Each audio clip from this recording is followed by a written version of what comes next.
Newsflash! Penacony's Charmony Festival has entered its countdown phase. Accompanied by Clocky's TikToks, after 12 system hours, this grand celebration will commence with much fanfare.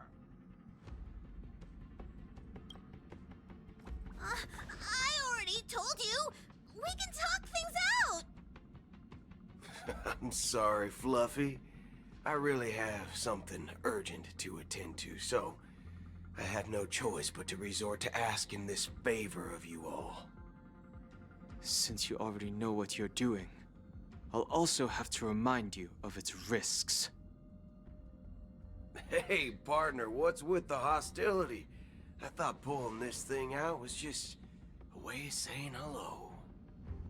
For the last time, state your identity and purpose. My name's Boot Hill, and I'm a Galaxy Ranger. A Galaxy Ranger?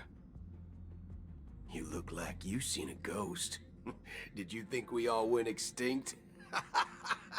Well, that's the price you pay for being off-grid for too long. The righteous heroes of the hunt would never hijack the Astral Express. I ain't hijacked anything. What, chatting with someone while holding the gun is considered a hijacking? It probably is. Pardon my frankness, but there are plenty of rumors in the cosmos regarding the Galaxy Ranger's current status, and none of them are pretty stories. I have a hard time believing you. Oh, this is hilarious. The tale that this bunch of fools spin is getting out of hand. There's even a bit about the Galaxy Rangers being turned into gibbons by Dr. Primitive, and they're in some valley screwing around on swings. Of course, I know you won't believe me, which is also why, similarly, I have a hard time believing that you're the real Nameless. See the bullets in this gun? 9mm, an eternal classic. I may need the Astral Express's help right now, but if you're an imposter just like that one, then this bullet might just end up in my head. I can't allow myself to be exposed to danger. That's just the way it goes, so you all have to first prove yourselves. Huh? Where are you going?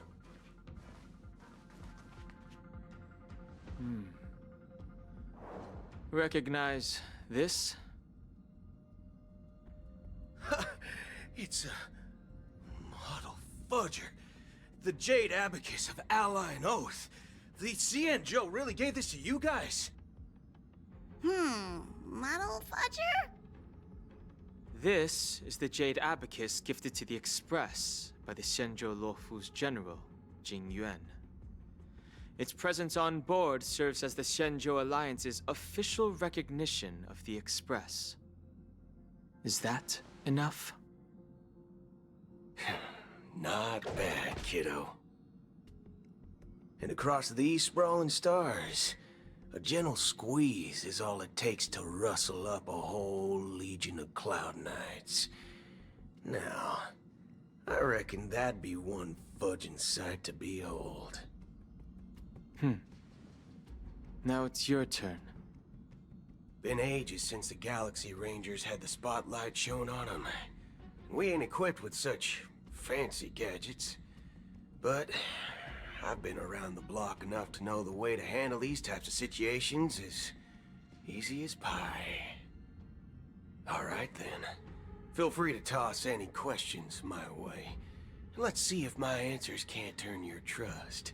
If your gut tells you otherwise, still ain't too late to show me the door. And why would I play along? If I truly am a real Galaxy Ranger, you stand to lose nothing. All right then. Tell me, what kind of organization are the Galaxy Rangers? Oh, my friend. This question is a hard one. I don't think I can even consider us an organization to begin with. Everyone's on their own fated path along the hunt, with their own resolute sense of righteousness and not so welcome among such so-called universal values. This reply does not instill trust, and only makes your predicament more precarious. I'm guessing you're gonna ask about some form of shared faith, right? But us Galaxy Rangers don't need that sort of thing. What brings us together is a shared bottom line. Never bully the weak. Never kill the innocent. These oaths aren't some lofty beliefs, but the fundamental bottom line that one must never cross as a person. As Galaxy Rangers, we strictly adhere to the bottom line. When someone crosses them, the hunt's vengeance will surely come knocking. And in this moment, the other crucial meaning of bottom line comes into play. As long as you don't cross it, you're free to do whatever you please. You catch my drift? Second question. Why do you seek trouble with the Astral Express? I already said that I seek no trouble. I must go to Penacony for a matter. But I don't have an invite. And I can't even enter the family's hotel doors. If only I could borrow the Nameless's identity. The entire cosmos knows you're guests of the family. Aren't the Galaxy Rangers also esteemed guests? Oh, you've hit the nail on the head. This is why I'm here. It's fine if I tell you. The Rangers are pursuing an imposter. A son of a nice lady posing as one of us. She's on Penacony right now. My informant is a memo keeper. She's the same as all mimetic organisms, appearing one moment and gone the next. Ugh, she scares the fudge out of me. Still, she gave me some vital info. That Galaxy Ranger imposter. Who is it? Is that the third question? Is it a hard question? It isn't. Just that you might not believe me. That person calls herself Acheron. And according to our informant, she could be an emanator of nihility. That's impossible. That's what I said. Don't worry. When I first received the news, I had the exact same reaction as you. IX never gives anyone so much as a first glance, and that's perfectly normal. What reason would they have to bequeath strength unto mortals? Then you must know that emanators can also conceal their own identities, which, for many people, it's better that way. Otherwise, there'd be wanton bloodshed across the cosmos, or even, perhaps, turning their back on the path they're supposed to follow. I had the good fortune of running into an elation emanator. Its appearance was no different than that of those clowns. If it weren't through sheer luck that I got it drunk, I would have never known of its eminent status. Even in the purest hunt, you'll find the Xianzhou Alliance under the spotlight and Galaxy Rangers lurking in the shadows. Paths are inevitably concepts created by people and exist in planes beyond our understanding. To reckon that nihility emanators don't exist, well, maybe we just ain't nihilistic enough. So, do you understand now? Your companions are in danger, and it's pretty harrowing. If you don't want to believe me, you'd best send a message to them, but I'd advise you to move fast. We don't know what's happening in the dreamscape or how much of what the memo keeper said is true. And that Acheron, who knows what she intends to do.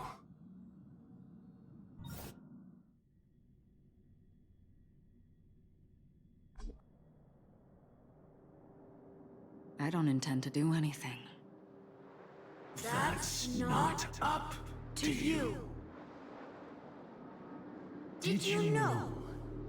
People who come to the land of dreams for the first time, they'll subconsciously stop to reaffirm that they're still walking on solid ground. And then they will unanimously raise their heads to gaze at the sky. Be it reality or dream, staring at the sky is instinctual for humanity.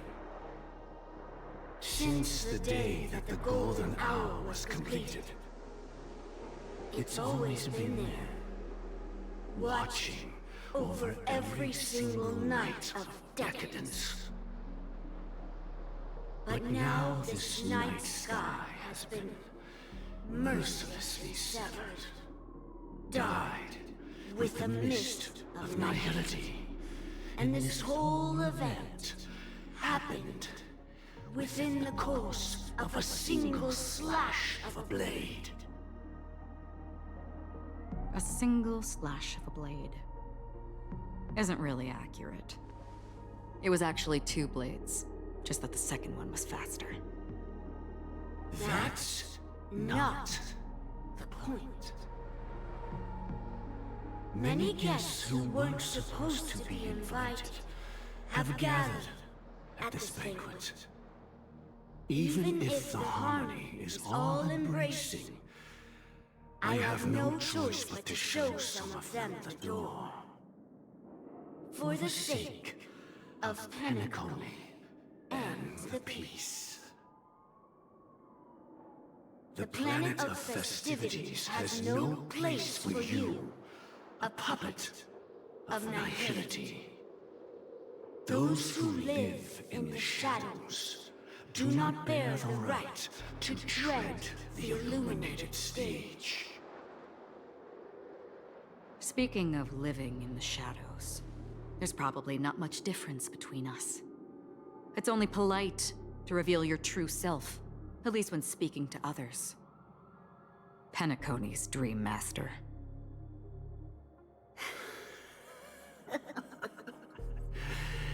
That's just another reason that you can't stay.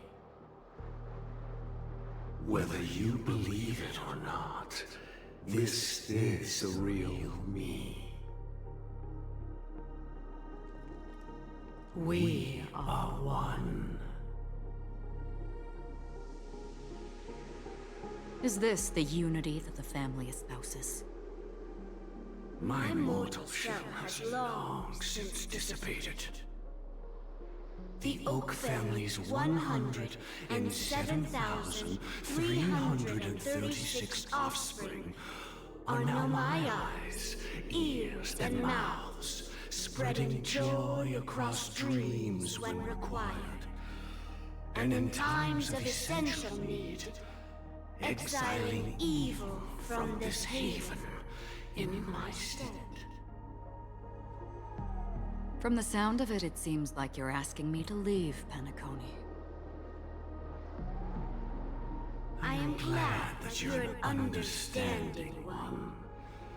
Alas, I'm not asking. If you think you can. Are you threatening me? I ended it with a period. It was a statement, not a threat. Knowing who I am and still showing such malice. You're not the first, nor will you be the last. This scene played out many times before. And usually, when faced with my questions, most people retort, "Why can't I?" The result has invariably been that they can't. You are confident. But be reminded, the family is forgiving, but not weak. The cords of the harmony extend across worlds. If you do not comply, when the blade is unsheathed for even a hair's breadth, you will never be able to escape the eternal Centurion's wrath in all of your lifetime. 137 individuals. That is how many heathens I have exiled since I became Dream Master. Among them were those who once severed my wings, and those who immolated my body. And here I stand again, about to add another mark to the tally. And you will die. I mean, all of you will.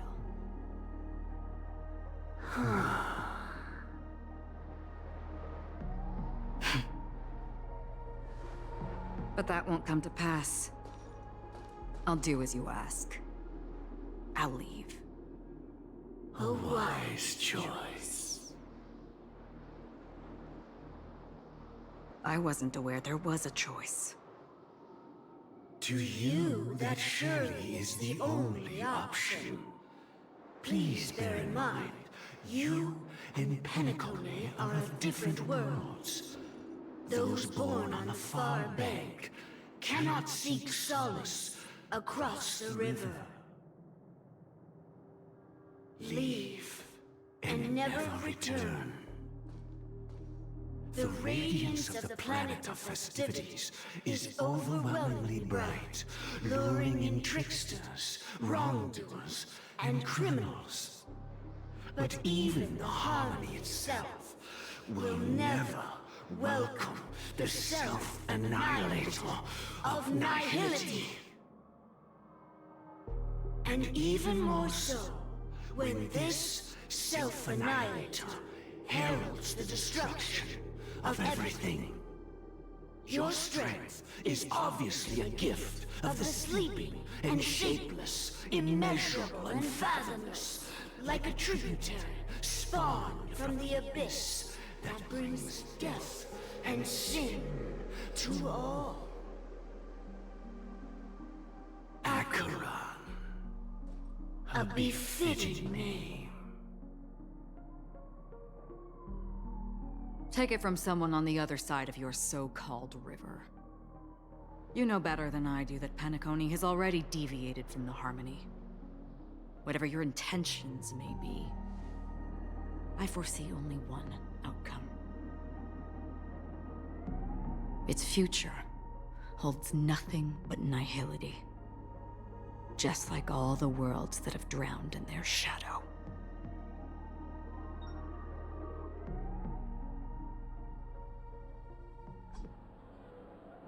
Attention, please.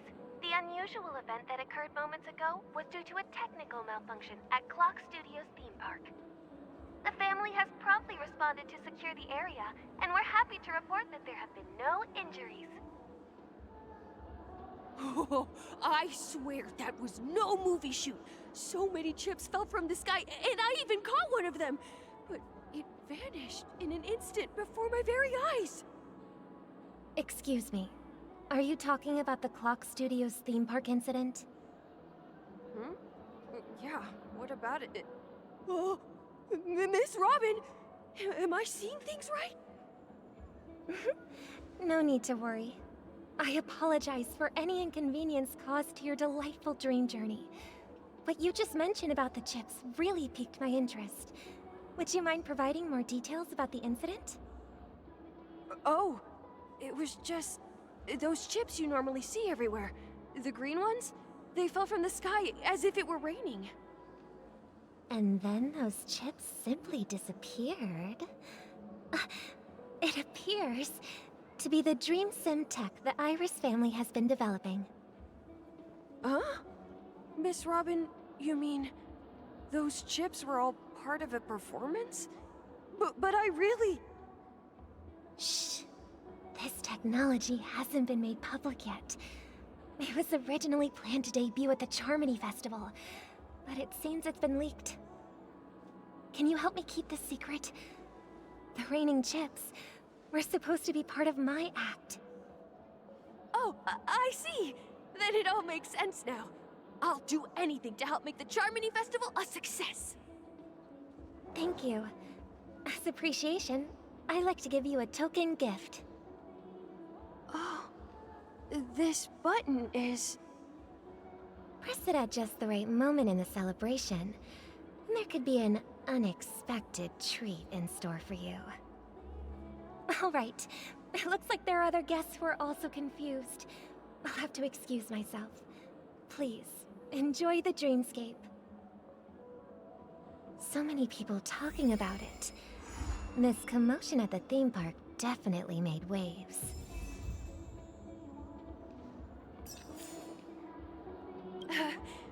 Don't worry, I won't tell anyone. I can't wait for your performance, Miss Robin.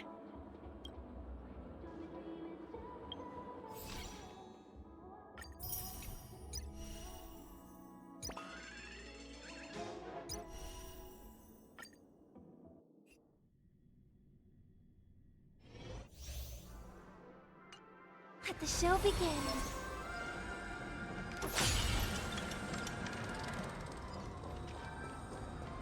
I hear some disharmony.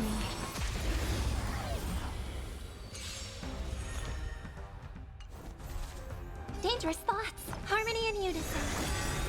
Tonight, stars echo.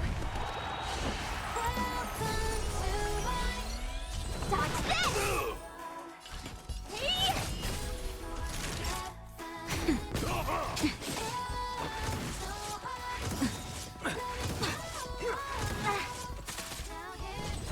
Hey! Take this, rise, Venus! Time to twirl! No more playing dodge this! What are you looking for? Time to twirl! This big diamond, it's all yours!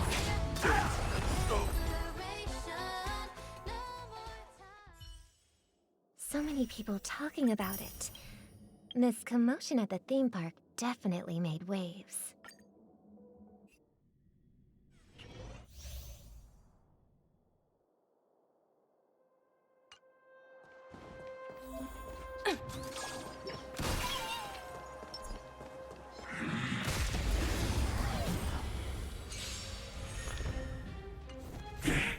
We're in trouble now.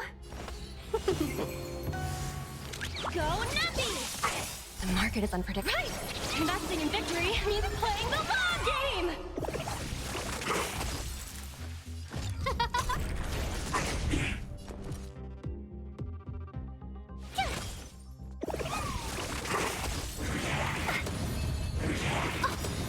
Everything is... Oh, stars, give these trailblazers your blessing! Let's be friends. Yeah!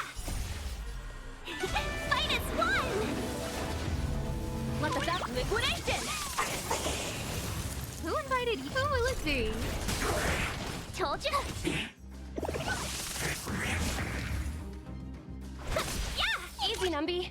Go, Numby!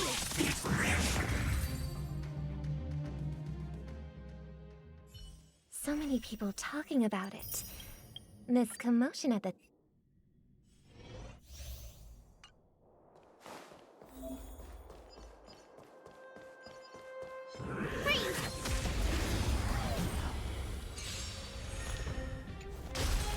Move carefully.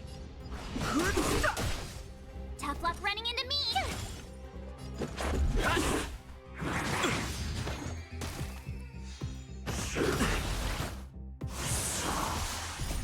Rules are made to be broken.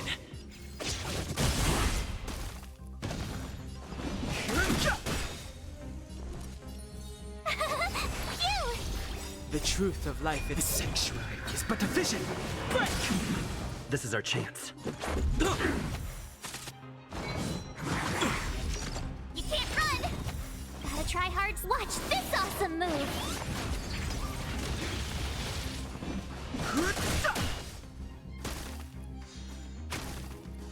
My turn!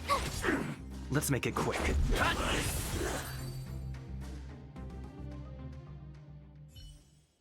So many people talking about it.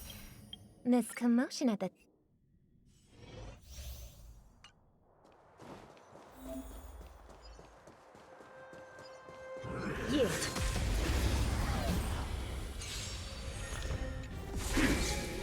Smellifs, I shall be the judge. The Ten Lords' decree, hereby ordained. I've no interest in... The truth of life in... The sanctuary is but a vision! Break! This is our chance.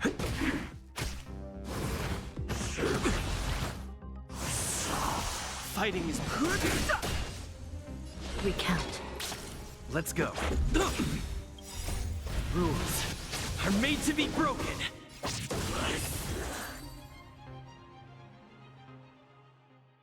So many people talking about it. This commotion at the...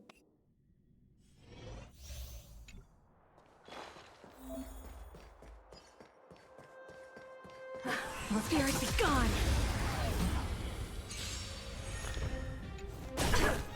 Smell of sin. I shall be the judge. Ready for another? Net markers activate. Time for a good old counterattack. Naughty chat. Thanks for the support. By the order of execute the Marastruck! No amnesty for Marastruck! Still recount. By the will of the Ten Lords' decree, hereby ordained.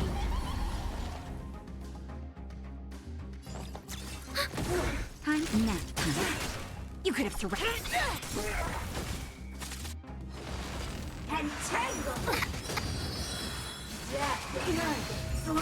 This is I shall be the judge. No amnesty for Marastruck. So many people talking about it. This commotion at the theme park.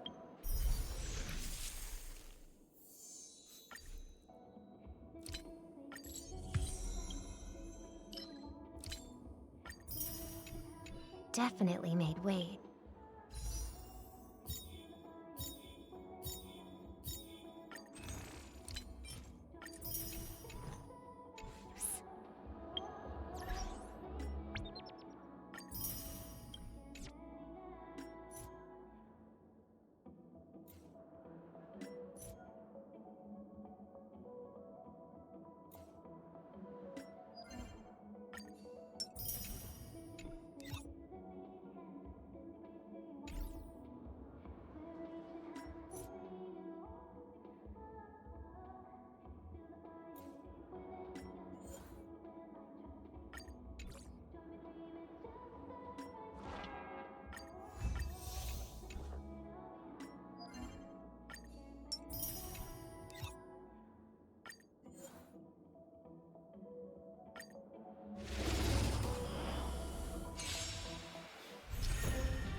Pretty good crowd today.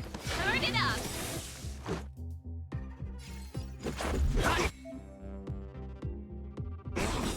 Ready to lose yours? You can fight it or rock with it. Hey! Take this! Rise, Venus! You're not going anywhere! Songs for you. Keep up. Let's make it quick. Rules are made to be broken.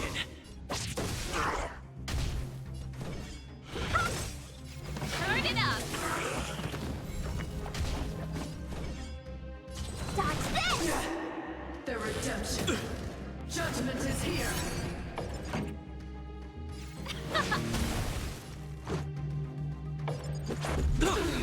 For your sins. Want to see what I can do? Take this! Rise, Venus!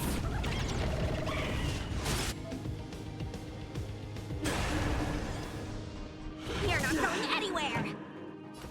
Let's rock!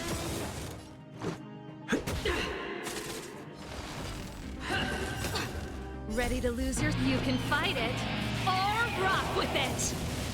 Never forgive. Dodge this! Ready Pretty good crowd today. Let's go. I lost my way.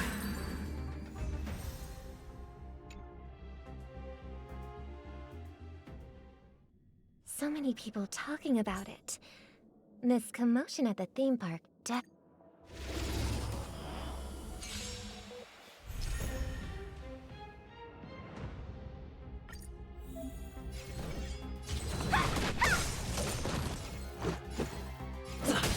No more playing nice. Dodge this!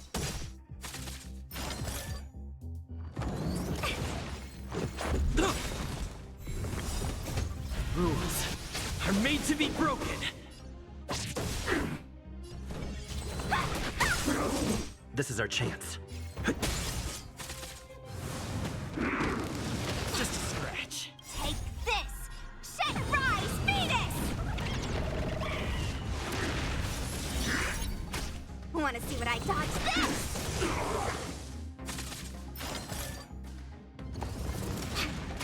Let's make some.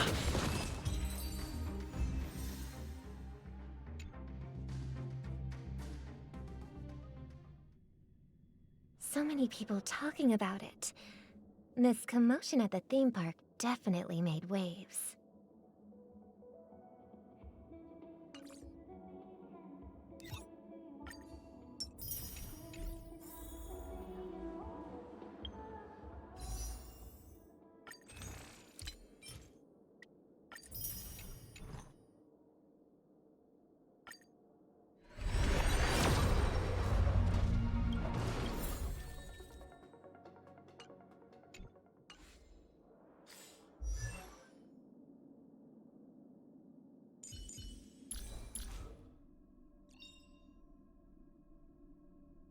In the obscure prophecy of Dream, a star from the heavens has enlightened my path.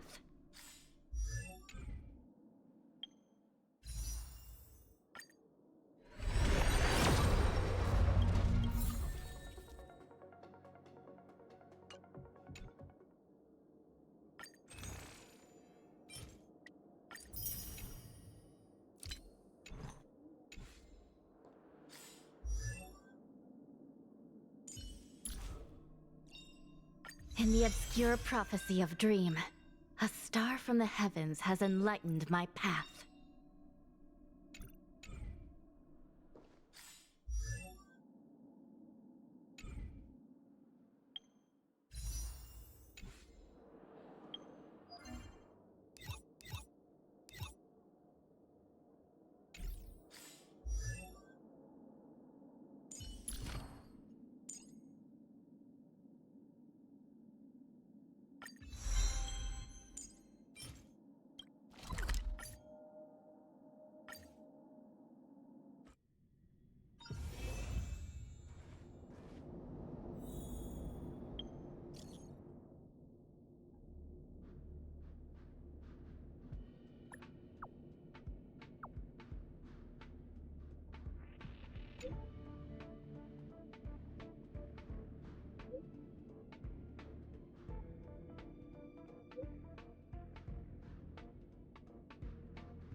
You'll pay for this. Lend me your strength. The fight is set. Savor it for me. Bloom. The dead return!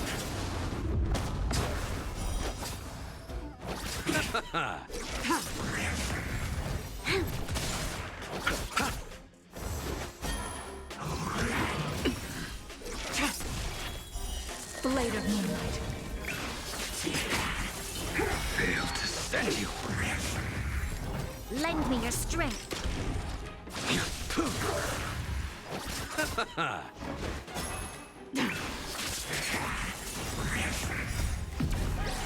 In lunar flame. Lend me your strength. To guard and defend. Crush them. Savor it for me. Receive divinity. Fail to send you. The dead return! Lend me your strength.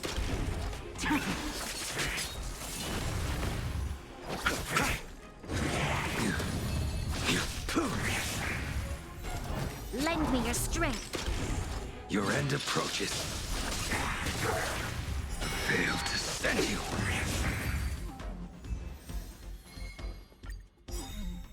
Lend me your strength. To guard and defend.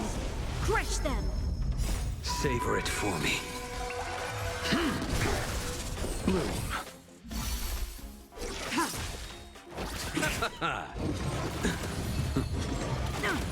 The fight is set. Lend me your strength.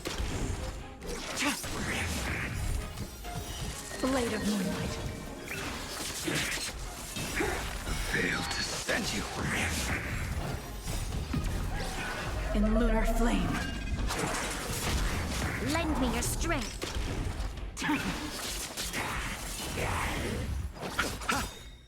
The dead return!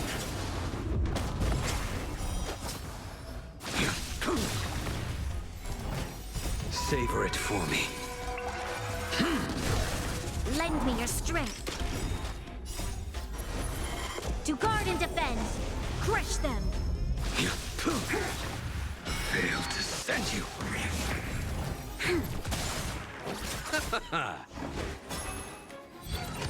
Too little.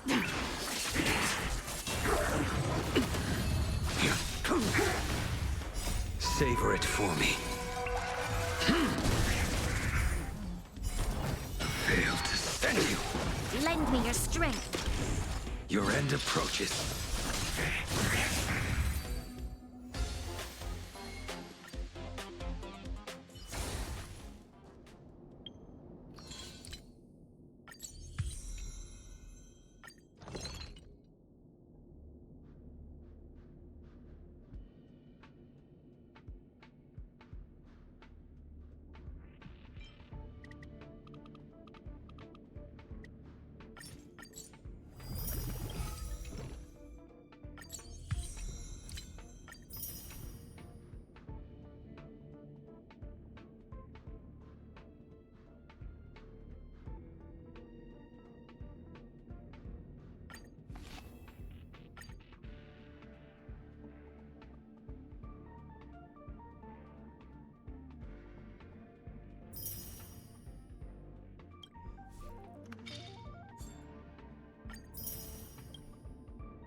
Lend me your strength.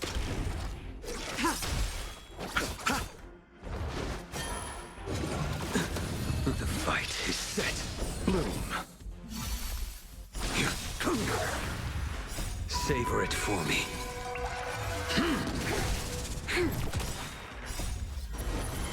To guard and defend. Crush them. Blade of moonlight. Fail to send you. In lunar flame. Lend me your strength.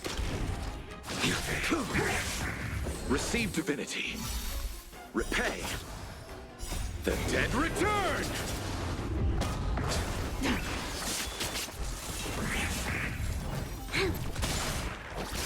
Failed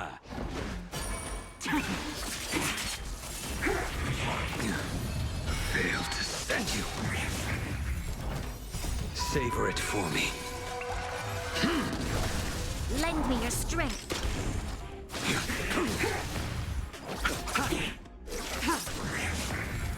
Lend me your strength. To guard and defend. Crush them.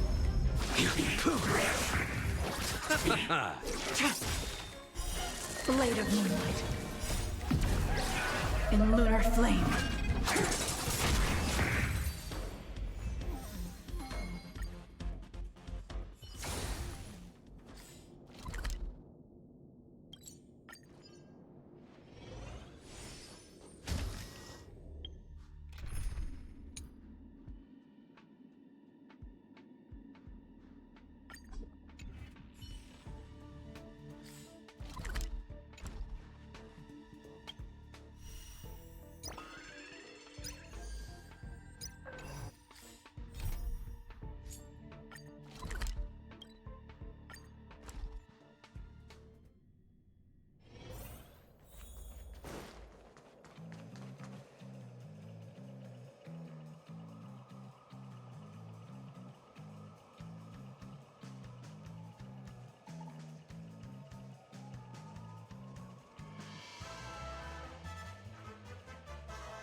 It's getting late.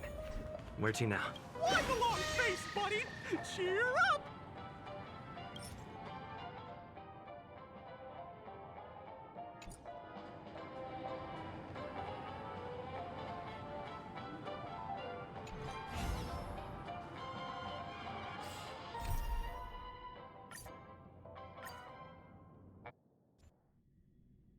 So many people talking about it.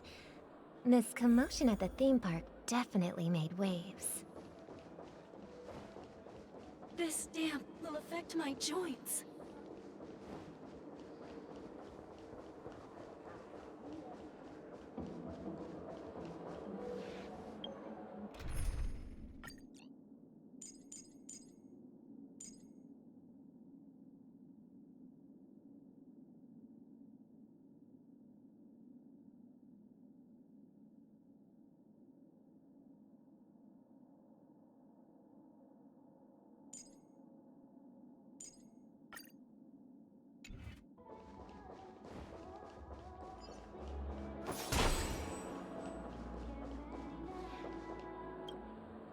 The family promised they would protect the guests within the dreamscape, but I witnessed a group of organic life forms making their way to the theme park. And soon after, a rip tore through the sky, and black rain started leaking out of the void. The family needs to provide a reasonable explanation, or I'll take my loved ones and return to reality. I thought the dreamscape was supposed to be a paradise. If it's not, then there's no point staying here. It appears the good sir has seen many great events. And it's true that an uninvited guest has unexpectedly entered the dreamscape. However, their target is not the ordinary guests, but the ambassadors of the IPC. The family will certainly ensure that the safety of the guests is of the highest importance. Miss Robin, I know the Bloodhound family has already sealed off the theme park and has control over the situation, but it won't resolve the problem. The family can try their best to protect their reputation, but as a guest, I don't wish to gamble with my life. But as you can see, sir, no innocent bystanders were affected in this incident. Perhaps the dreamscape is not as perfect as promised, but there's no place safer than dreams under the family's rule. I believe you know this better than I do. If this incident happened in real life, how many people would be able to walk away from it? I could stay here, but keep in mind, guests come to Penacony to enjoy the dreamscapes. They do not wish to be entangled in a conflict between the family and the IPC, so let's not have any more unnecessary incidents. Of course. With the Charmony Festival about to commence, we will spare no effort in our preparations. Rest assured. To express our apologies, the family has arranged this gift for the guests. Thank you for understanding. I could stay here, but keep in mind, guests come to Penacony to enjoy the...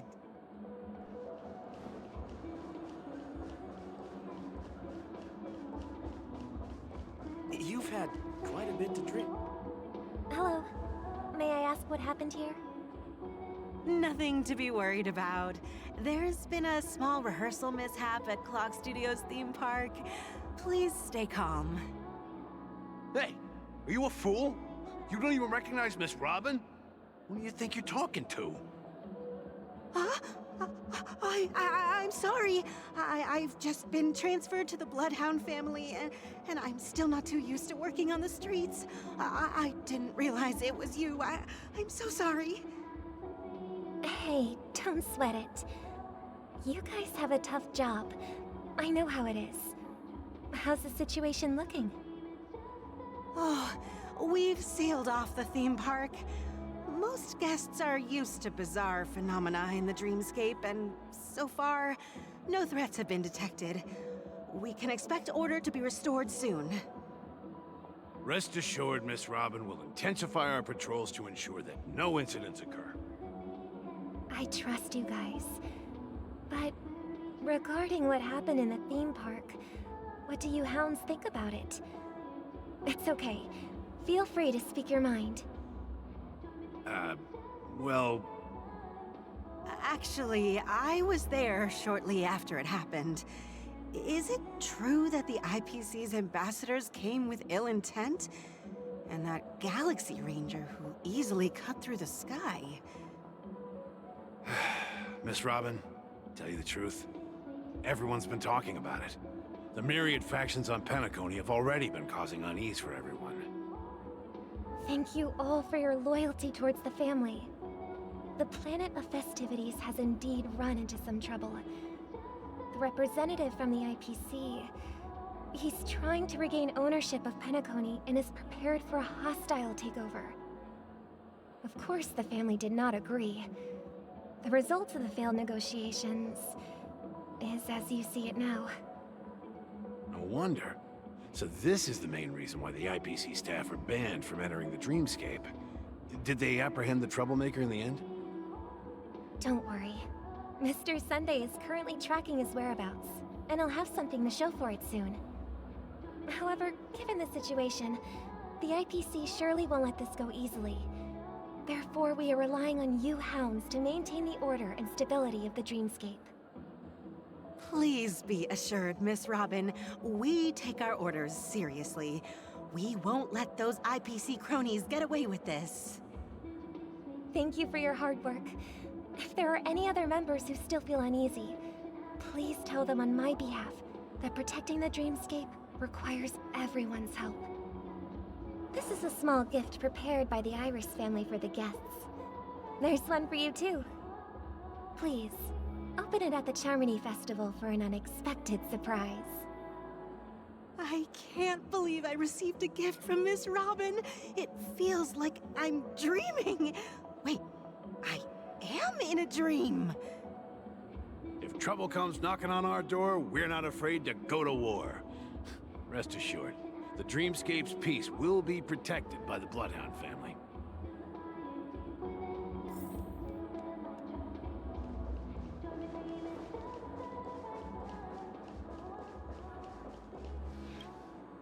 Miss Robin? That's the renowned cosmic superstar, Miss Robin! I didn't expect to meet a fan here. I'm honored. Welcome to Penacony, a world filled with wonderful dreams. I can't believe I'm actually meeting the real Robin! Shouldn't you be preparing for the Charmony Festival? Preparation is important, but the ceremony is fundamentally about sharing the Great One's harmony with everyone. If there's a chance to sing with everyone, I will not refuse. Regarding the recent mishap, I understand it negatively impacted some of our guests. As a member of the family, it's only right for me to come forward and offer my apologies to everyone. But, are you sure it was actually a mishap? Everyone saw those chips descending like rain and the red light tearing through the sky. Claiming it was merely special effects seems a bit far-fetched. Plus, I met that generous gentleman. He looked really out of it and kept talking to himself. Is this also part of the performance? Everyone, please do not panic. I believe that the family will give everyone a satisfactory answer in due time. Even if you say so, Miss Robin, it's hard to believe. Some people just never listen, do they? It's never ending. It just goes on and on. I'm getting really tired of this. Miss Robin? Still, I suppose I should keep on helping everyone. I am the epitome of joy, kindness, and goodness, after all. Huh? What was I just doing? And, who might you be, miss? Here, take this, little guest. This gift has been specially prepared for you by the family. Make sure to take good care of it until the opening of the Charmony Festival. Then, when the show reaches its climax, press the button together with the others around you. You never know. Something very exciting might happen.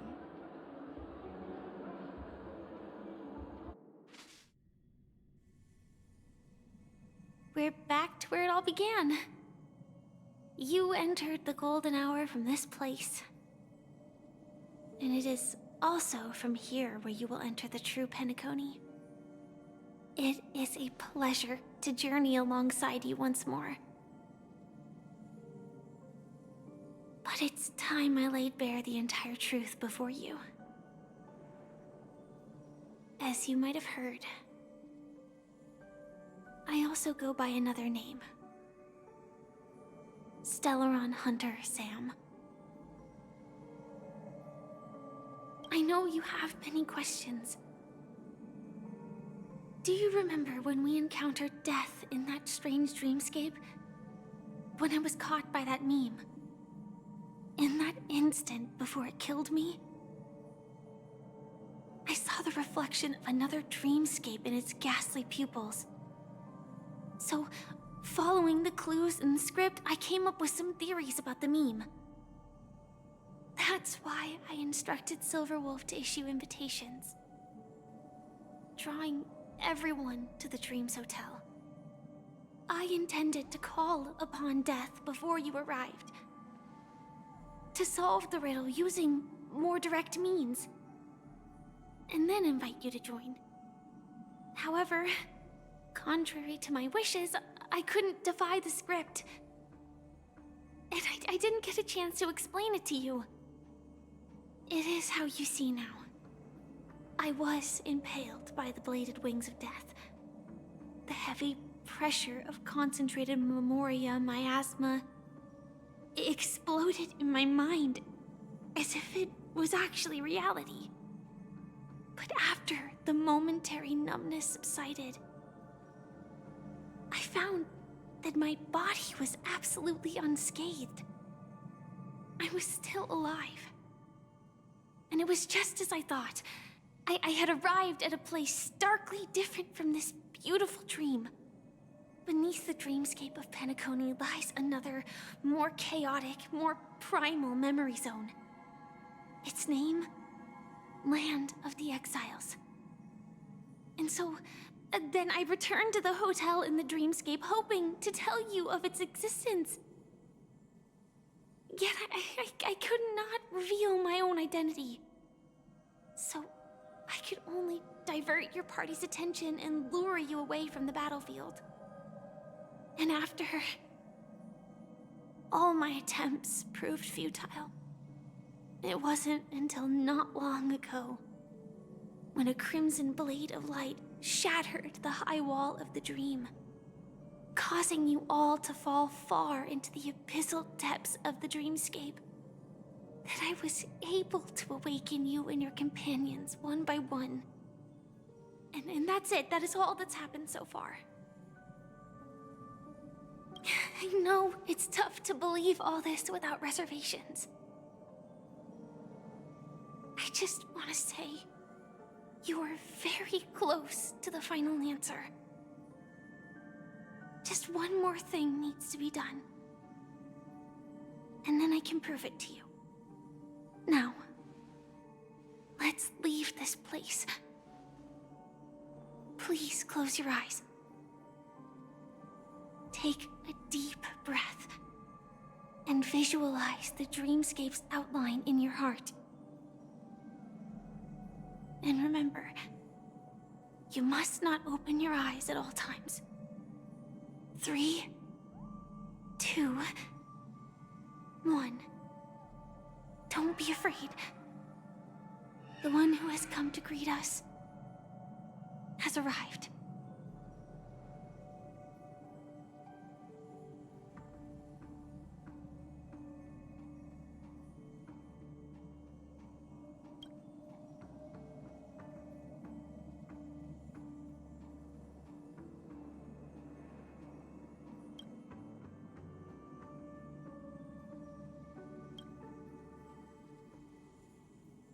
I never knew you could do this. have a driver's license? I do. That is... surprising. Why? Because this is Japella, the city of sins? No, it's nothing. I'm just thinking that you haven't slept in 20 system hours. Are you sure you're okay? I'm fine. I'll survive. Same goes for you. I'm not so sure about that. Slow down a bit. Infiltration is over. Feel free to activate Sam anytime you'd like. There's still some time before the next part of the script unfolds. Let me stay a little longer in this body.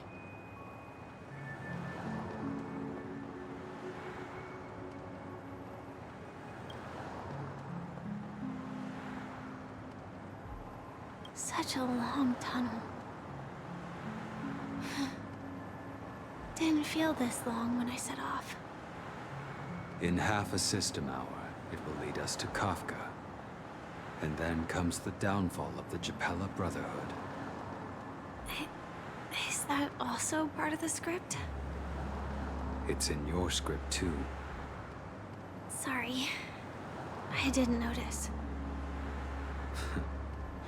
Their destiny won't change just because of your selective ignorance. I told you before, it's a bad habit. What about you then? Is this the moment you finally find the death you've been looking for?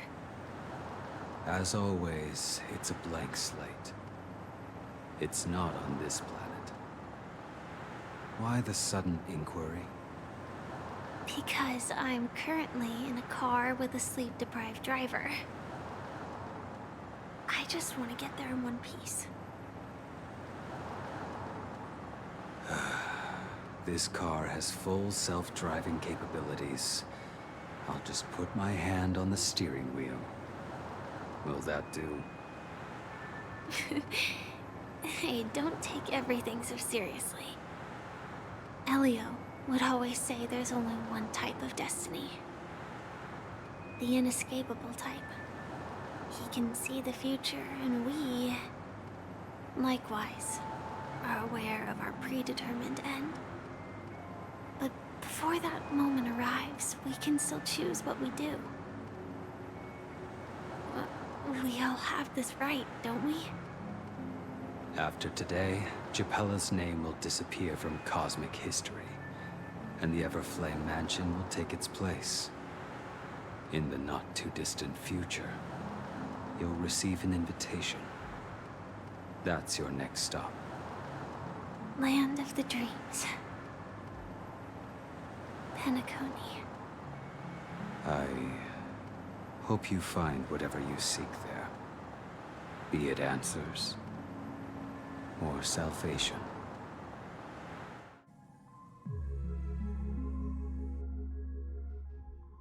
Yeah. Glad to see you're safe and sound.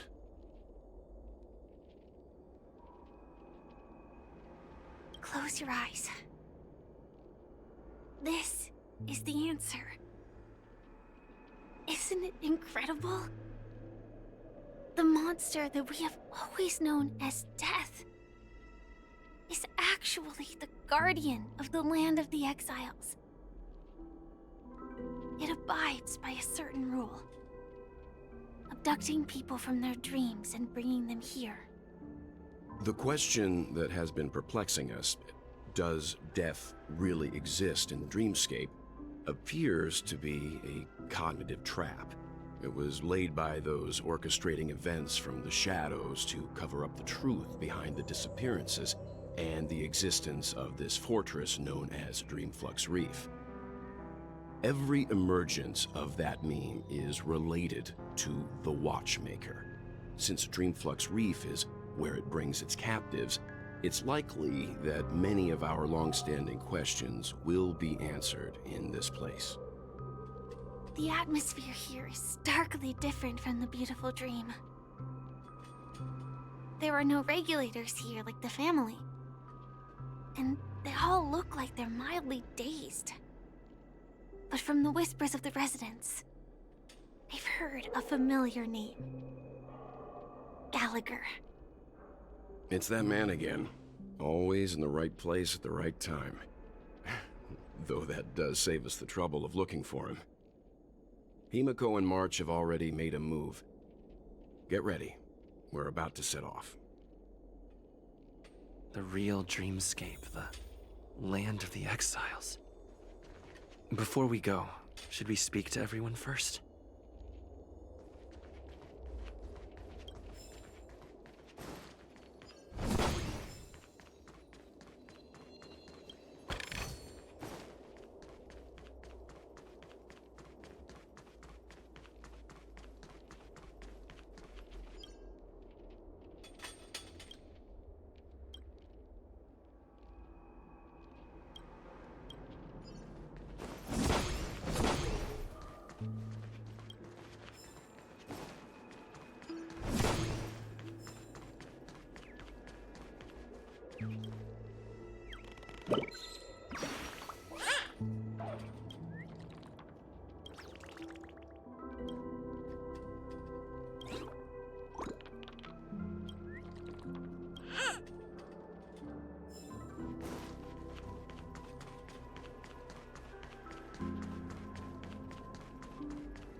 I'm really sorry for waiting until now to tell you everything.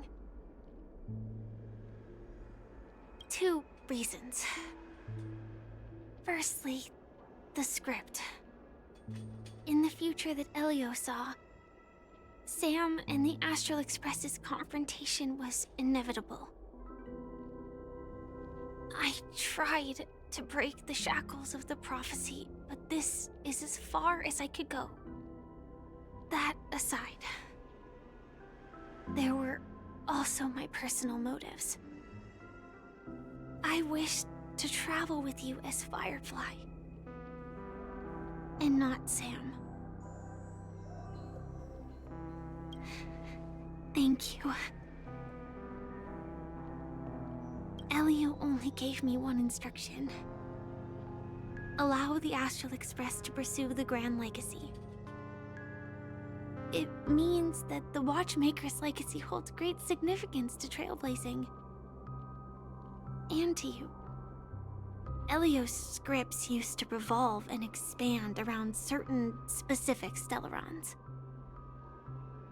But with your appearance, this condition has apparently ceased to be appropriate.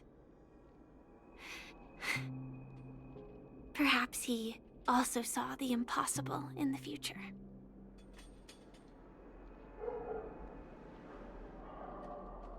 Do you still remember that medical cabin I told you about?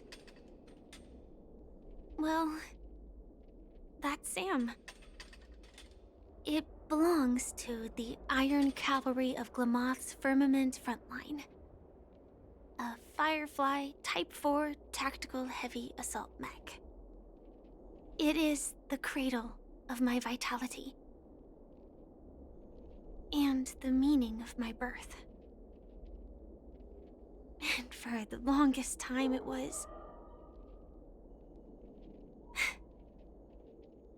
how I should have looked to the rest of the world. The timescale of Dreamflux Reef differs from reality, so we mustn't lower our guard. You're sensitive to Memoria. A slight misstep, and you could get lost in this memory zone.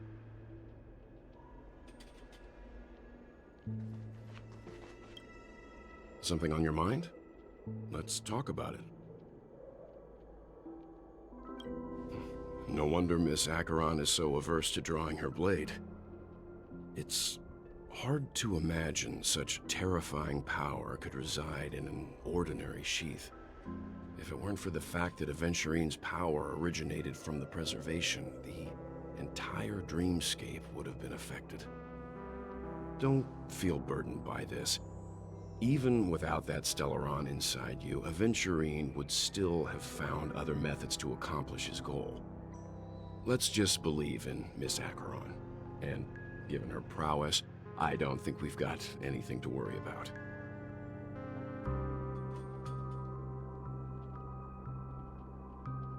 During your investigation, he shared a vital piece of information.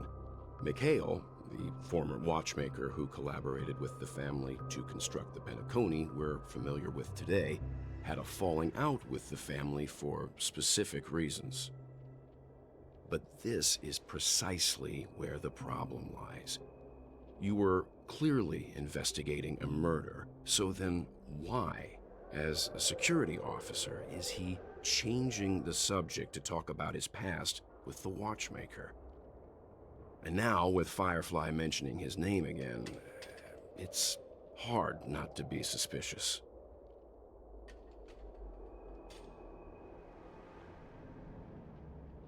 Before we found you, she'd already revealed her Stellaron Hunter identity and shared a lot of information. Who would have thought that the Molten Knight's true identity was actually a young girl?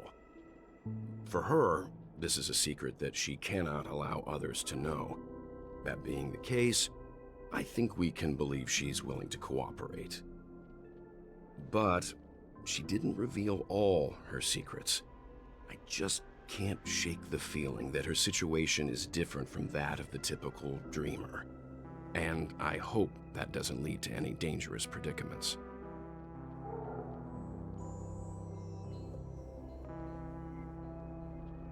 I hope you've regained a little composure. We'll move out when you're ready.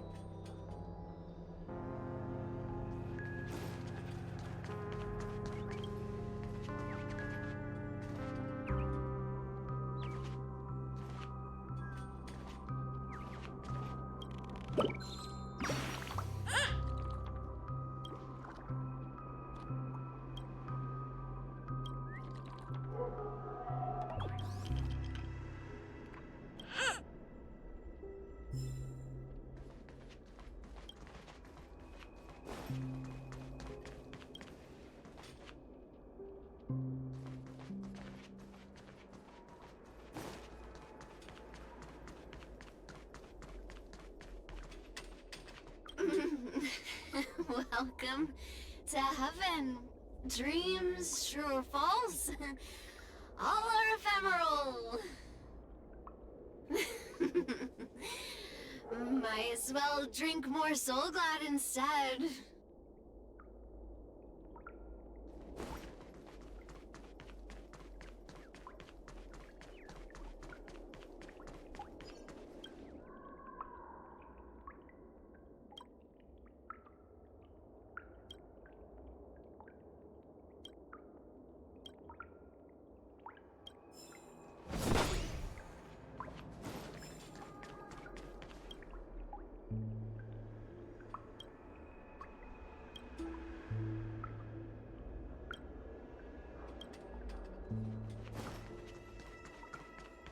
Keep going straight down this alley, and it'll lead to an elevator.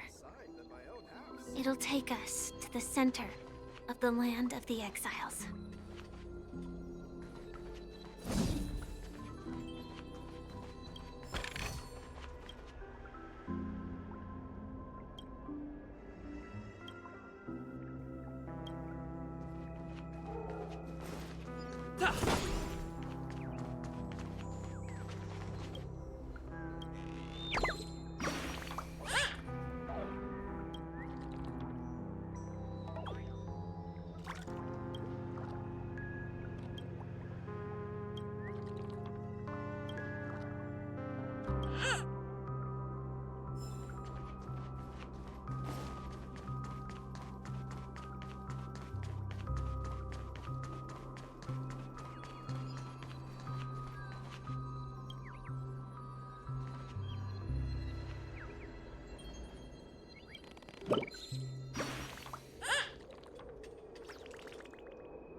Did you also get kicked out of the beautiful dream? I want to go back. But then I don't want to go back. Tell me what I should do. I don't know what to do.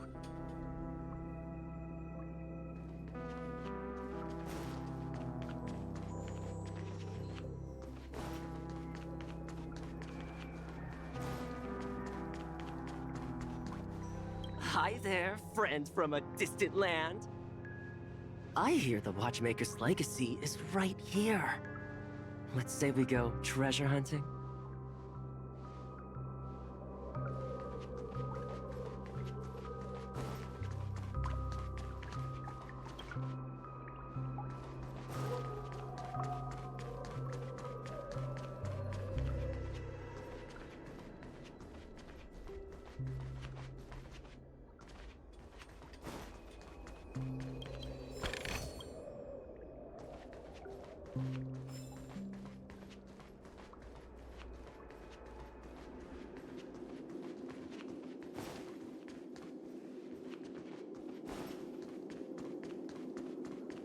What a huge clocky. Looks like the Watchmaker also left his mark on Dreamflux Reef.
Unbelievable.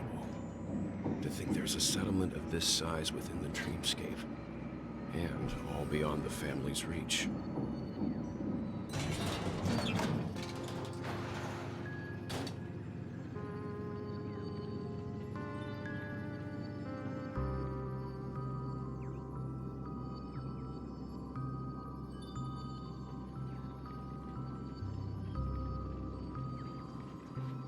The atmosphere in this fortress is pretty different from that in the beautiful dream. When I first saw it, I was in awe too. The sky here, it's like a reflection of the 12 dreamscapes. What's even more bizarre is that this place is also separated into trade and residential areas. The layout may be simple, but the facilities are very comprehensive. It seems that there are quite a number of people living here. Though both dreamscapes have distinct styles, the architectural designs are quite similar. Works of the same hand, perhaps. Hard not to speculate on the connection. But there's no point in overthinking things. Let's meet up with Himiko and the others first. Take a right turn at the end of this road and you'll reach the trade district. There are more people there. And perhaps someone knows where she is. Not coming with us? The Astral Express likely needs room for some internal deliberation. In the meantime, I'll try and locate Gallagher. Sure. Let's reconnect later. Letting her go was the right decision. Further observations are needed before we decide whether to trust her. But first, there's someone I need to talk to. Let's go. I'm sure you've already noticed him. He's right over there. The Reverie Hotel's bellboy. How did he end up here? And right after Miss Acheron severed the beautiful dream. We'd better check, just to be sure. Trash can is perfect for me. And Will of preservation! legal for me to stay in.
I'm just a wallflower.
a shift.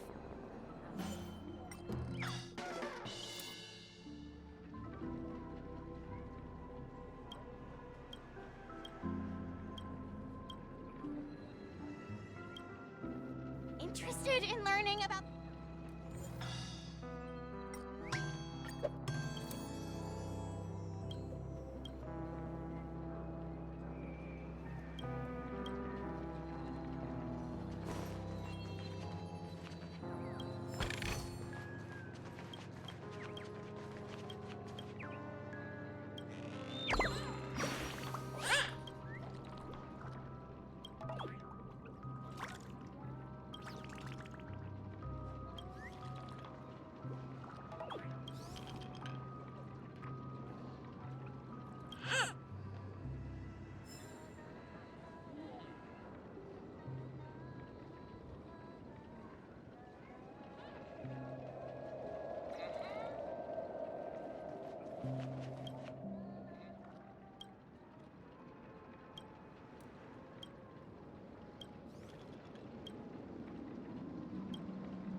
To breathe life into it is my son.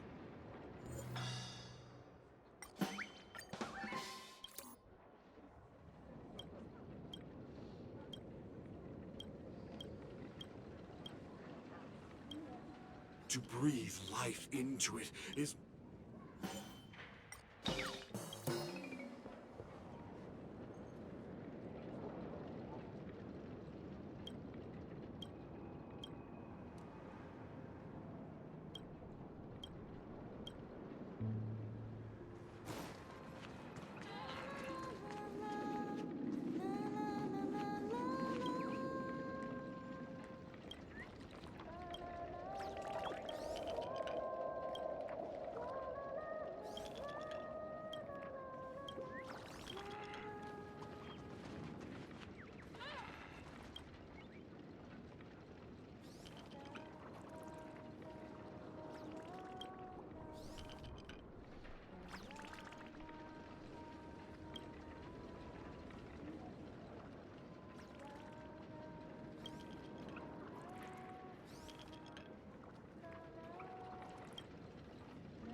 You're the guest from before. We meet again! And a new friend. Forgot to introduce myself. I'm the hotel's bellboy, Misha. Hello, Misha. I'm Welt. We met in a dream. Oh. And who might this be? Tick-tock! Old friend and new friend!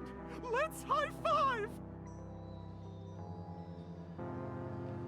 Your, memory zone meme? Nope. Clocky is a good friend of mine. We all live here. How did you two get here? This dreamscape isn't supposed to be open to the public. I wonder if it has something to do with Sleepy. So, this is your home? Yep. After my work in the beautiful dream ends, I'll go back home. Commuting used to be more convenient, but ever since travel became cumbersome, Sleepy started ferrying people back and forth between the two dreamscapes. This Sleepy. Can you describe what it looks like? Sleepy is a memory zone meme. Looks fierce and has many eyes. But it's actually really well behaved. Gallagher's been taking care of it. Based on the description, that meme is indisputably death. A nightmare for the family, but for the people who live here, well, that couldn't be further from the truth. Death? Not in a dream, surely. Sleepy's just a little aggressive, and sometimes messes up by fetching the wrong guess. But it would never hurt anyone. I see. Has it brought back any guests recently, say, in the last day or two? We're currently investigating a missing person case that occurred within the beautiful dream. I see. Then you'll have to speak with Gallagher. But he's currently busy hosting a visitor from the Oak family and specifically asked not to be disturbed.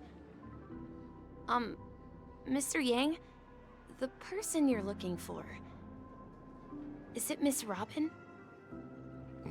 Just as I thought. Considering what happened with Miss Firefly, this doesn't come as a surprise. If you're looking for Miss Robin, I can lead the way. She told me that she'd be willing to meet with outside guests. If it's not too much trouble. Also, we're looking for our missing companions. A woman with red hair accompanied by a girl with pink hair. Have you seen them? Oh, I haven't. But please, rest assured. Dreamflux Reef is a small place, and it's not as bustling as the beautiful dream. But its safety is unmatched. How about this? Since it's your first time here in Dreamflux Reef, I'll be your guide and help you find your companions. And then we can all go visit Miss Robin together. She's gone to Mrs. Grace's to visit the children. She won't be leaving anytime soon, so there should be enough time. All right then, we'll follow your plan.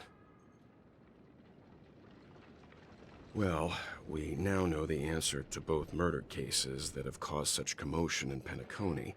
As for the intentions of the mastermind behind it all, we're still none the wiser.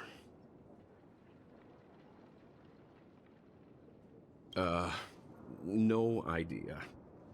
But its connection to Gallagher is worth digging into. Regardless, we have to find him. Say, you mentioned before that you saw Clocky that only you could see, right?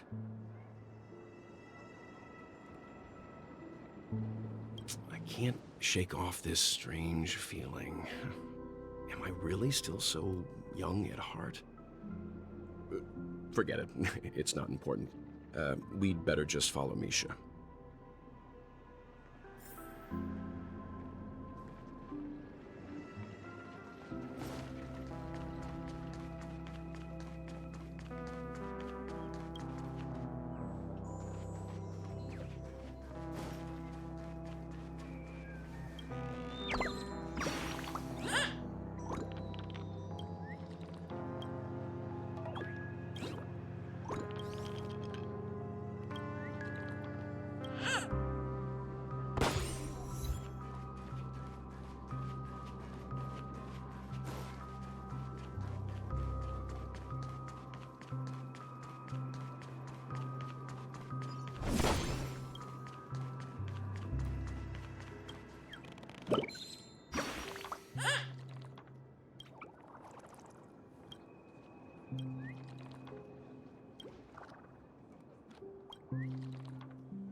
And look!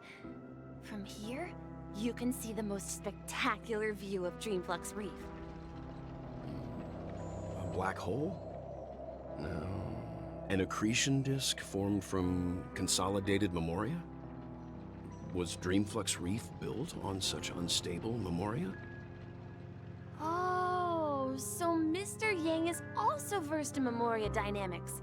I was just trying to figure out how to explain this huge hole to everyone. I bet you guys have a lot in common with Miss Kami.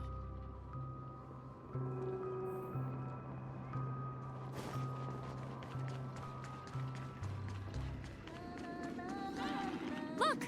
There she is! My calculations are finally done. In another 10 system hours, the above dream will swallow the dream below. My hypothesis was correct. This place will cease to exist as the dream devours everything. Who are you all, and why haven't you left yet? This place is about to disappear. I'm Kami, a dreamscape surveyor specializing in memoria dynamics, and this is my life's work that I'm researching. See that huge gaping hole? It was just a narrow rift many years ago, but now it's grown into a giant hole. The surrounding memoria has been flowing towards the other end of the hole at a constant velocity, slowly but surely. But the scary part is, according to my calculations, the flow rate of memoria has recently changed, and it's faster than ever before. It's almost as if something is sucking it in from the other side. By constantly improving upon Madame Rosalina's memoria measurement method, I've finally obtained accurate results. After 10 system hours, the Dreamflux Reef will cease to exist. Just like the melting of glaciers, everything will crumble and disintegrate. The dreams on that side of the void will fuse into one. Please don't worry. This sort of thing has happened many times before. Miss Kami isn't a bad person. She's just a bit lost in her own world. She'll probably realize she's wrong soon enough. You don't say. There was something else that piqued my interest. Who is Madame Rosalina? Oh, do you know her too? Or are you also a fan of memoria dynamics?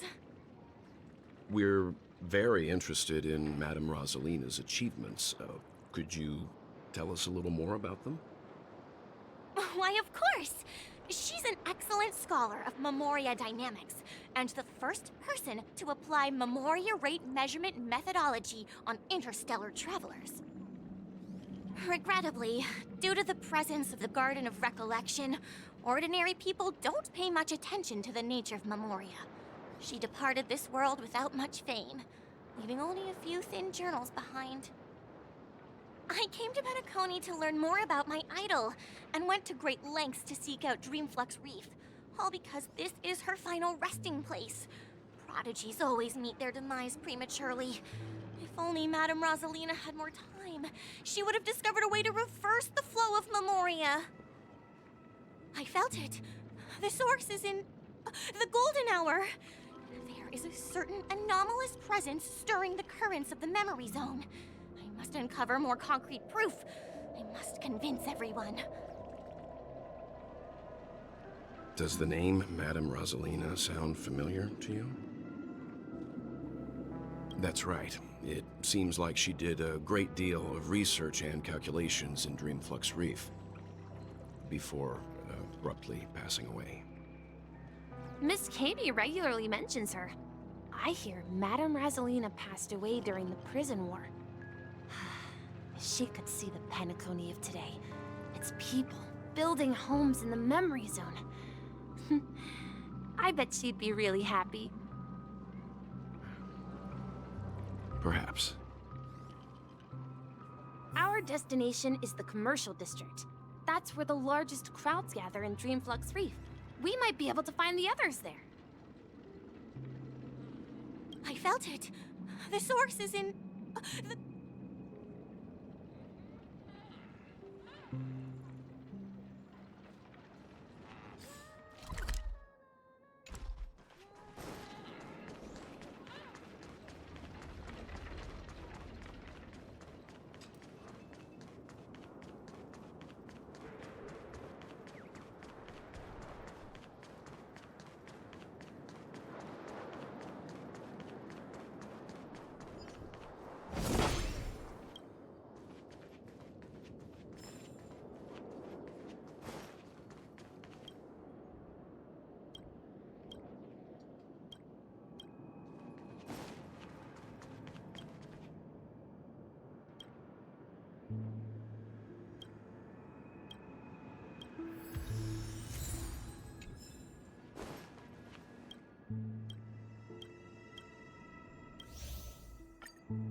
Let's see how you handle a stroke of genius like this.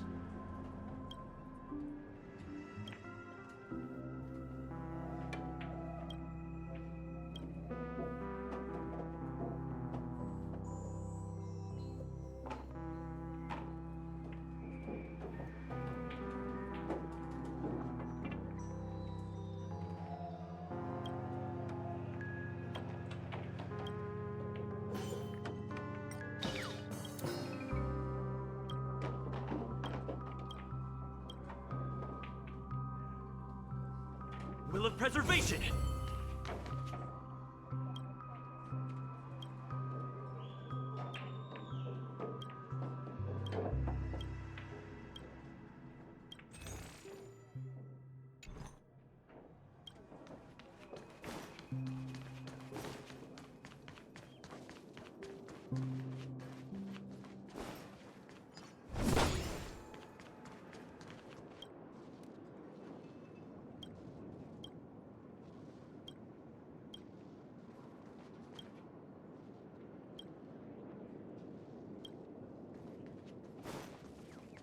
I knew you couldn't hold your liquor. Tried to warn you too.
Only consistent practice can ensure optimum performance.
How about a little impromptu?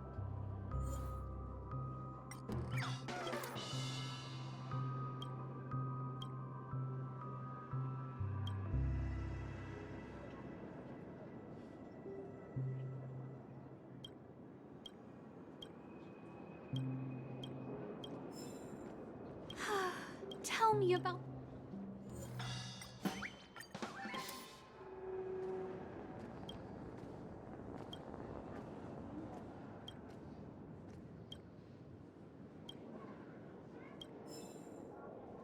How about a little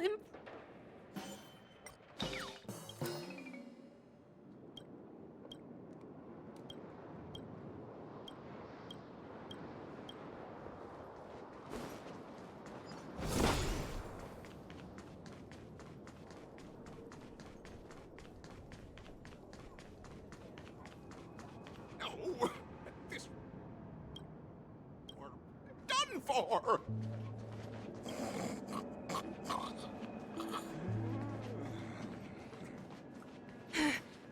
Let me go! Ghost! There's a ghost! Don't come near me! Oh my. I'm human and so are you. Can you get a grip? Mr. Yang and Mr. Trailblazer, I've been waiting for you. Quickly, come help. I bumped into a member of the family on the way here. He was so scared and I just wanted to calm him down. But... Let me go! Let me go! I've only done good in my life. Why can't I rest in peace after death? well, this is how it turned out. Me? A ghost? Don't make me hit you. He thinks he's dead. Although, when I first fell in, I also thought the same. Dear guest, this is not the afterlife. This is Dreamflux Reef. That's right. Did you hear that? Repeat after me. Dreamflux Reef. You're talking to someone invisible. If I'm not dead, what am I? I shouldn't have pushed my luck and tried sleeping in my dream. Curiosity kills the Papashi. So stop asking. You'll alert the monsters. All the dead are right here. All of them. You're not talking about the memory zone meme, are you? Don't say that name! It's all your fault. They're coming!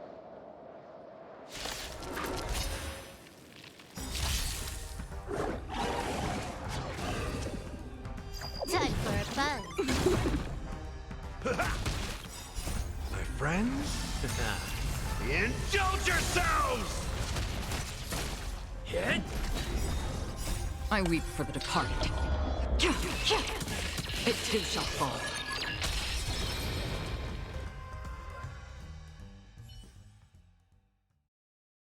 He passed out. His intense negative emotions attracted the nearby memory zone memes. I see. But why aren't the other people around here scared? Unlike in the Sweet Dream, people here don't see memory zone memes as dangerous monsters.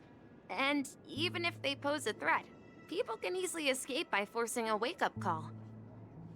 But we can't just leave this man here. Can we take him somewhere safe? We can ask Jessie for help. I've gotten to know many locals while waiting for you guys. Everyone here is living a self-sufficient life. I don't know how to describe it, but this place feels like the real dreamscape.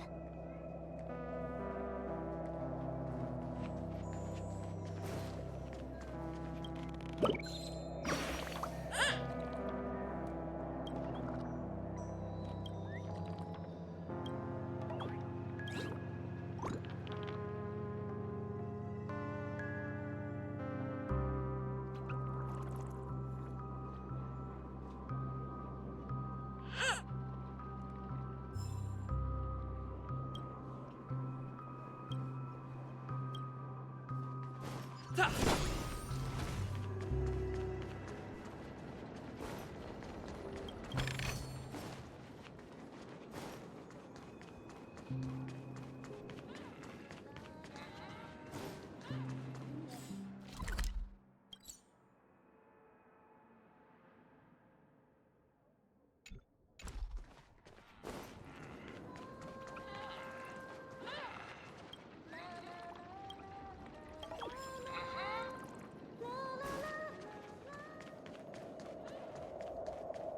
this is the so-called freedom of organic life forms.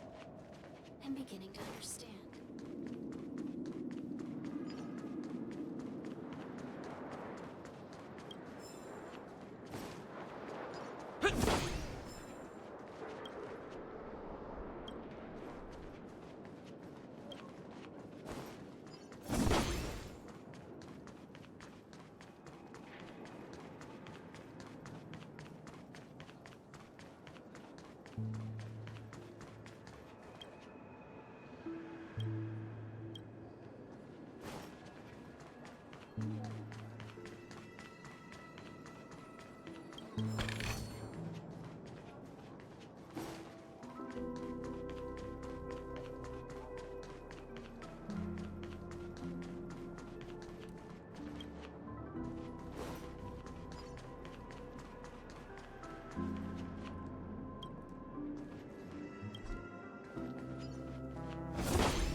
Feel free to express your emo-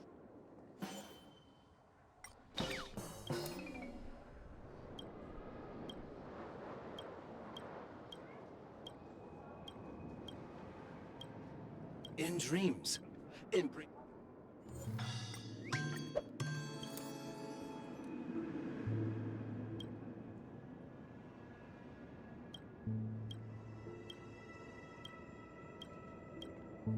Feel free to express your...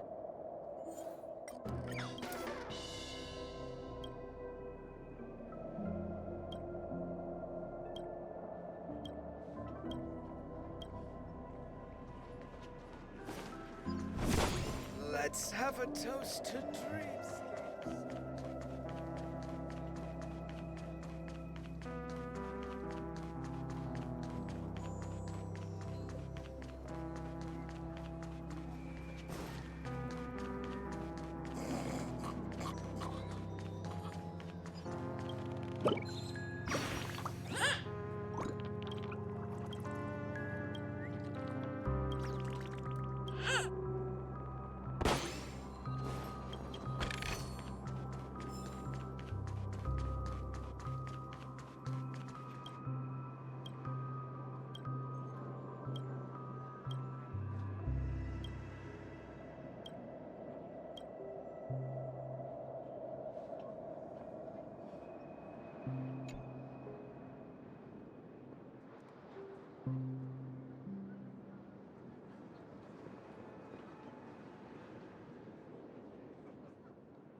happiness, it's in the sweat of...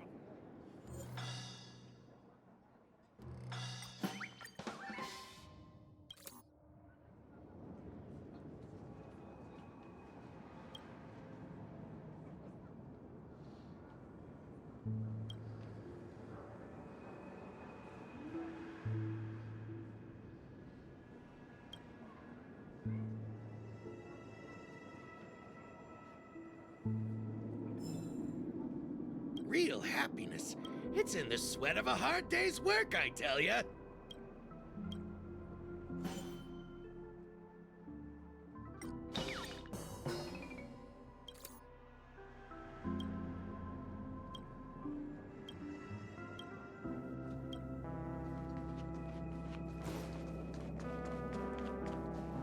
No, at this rate, the family will be done for. Done for.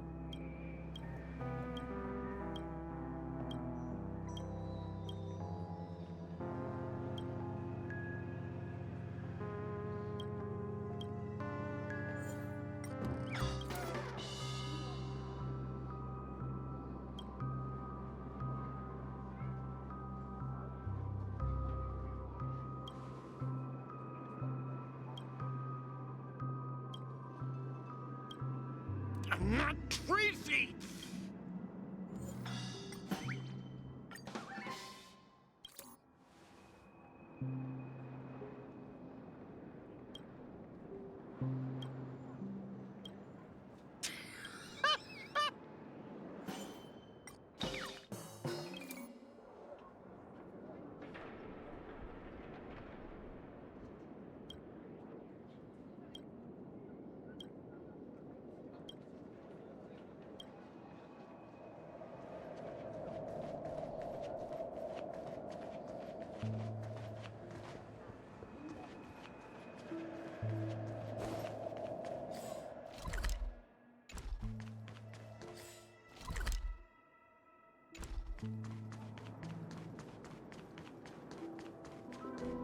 No, at this rate, the family will be done. Evening, Jessie. Is it evening? Welcome, Miss March. Who might these be? These two are my friends. As for the man lying on the ground, he's a scaredy cat who fainted from fright. I see.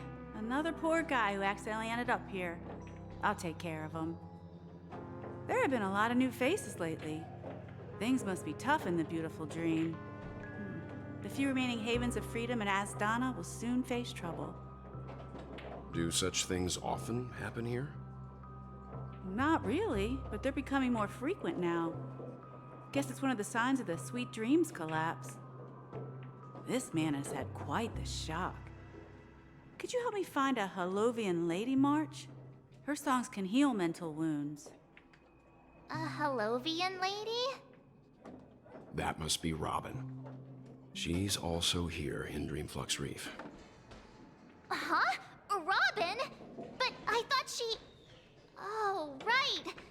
If Firefly is here safe and sound, then it means Robin must be okay too. Misha's about to take us to her to find out what happened. But before that, let's meet up with Himiko. You were with her earlier, right? We met some stowaways in the residential area. Most of them came from neighboring star systems.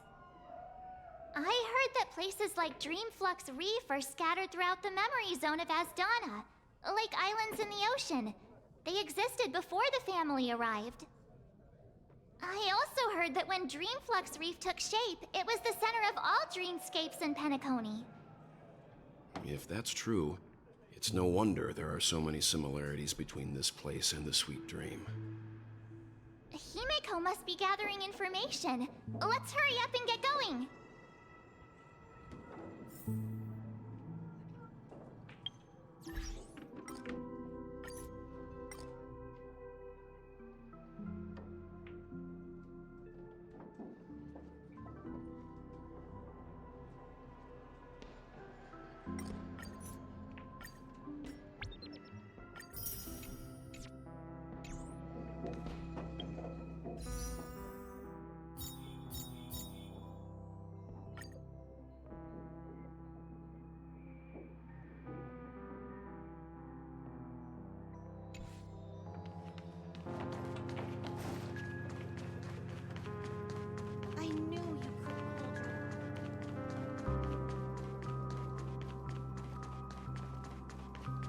This is where we split up.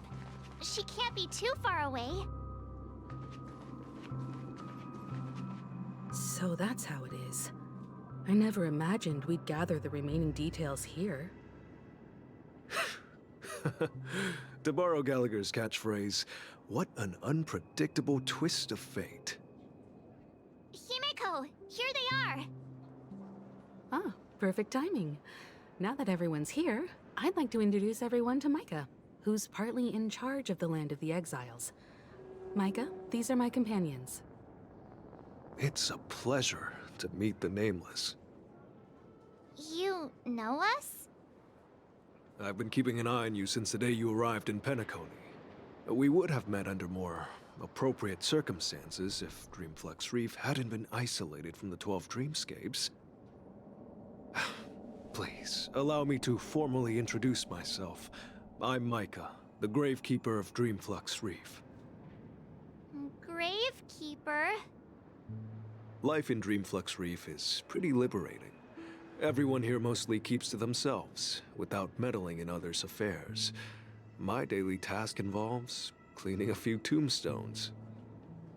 You're too modest, Micah. When lost dream chasers stumble upon this place, you're the one who takes care of them, guiding them back to the sweet dream, or showing them how to survive the wild dream chaos. So, a guardian of sorts. Were you talking to me, Mr. Yang?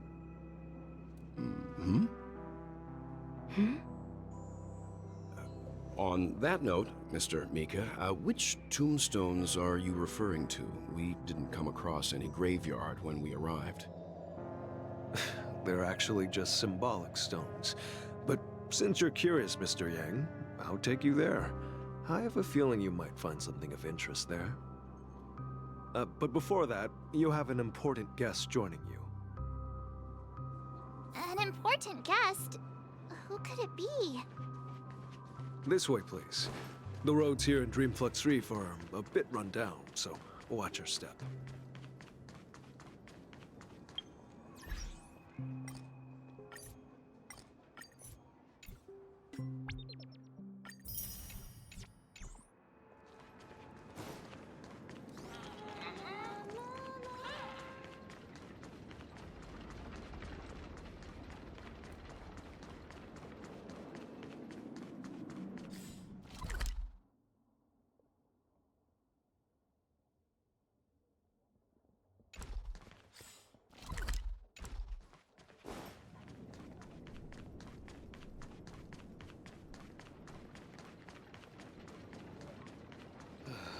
I'm just a wallflower.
Ensuring that the name Hanunu is...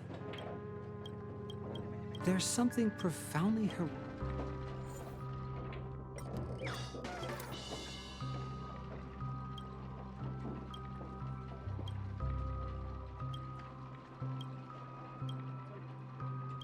There's something profoundly heroic...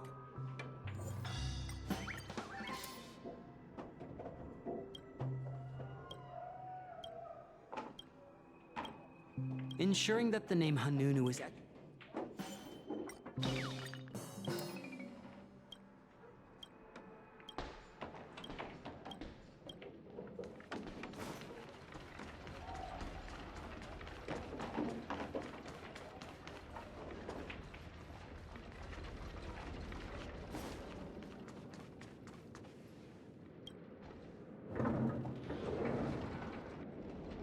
I'm just a wallflower.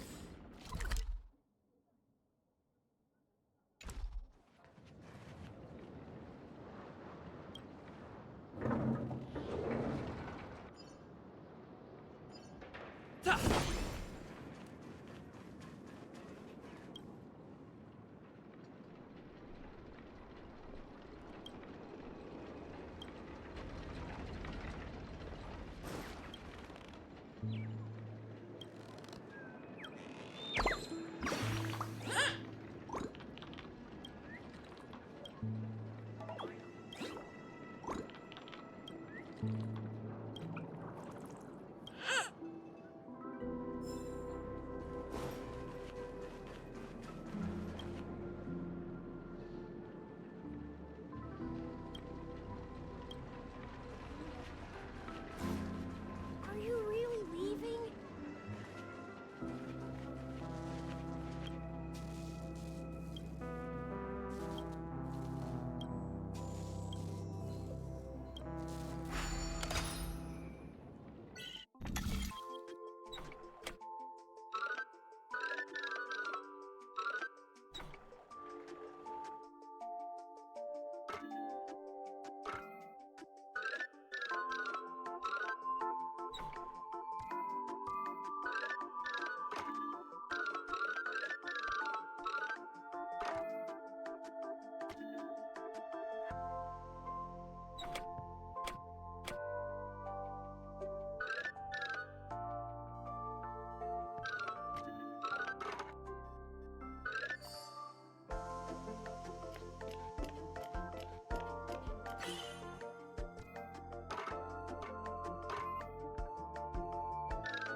Are you really leaving?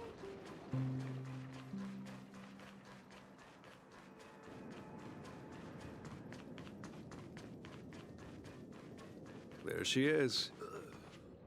It really is her! Miss Robin!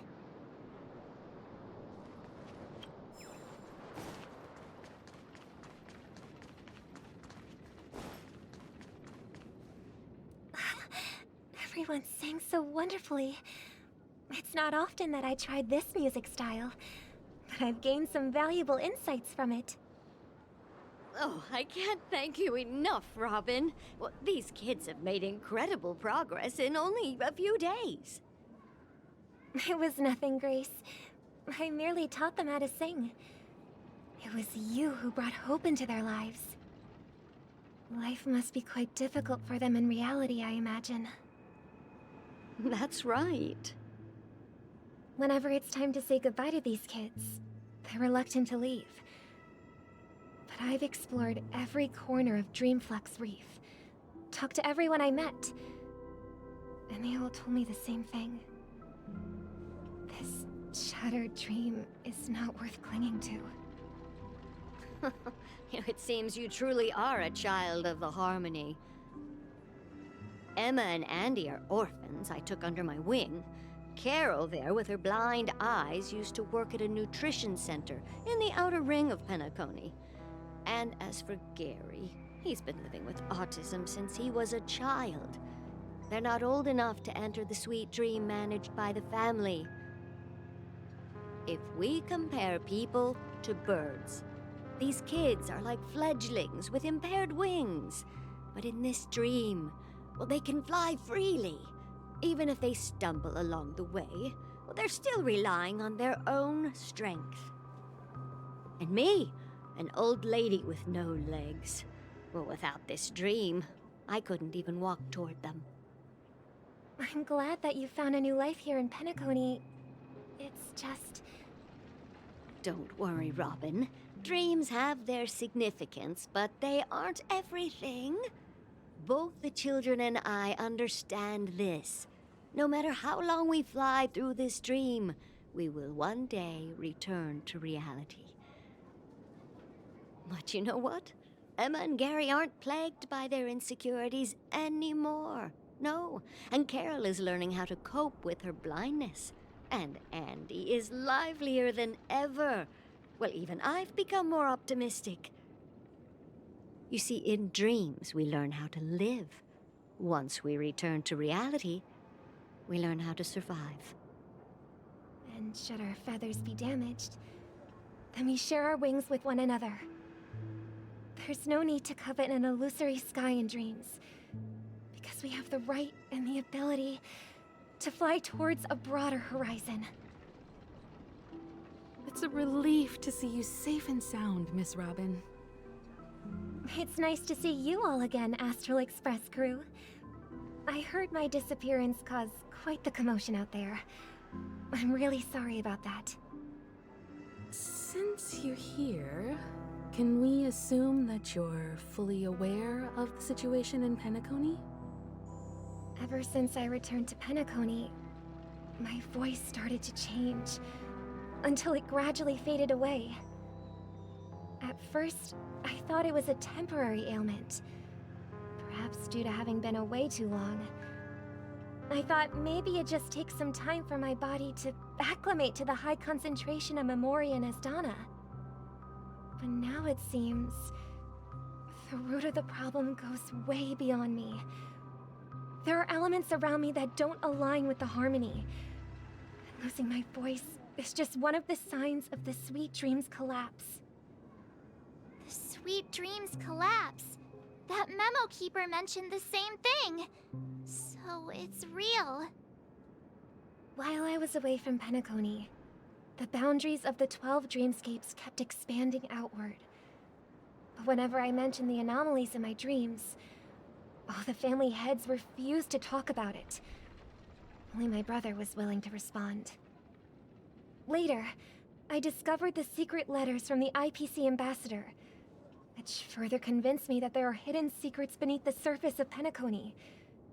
So, following the clues in the Oak family's dossiers, I found my way here. The land of the exiles, concealed by the family under the guise of death.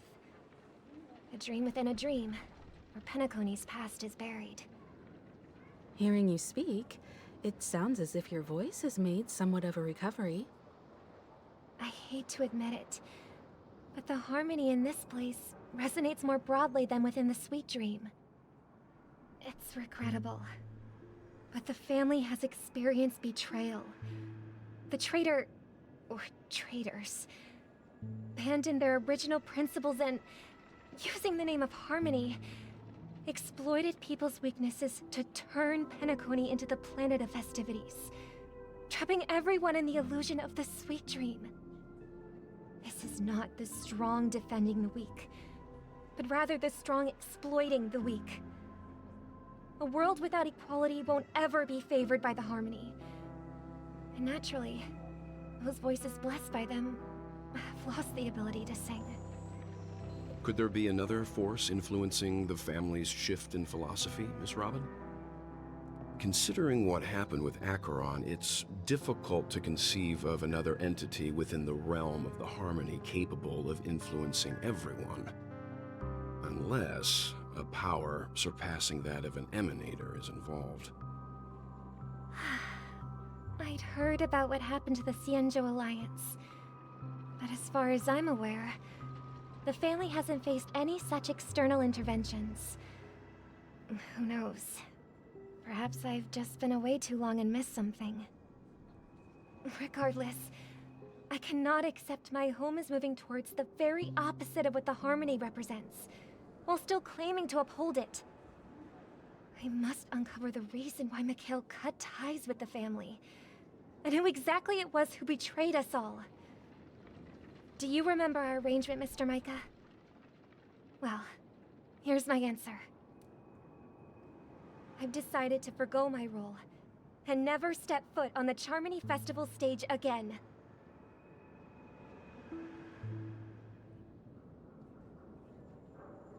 Look here, brother. A little bird. Looks like a fledgling Charmony dove. But Charmony doves don't live here. So how did this little bird get here? Maybe its parents abandoned it? It looks weak and frail. Why don't we find something soft and make a nest for it? This place is too dangerous for a fledgling. Let's take it with us. We can put it on the wooden shelf in front of your window. Okay.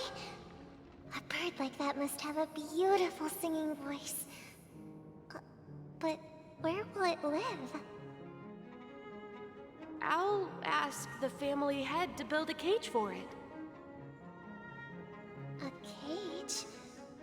But then it won't have the freedom to fly, right? Let's see. What is it that has captured the attention of the two best interpreters of the Great One? To the point that they've forgotten how to enjoy their dessert. Oh, poor little thing. Doesn't look like it's doing well. Do you want to rescue it? I do. But I don't want to lock it up in a cage. Why? Even if it's small and not fully feathered, and can't sing, it didn't come into this world just to be locked up in a cage. should be flying free in the sky. That's quite the romantic idea. And what about you, a young scholar? Do you agree with your sister? I think she's right. But if we leave it out in the wild, it won't survive for more than a few days at best. Ah, I see. It seems our little scholar is still a bit unsure. Well, let me tell you youngsters a story. As you probably know, Charmony doves can fly through the air.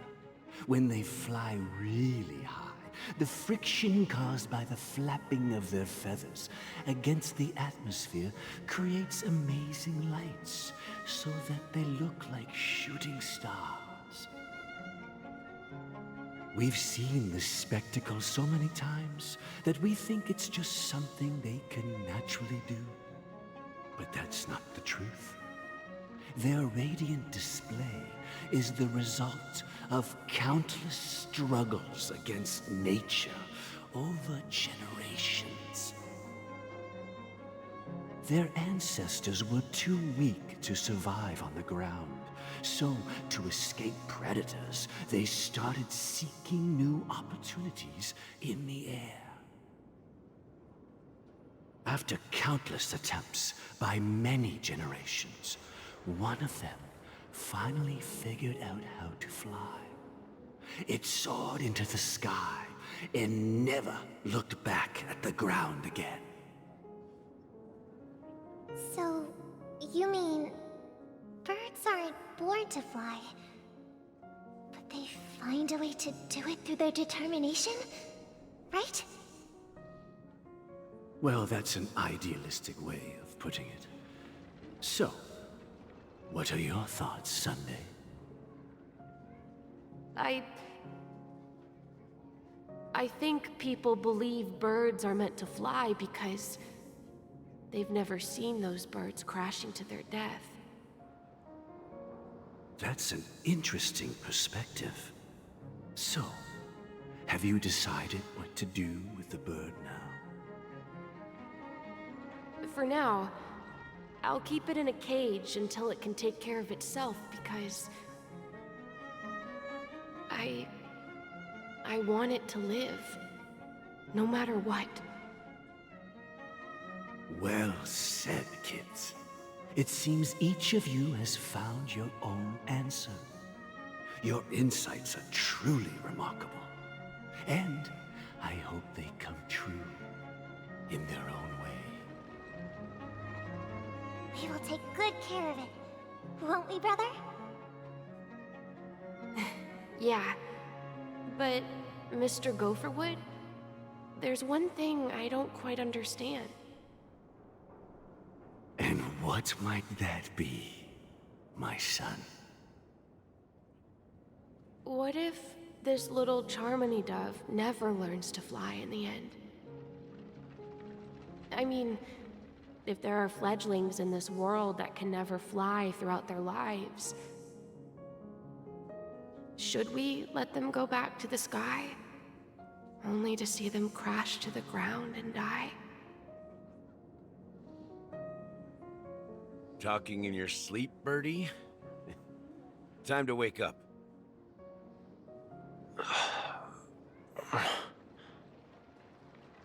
Huh?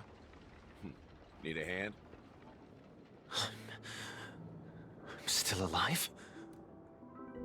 Yeah. Happy about that. Where is Robin?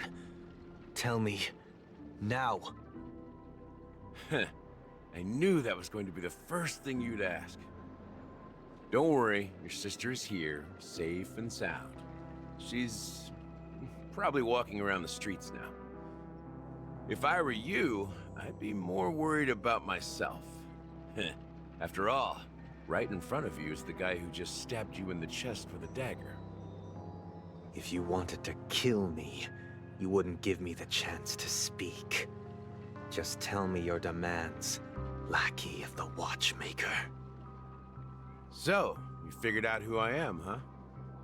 No wonder you had the guts to go against the Dream Master and the Four Families. Looks like I made the right choice. Choice? You are aware of my plan and see through my act. Time is running out, so let's drop the charades. I'm suggesting we cooperate. Cooperate? What makes you think I'd cooperate with you? The fact that the famous Robin has chosen my side. Plus, some clues about a traitor and a bright future for Penacony. Any of that catch your interest? I find it hard to believe a man who's full of deception. Fine. You don't have to trust me. What you should trust is the sense of justice inside of you. Show me Robin first. All right, as you wish. Here she is. Huh? What's your trick this time? Just kidding. I mean, this lady will lead us to Robin, right? And the crew, too. There are too many people who you owe an explanation. That'd be great. Please follow me, Honorable Oak Family Head. Now, all the actors are on the stage.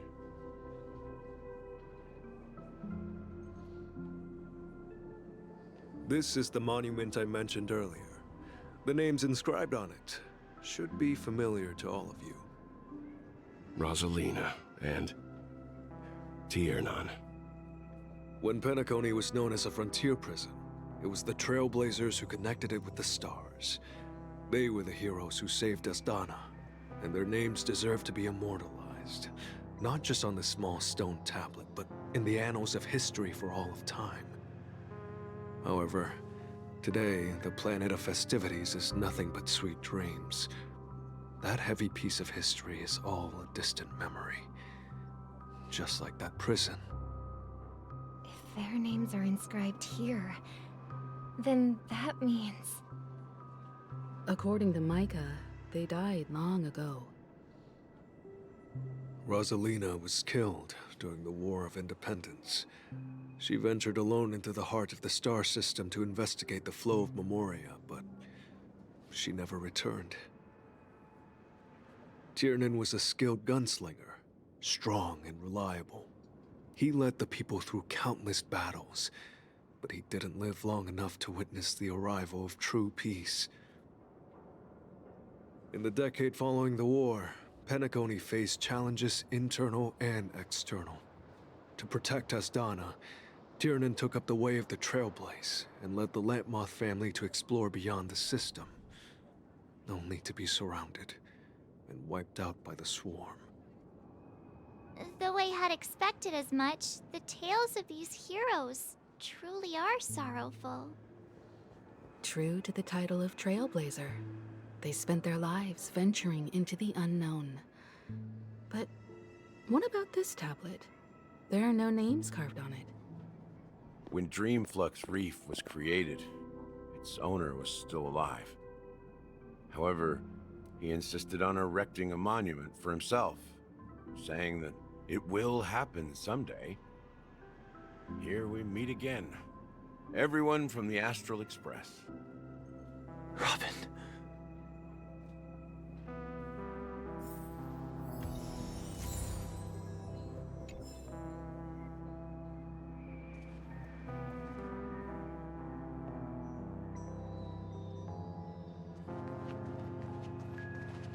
Brother... There's no need for words. You're safe, and that's all that matters.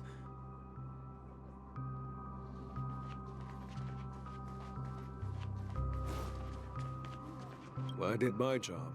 I gathered everyone here. Gallagher will explain the rest to you. Take care.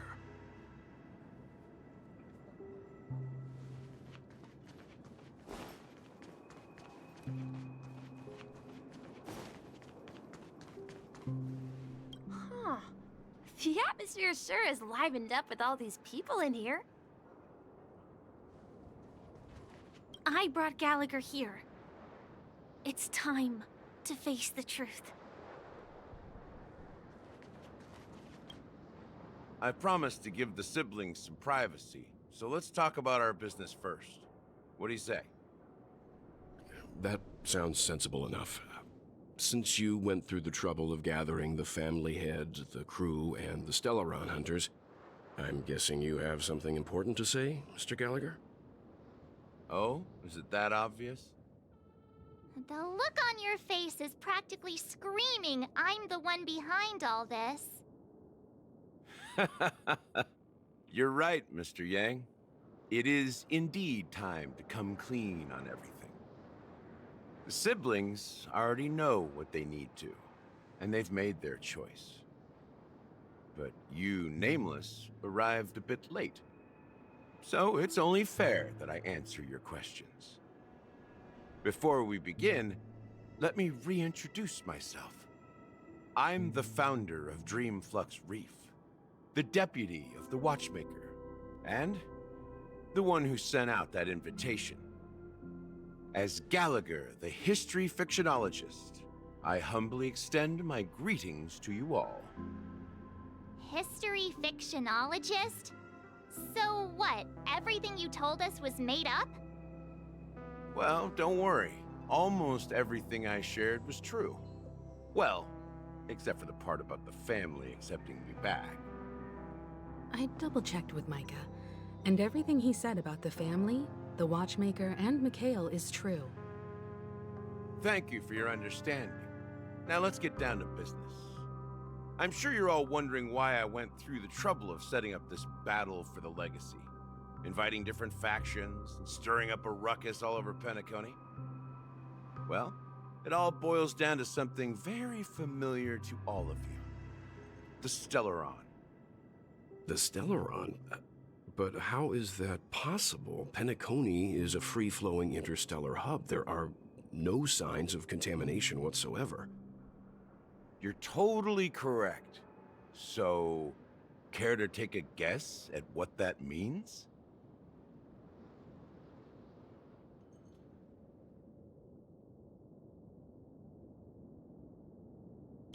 How keen. Well, what should I say? I expected nothing less from the person here who is the most familiar with the Stellarons. The sweet dream doesn't come out of thin air. If you think of the memory zone as the sea, creating the land of the dreams is like filling that wild ocean with earth to make an island. To achieve this feat, without the help of an emanator of remembrance or enigmata, the only way is to use a Stellaron. And that's not something you can achieve with a simple wish. It requires vast quantities of knowledge, time, and manpower. I'm sure you get what I'm hinting at. In Azdana, the planet of festivities itself is a Stellaron disaster. The planet of festivities itself is a Stellaron disaster? It all started a long time ago. Back when the Watchmaker and his crew liberated the frontier prison. They faced countless challenges as they began building Penacony from the ground up. That's when the idea of using the Stellaron came into play. The Stellaron first entered the Azdana system during the war. The Nameless warned everyone against the folly of attempting to tamper with such a power, and most heeded their words. But there are always people in the shadows with ulterior motives. The turning point came after Tiernan's death. With two of the Nameless gone, the Watchmaker had to go to the front lines. It was at that moment his rivals saw an opportunity. By the time a representative from the Montour Systems family arrived at the Watchmaker's call, the Stellaron had already been activated and was seeping into the primordial synesthesia dreamscape. And I suppose the family happened to possess the knowledge to seal the Stellaron? Not just that. They knew far more about the Stellaron than the average person. They helped Mikhail swiftly quell the civil unrest and played a part in building Penacony under the disguise of the Harmony. Those three eras were known as the Age of Dreaming. The Watchmaker, who had been left in the dark, sent out invitations across the universe, spreading the hype around the land of the dreams. Then, how did they turn against each other? Remember the island in the ocean metaphor? The truth is, the Stellaron was never truly sealed. It existed in a different form within the dreamscape. Think about this. What would it cost to create and maintain such a lavish dreamland? It's people's lives. The opulent dream is built upon the decay of spirits, with a toxic elixir called pleasure flowing through the dreamscape. It tempts people to indulge in the dreamscape, and gradually their minds succumb, becoming nourishment for the sweet dream. Confusion, laziness, and cowardice, weaknesses that plague humanity, were magnified and nourished by the family. Penacony became a new kind of prison, even more impenetrable than the previous one. Sadly, we realized this far too late. By then, the family had a firm grip on Penacony, swiftly quelling any opposition that arose. At my wit's end, I had to use the power of the Enigmata, and sought refuge in this chaotic realm. Over the years, I created a meme within this dream for our use. Dormancy. That's its real name. We exploited a loophole. You see, regular people can't fall asleep again while they are inside the dreamscape. So this is the true meaning of the impossible. You sent out invitations in the Watchmaker's name to find forces capable of resolving the Stellaron disaster and draw them into Penacony to uncover the truth. It's not just that. Above all, I wanted to see what happens when the major factions engage in a struggle for the legacy.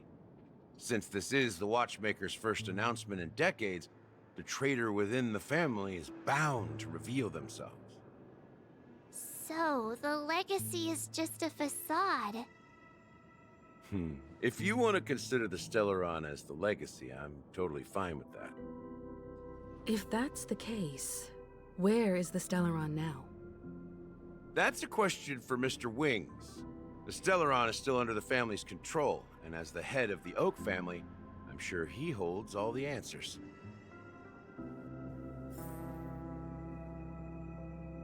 Go ahead. I'm sure Mr. Wings holds all the answers. As I suspected, the core of this issue lies within the Stellaron. You all look quite serious. Is there anything I can do to help?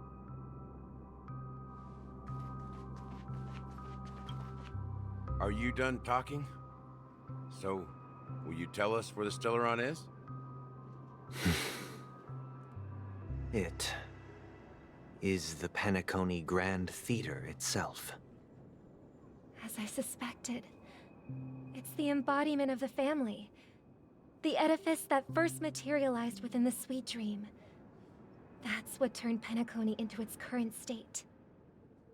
As for the person who employed its power, it is in fact Mr. Gopherwood, the current Dream Master. Well, that was easier than I thought. Did you conduct your own investigation already? Correct. When I was trying to track down the person who murdered my sister, apart from you, Gopherwood was my second suspect. Confronting me first turned out to be a smart move on your part. I didn't have other options. The Dream Master has been elusive, and even the heads of the families can hardly get an audience with him. Moreover, Mr. Gopherwood has been kind to my sister and me. And I didn't want it all to end like this. What do you mean by that? To be honest, my brother and I are also victims of the cancer of all worlds. We grew up as orphans, and were adopted by the family when they came to help. Mr. Gopherwood recognized our potential and brought us to Penacony. But I can't just stand by and watch Mr. Gopherwood become an enemy of the Harmony. I won't use my voice to support an evil cause. I won't step on that stage and sing, no matter who the traitor is, or what orders they give me. I won't let the Charmony Festival become an event that destroys Harmony itself. For the paradise in our dreams.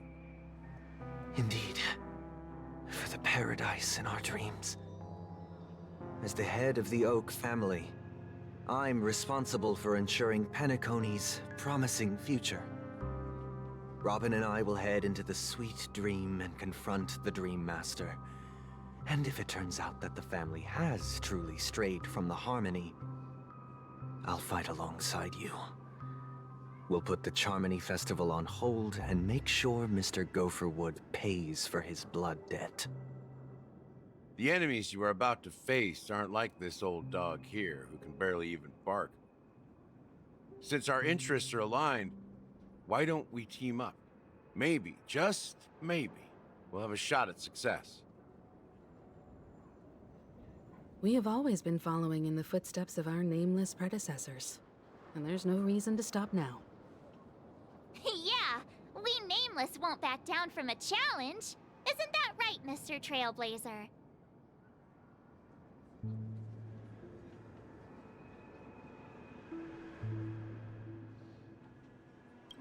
Come on, don't crack jokes at such a serious moment.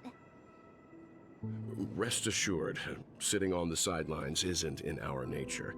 Mr. Sunday, Miss Robin, I'm willing to accompany you on behalf of the Astral Express. Having a third party present should help with negotiations, and could make all the difference if things get ugly.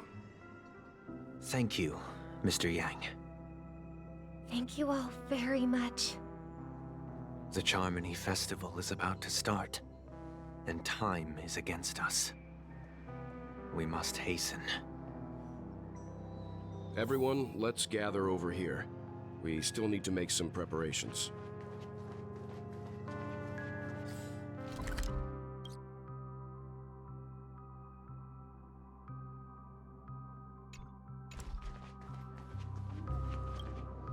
I may have been quick to step up to the plate, but confronting the Dream Master could be a very dangerous affair. Huh? Even you're saying that, Mr. Yang? How powerful is that Dream Master? He's the leader of the families of Penacony, and he has the entire power of the Harmony behind him. Not to mention the Stellaron in his possession. We must proceed with great caution. Maybe you can just stay behind this time, Mr. Yang? No, that won't do. Even if we count Robin as an ally, something felt off about Mr. Sunday just now. Although, I can't quite put my finger on it. I have to make sure he won't turn against us when things start to get dicey. You're still carrying the keepsake the IPC envoy gave you, right? May I borrow it for a moment?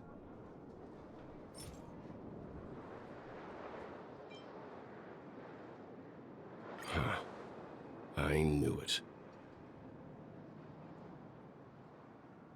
As I suspected, this chip Aventurine gave to you is actually a miniature transmitter. If I'm right, he intends to use it to track your location or contact you when needed. As it so happens, this may actually be of some use in the current situation. Aventurine? Is he still alive? And what does he have to do with our mission to confront the Dream Master? Remember what I said earlier? Working with the IPC is a way to keep the family in check. If negotiations go south and the family show their true colors by going after the Stellaron, I'll use this transmitter to send a message to the IPC. It'll be just the opportunity the IPC ambassador was hoping for. The only question mark in all of this is Aventurine's current status. But the IPC is always listening, especially senior strategic investment department heads like him.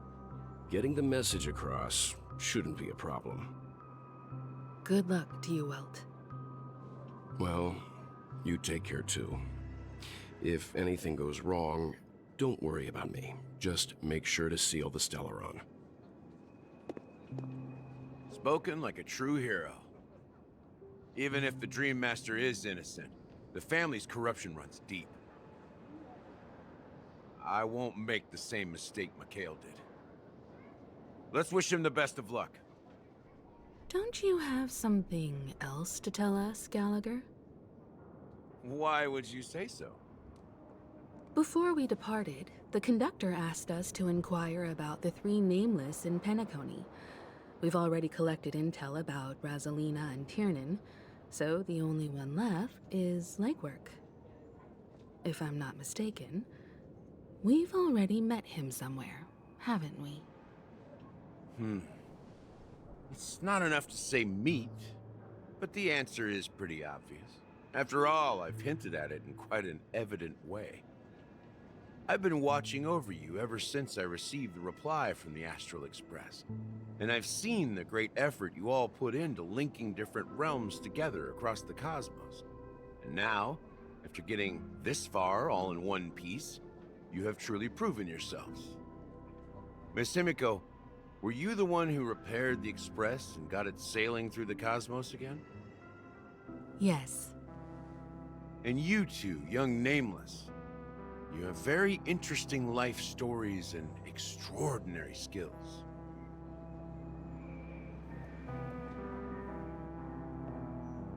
What? Hey, you can't just make up titles like that. You're full of energy. Please send my regards to the conductor, Pom Pom. Please let them know that their friend had fond memories from his time aboard the Express, which he reminisced on every time he had a good drink. As for the last Nameless, he embarked, disembarked, and embarked again, traveling in a great circle, ending up back where he started. On his deathbed, he told me to find the Astral Express and deliver an invitation to the future Nameless. He left behind a special gift, a true legacy. Something that belongs only to the successors of the Trailblaze. Come with me. Now is the time to reveal it.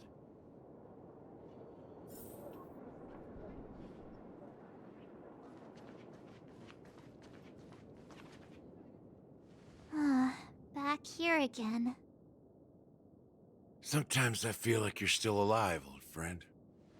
Like you've still got so much to say and do. I've kept my promise and brought the future Trailblazers you've waited so long for.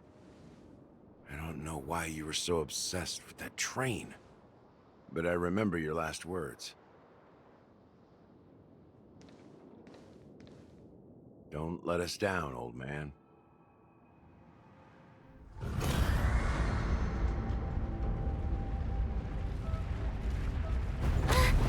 What's happening?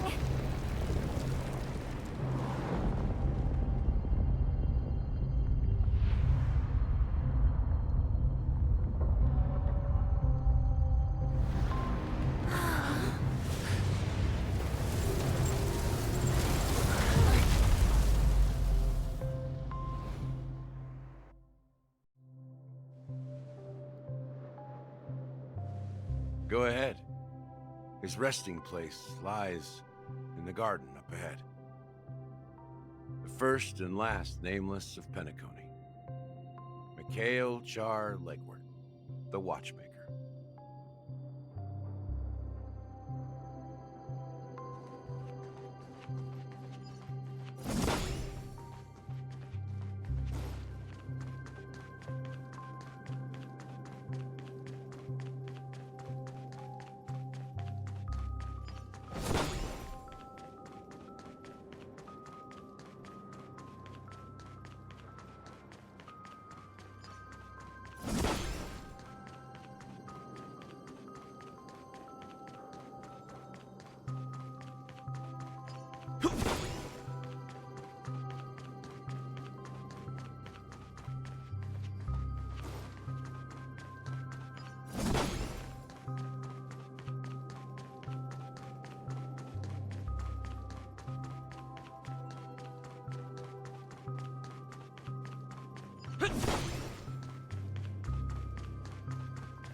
Sure enough, the watchmaker is the third nameless. Even I could guess that one. The legacy he left behind was a dream bubble. I believe inside that bubble, there's something that holds meaning only for the nameless. After all, when I checked its contents, I found nothing inside. Maybe some Trailblaze runes? Even more mysterious than me. Well, let's have a look.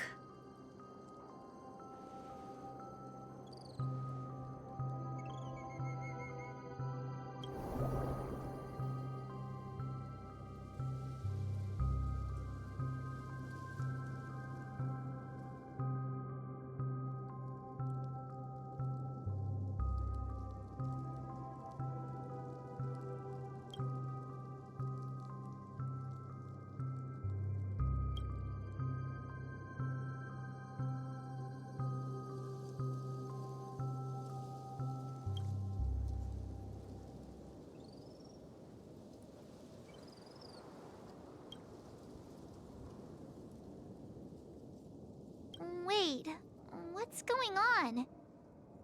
Seriously? There's nothing inside this dream bubble?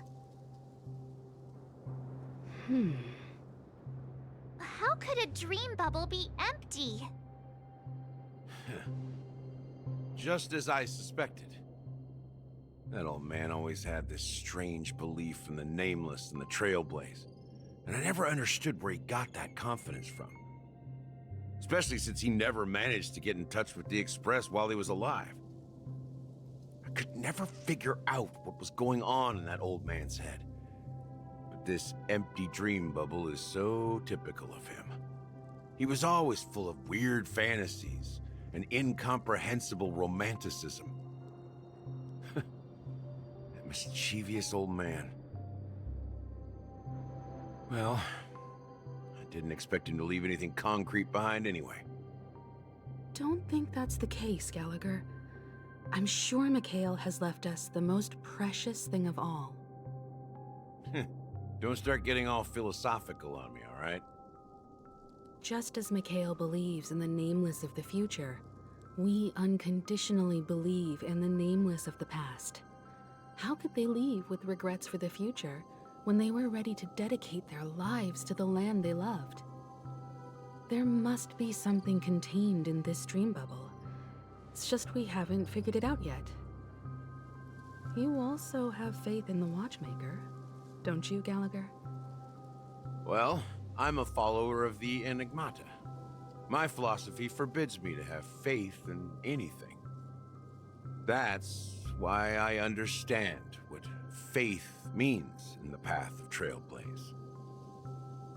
And I also want to know what he left behind. I'll leave it to you guys then. Can I borrow your pet? I need to make a trip back to Golden Hour and check something at the Dreamscape sales store. It's for Mikhail, and for the future of Penacony.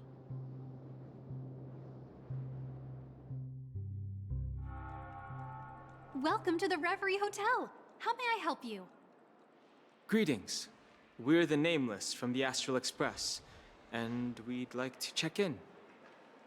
The Astral Express? But I thought... Yes, my companion's already checked in. My name is Dan Hung, and I believe my personal information is recorded in your system. I see, but your companion said you wouldn't be coming due to a change of plans. Now the plans have changed again. And you are... Me? I'm Pom Pom. A new nameless who's also with the Astral Express. He's my fellow Trailblazer. We responded to the family's invitation before he boarded the Express, so he wasn't registered in your system. Is it possible to accommodate him as well? Oh, I see. Another one of the Nameless had a similar situation. Seems like a lot of people are joining the Trailblaze these days. Since there's a precedent, it shouldn't be a problem. Just give me a second to contact your companions. I'm sorry, dear guests, but it seems I'm unable to reach the other members of the Astral Express. What do you mean by unable to reach them? My apologies. This is the first time I've encountered a situation like this. However, the system indicates that those guests are still in the dreamscape. How about this? Give me their room number, and we'll go check on them ourselves. I'm afraid that's not possible. I need to verify both of your identities before I can share any guest information. How about you just wake up someone? Let's say, Wilt? I'm sorry, but there are strict rules regarding forced awakening. It cannot be done without the proper clearance. So nothing works, huh? What's your solution then? Are you saying we sleep here? At the reception? Please be patient. We need to contact your companions in order to confirm your identities. And now it seems you need to confirm our identities before you can contact our companions. It seems so. Oh, fudge! Look, nothing personal, but if you can't handle this, go find someone else who can, okay? Please calm down, dear guests. I do recall that Mr. Sunday, the Oak family head, personally handled this issue earlier. Oh, please wait a moment while I contact him. I don't think she's trying to give us a hard time. She really just doesn't know what to do. I have a bad feeling about this. You tried to contact them on the Express earlier, but they didn't respond. Something doesn't seem right. I need to leave for a moment. You can stay here with the receptionist. Sure thing. Just don't keep me waiting forever. Don Hung seems pretty worried about his companions. I should give him some space. Stressing out about it won't help anything. Why is it life forms inside the luggage? Even if we stood on each other's heads, this statue would still be taller. The Charmony Festival is about to start! I'm so excited! Hey! You guys here for the Charmony Festival too? Well, I didn't come all the way here specially for the festival. Honestly, I don't really even know what it's about. But I heard it's a lot of fun! Well, back in my homeworld, Anaria, we have festivals like that all the time. My dad threw me a birthday party one time that was just as extravagant as the Charmony Festival. Oh, come on! The Charmony Festival is a once-in-an-Amber-era event! How can a birthday party compare? Well, you never know, right? Maybe on her world, birthdays only happen once in Amber Era. Anyway, let's forget about that. Have you heard about the, unsettling things happening in the dreamscape? Unsettling things? What could possibly go wrong? It better not ruin the Charmony Festival! I've been looking forward to it! Relax. With a big event like this, there's bound to be lots of gossip and rumors. Don't worry. If anything does happen, the family will be on top of it. Oh, that's a relief. I didn't come all this way to see the festival go down the drain. Well, looks like I won't get any fudging clues out of these two. They're clueless. Surely there'll be a lot of celebrities at the Charmony. Don't enter the dream with such a...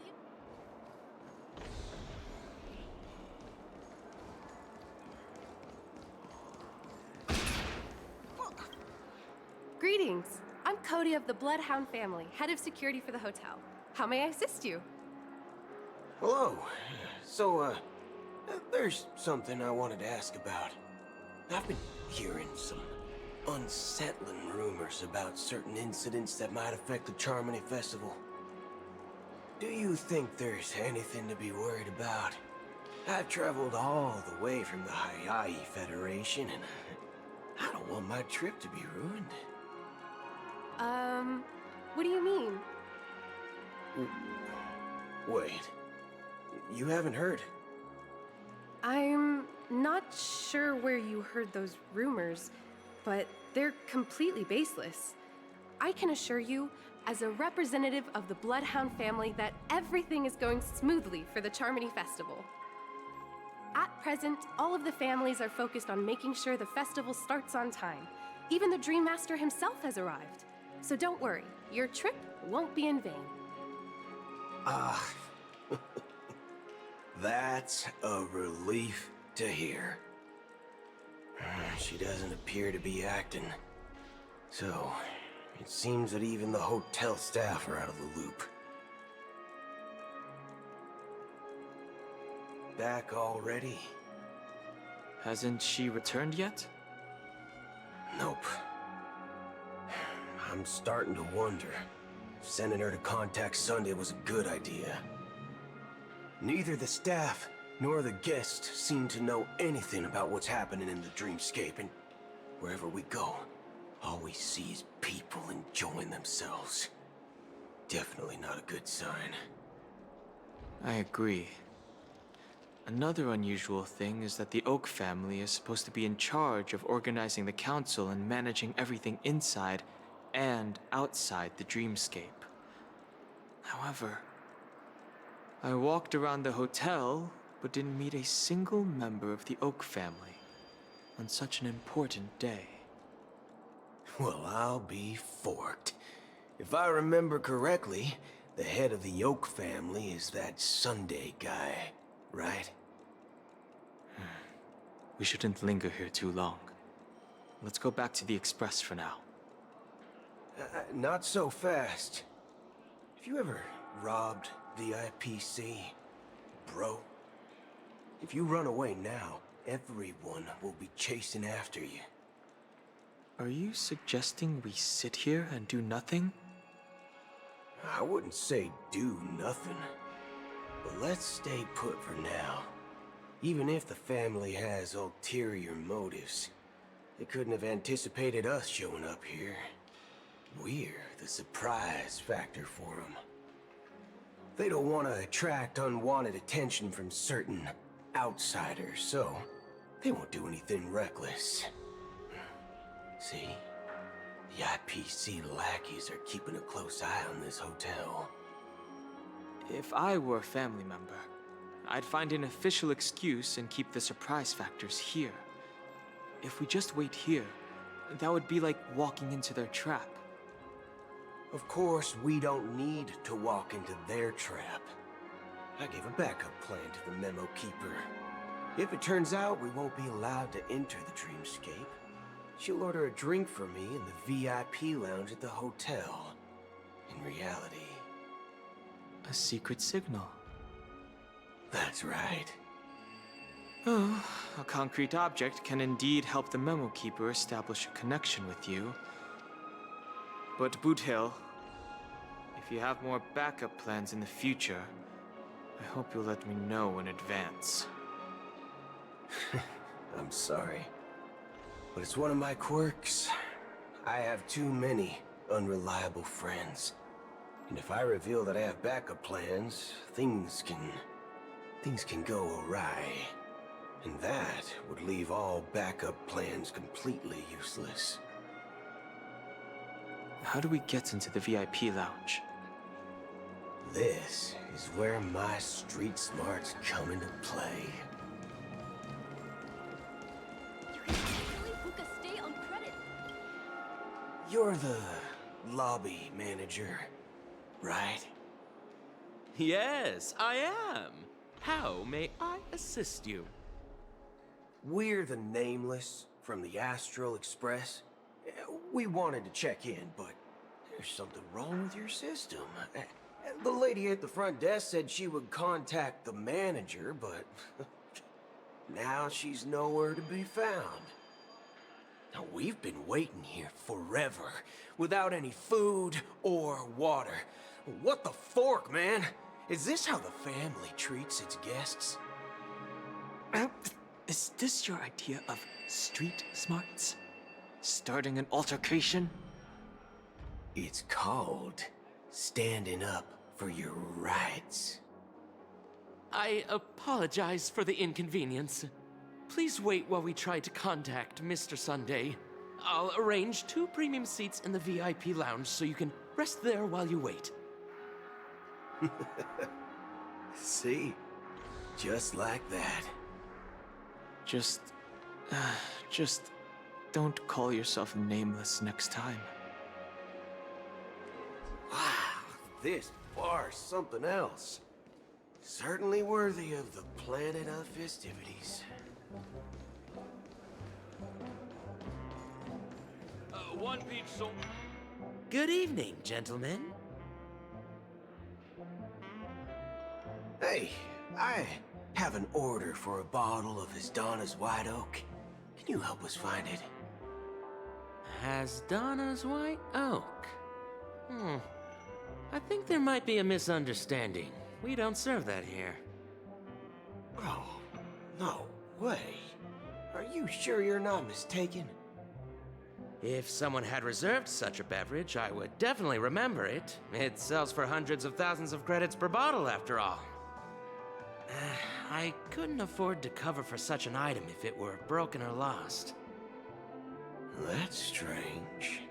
Well, could it be that the memo keeper couldn't afford it? And what should we do now? Oh, no need to rush. Let's grab some drinks first. Maybe I arrived too early and she hasn't come yet. Now, let's see what kind of juice malts you all have here. Well, give me a glass of Heenum Valley, 40 years. I'll have it neat. No ice. Wow, that's the most expensive one on the list. You have a taste for the finer things. It's on the house, anyway. What can I get for you? Anything you recommend is fine. Then I would recommend today's special, Glass Village. It's classic Soul Glad mixed with Laboom juice. It's refreshing and suits your cool demeanor. Just 1 minute. Ah, this flavor. Dynamite barbecue with rocket fuel. Ooh, really hits the spot. Truly the finest sherry cask-aged malt juice in the cosmos. Dynamite barbecue with rocket fuel. Is that really something that humans enjoy? Hey, this guy doesn't know anything at all. As long as you're satisfied, dear guests, please enjoy. Let's give the memo keeper another half-system hour. If she doesn't show up, we'll need to come up with a new plan. In the meantime, let's take stock of the situation. What do you think? The situation is unclear. Something must have happened on the planet of festivities, but the public is unaware of it. Someone in a position of power within the family must be covering it up. It's unusual for the followers of the Harmony to invite other factions, let alone the IPC and the Masked Fools. If what you said about the Emanator of the Nihility is true, the situation in Penacony is a little complicated, to say the least. Actually, there's something else I'm concerned about. Regarding Acheron. As you know, the faction that follows the path of the Hunt are some of the most dangerous folks in the cosmos to mess with. I mean, who in their right mind would impersonate the Cienjo Alliance or the Galaxy Rangers? It's like asking for a death wish. Isn't there a saying among the Cienjo people that the Rainbow Sect lets their Lux arrow do all the beating? Talking. Do all the talking. Well, you know what I mean. Even though the Galaxy Rangers have been out of sight for years, we've been keeping an eye on this region. Even the dumbest criminals know better than to mess with the Annihilation Gang, much less the Rangers. But that Acheron lady, she doesn't seem like a lunatic at all. On the contrary, she's highly logical and organized. She knows exactly when to hold back and when to strike without mercy. And you believe that someone like her would have an ulterior motive for impersonating a Galaxy Ranger? I'm not entirely sure, but I do have my suspicions. Maybe she knows a Galaxy Ranger, or perhaps she's trying to lure us out for some reason, which I can't figure out. Anyway, what worries me more are the anomalies within the family. They've summoned followers from various paths for the festival. No matter how generous such a gesture is, this move seems highly unusual. Unless the invitations weren't sent by them. If that's the case, it's even more intriguing that the family insists on organizing the Charmony Festival, despite the chaos. Maybe it's Shipei the Harmony pulling the strings. We find it beyond human understanding because it wasn't arranged by humans at all. People do stupid things out of irrational impulses. They abandon their principles when self-interest is involved. They believe in things they know they shouldn't, and fudge, they even break their own rules. But Eons don't. They stick to their determined path and never turn back, even if they reach a dead end. You think Shipei's will is behind all this? It may not necessarily be Shipei. There's definitely some higher entity involved. I know it may sound pessimistic, but if human free will were reliable, why would we even need Galaxy Rangers? It's much simpler when you boil it down to the eons and paths. Like how Lon always follows the path of the Hunt, or how the Express stays true to the Trailblaze despite Akavili's disappearance. But in my opinion, Akavili's fall holds significance for the Nameless. Oh, so you're saying the Nameless now have to take responsibility for their own choices because their absolutely right leader is gone? Exactly. I believe the purpose of the journey isn't just about following a path that's always considered absolutely right. It's more about doing your best to choose the right path for yourself among countless possibilities, even with limited insight and judgment. I don't know what you've been through, but I agree that people must take responsibility for their choices, because no one else can do it for them. That's why the Galaxy Rangers need to uncover the imposter and figure out her true intentions. Just in case. I have a backup plan if the Memo Keeper doesn't show up. This is my final backup plan. I promise. You sure have a lot of cards up your sleeve. Well, going back to my old career would make things a lot easier. By the way, when you were walking around the hotel, did you happen to see any important-looking guests? What's your plan? It's simple. We just grab some hostages and use them as bargaining chips with the family. Or maybe we can even take their identities. No need for that. We'll return to the Express now. Wait. Are you getting scared? Draw your weapon. Let's make a big scene. Are you leaving, esteemed guests? Would you like to cancel that Asdana's White Oak you just ordered? Huh? Asdana's White Oak? But didn't you just say... Ha ha. Looks like you are a bit intoxicated, esteemed guests. You ordered a bottle of Asdana's White Oak just a moment ago. Looks like your memo keeper friend has finally arrived. Oh, right. Sorry, my memory's not the best.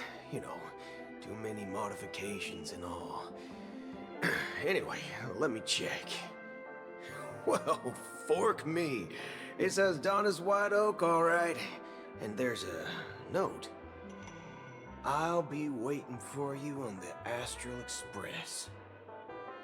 No mistake. That's her message to you.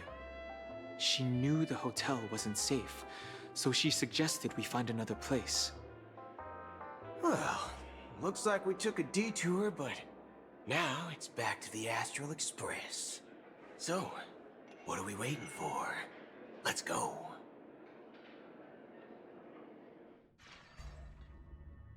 You're back? Two guests just boarded saying they were looking for Boot Hill, so I told them to wait in the parlor car. Oh, just in time. 2 guests? Yeah, or 2. Look, we welcome all passengers on the Astral Express, but sneaking in like that, you have no regard for etiquette. My apologies, conductor. It was an oversight on my part. I assumed you were already acquainted with the garden. Given the chaotic situation in Penacony, the Nameless are the only ones we can truly trust right now. You are the memo keeper. Pleased to meet you, Dan Hung. I've seen you in others' memories. And as for Boot Hill, this is our first face-to-face meeting. I hope you enjoyed that bottle of Astana's White Oak. You sure have a refined taste. Finally, Memo Keeper. Well, let's cut to the chase. Spill everything you know. That's precisely what I intend to do. But before that, please allow me to introduce myself. My name is Black Swan, and I serve the Garden of Recollection as a memo keeper. As for Acheron's story, I'm sure she knows it better than I do. Greetings. I'm Acheron. What? You Garden of Recollection shirtbag! You betrayed me! I apologize, but she did that at my request. Due to certain reasons, I have been exiled by the family. Thankfully, this memo keeper came to my aid and helped me escape their surveillance unnoticed. To be honest, it was more like stalking than helping. And the process was far from unnoticed. But we did escape. I asked her to guide me to a place beyond the family's reach and to contact a few trustworthy individuals. Namely, all of you. Trustworthy? Son of a nice lady. You think I'm dumb or something? How about this? I'll put a few bullet holes in your head and see what secrets spill out. Then, we can talk about trust. It doesn't have to be like that. I'm willing to answer all your questions, but not right now. If my cover hadn't been blown, we might have had more time, but at the moment, we don't have any other options. No other options? What do you mean? This is the only way I can ensure everyone's safety. I kindly request an immediate warp jump out of the Astana star system.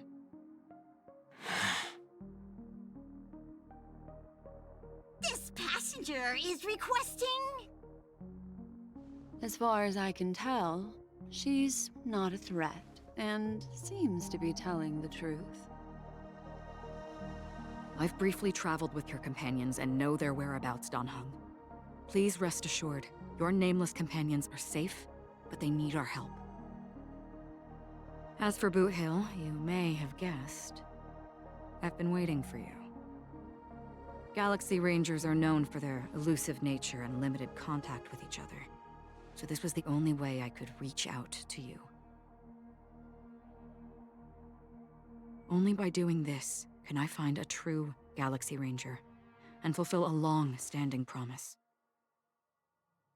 To return his relics to their rightful owner. Someone once told me that every rainfall is like a gift from the heavens, a sign of their mercy upon the world. Raindrops are said to be the tears of the gods, shed in response to the sorrows of the world. Their constant pouring is a reminder that the gods haven't abandoned us yet. So, how long has this rain been going on for? I used to believe, just like you, that it would eventually stop. Years and decades passed. And in the end, such hope faded away before the rain did. Looks like the god you mentioned doesn't exist after all.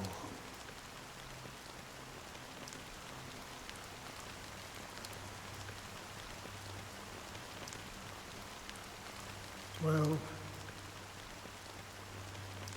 let me share a story with you. Mortals who walk the paths are like sailors on a vast ocean, leaving behind a trail that creates countless ripples of possibilities. These ripples last longer than the fleeting lifetimes of humans. And for some, their presence leaves such a strong mark that it's reflected in the waves. Like those shadows on the ocean. Sin-thirsters, the obsessions of the Pathstriders, they emerge from the depths of IX, seeing themselves as masters of their own destiny, unknowingly repeating the actions of their past lives. They emerge from the nihility and head toward it, leading purposeless lives. However, these hollow phantoms,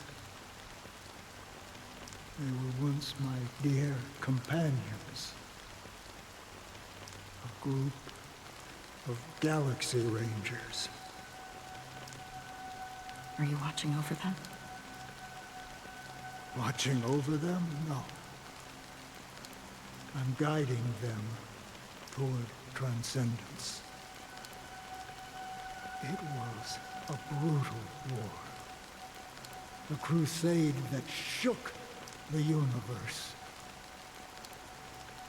The universe witnessed the fall of Zulo, the Lord Ravager, but it came at a price. A price so hefty that only those who were there still remember. The unwavering determination of the Hunt followers persists even in death. So someone must guide these lost souls to their life beyond. They were heroes in their time. And they shouldn't be reduced to mere puppets of the nihility. As for me, I've suffered too many losses on that battlefield to advance any further. And that makes me the most fitting person to carry out this task. But you know, these sin thirsters, they're not who they used to be. Does this seem pointless to you? Well, some tasks have to be done, even if they are pointless.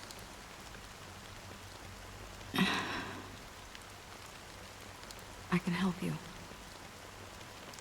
For what? For the meaning of the nihility.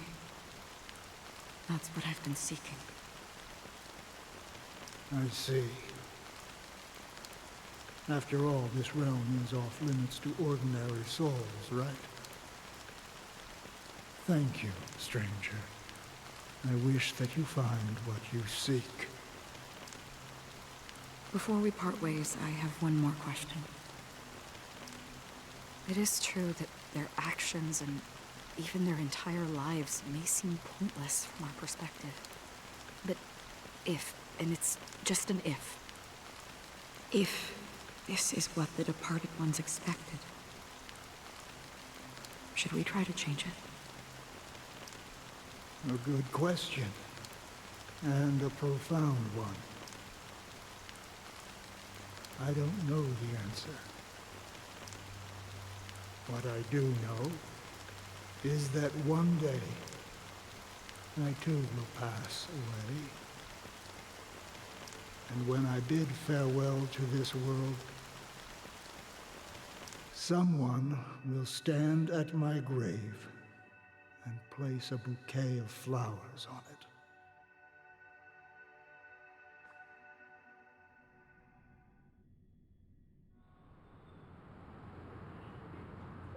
When I appeared as a child, my speech, mindset, and soul reflected immaturity and innocence. As I grew into adulthood, I left behind my childlike side.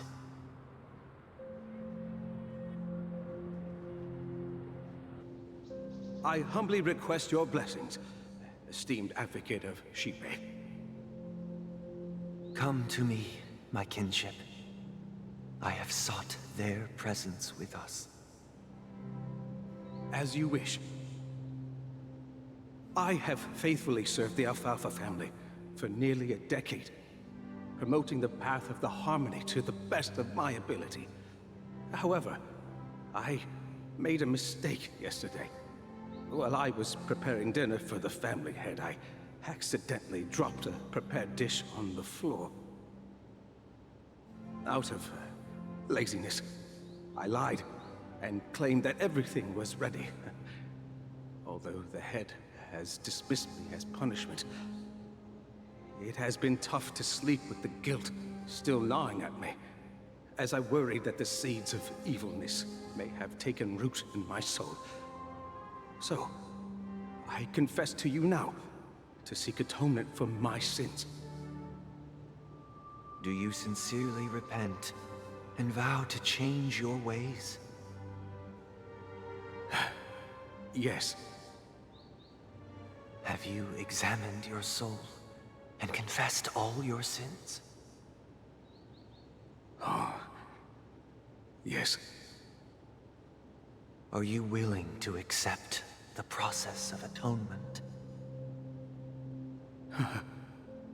Yes.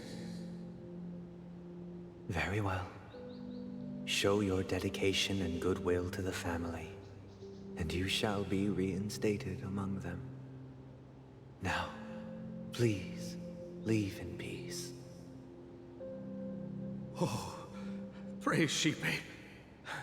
And thank you, esteemed advocate. Next, please step forward. I wholeheartedly confess to you. Please, pardon my sins.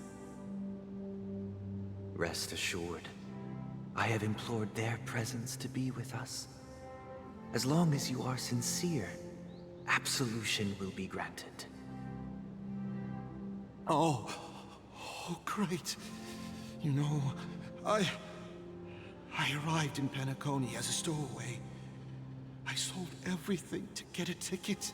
My house, my land, and my 2 children. I see. Please, go on.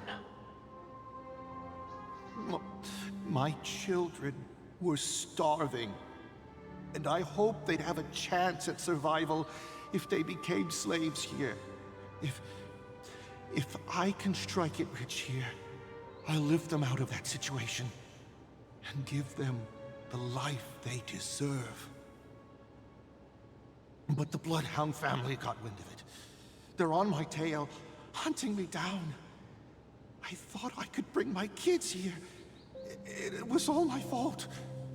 All my fault. The family is ready to forgive all sinners. I'll ask the Bloodhound family to cease their pursuit. You don't need to live in fear anymore.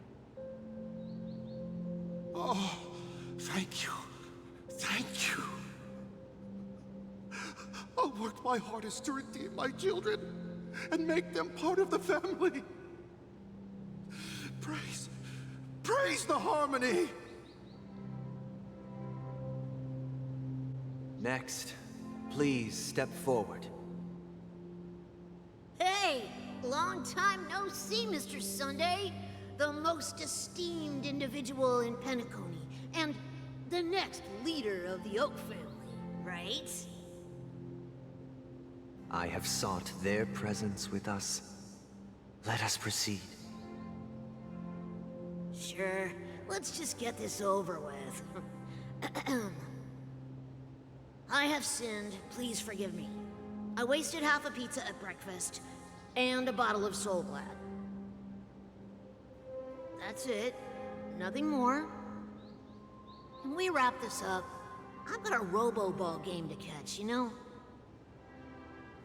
Do you seek to atone for your sins through good deeds?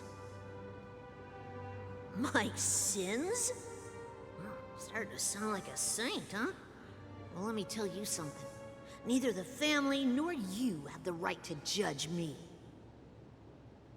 You think nobody knows what your precious family has done? About the watchmaker? Huh? Don't kid yourself, Featherbrain. Those dream chasers might be fooled by your act, but don't fool yourself. Before you start spouting off your holy verses, answer me this. Where does the power of the Oak family come from? And your power? What makes you think you can sit there all high and mighty, looking down on everyone else? Well, I've spent enough time in confession today to enter the Harmony's paradise, right? Then I'll take my leave. Good luck with your election, and, don't make me regret my investments in you.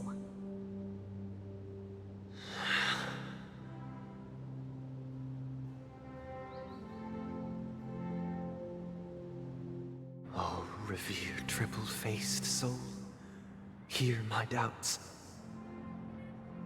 Who can judge the strong when their power hides their crimes? Who can vouch for the weak when they will pay any price to survive? Who can comfort the purest souls when even they get led astray? If the strong defending the weak is truly the foundation of paradise, then who is responsible for the suffering and anguish in this wretched world?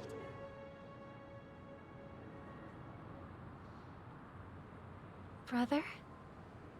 Brother? Brother, are you all right? Fine. I've been working long hours, and I just made a trip to Dreamflux Reef and back. So, I'm a bit out of sorts. But it'll all be over before we know it. You've been working non-stop on the Charmony Festival, Mr. Sunday, and no one could have predicted this incident. Even if the Stellaron does pose a grave threat, I still feel sorry for all the trouble we've caused you. No need to worry about troubling anyone. The Charmony Festival was meant to spread joy and harmony across the cosmos. But now that we know the truth, I'm afraid we'll have to cancel it. It has always been our wish to make everyone happy, so... we'll do our best to explain everything to the Dream Master. I'm sure he'll understand. Even if the negotiation does not go smoothly, I'll refuse to go on stage. Without the Chord Master, the Harmonious Choir would not arrive, and the Charmony Festival would be just a grand performance, and nothing more. I'm relieved to see your determination.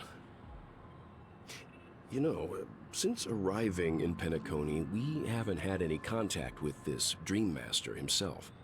I'd heard of the heads of the 5 major lineages, but the Dream Master is a mystery to me. The Dream Master rarely grants an audience, even for us. But, given the urgency of the situation, he's agreed to meet us in person.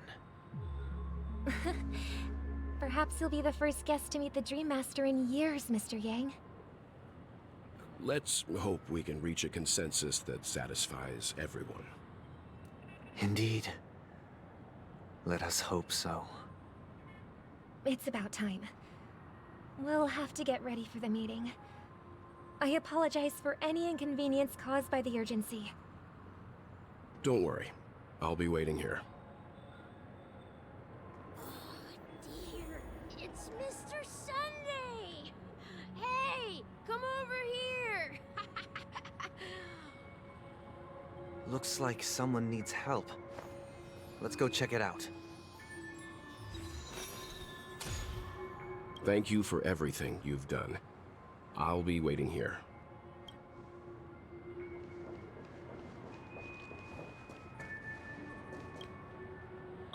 Mr. Sunday. Hey there! Okay, see the moon in the sky? It's about the size of the cap on my Soul Glad bottle. If I just reached out my hand, I could grab the moon, couldn't I? The moon? You mean the Grand Theater? Yeah. Look at me. I've been away from home for too long. I must be missing that moon. But it's no big deal. The Grand Theater here looks much better than the moon back home. It's just magnificent. They told me not to sell everything I had just to come to Penacony. How short-sighted. Selling everything you had? Why would you go to such lengths? Why? Can't you see? Life back home is miserable. It's not really living at all. It's better to be here at Penacony. No pain, no worries about tomorrow, just sweet dreams. You can do whatever you want. That's what I call living. Yeah, now this is the life. Is this truly living? Huh? What did you say, young lady? I didn't quite catch that. Oh, it's nothing, sir. You see, the traffic on Glock's Avenue can be dangerous. How about I ask a Bloodhound family member to escort you to Ideen Park over there, so you can continue enjoying your sweet dream? Oh, yeah, that's a great idea. Wow, no wonder you were the leader of this sweet dream. You're totally a lifesaver. See you around on, Mr. Sunday.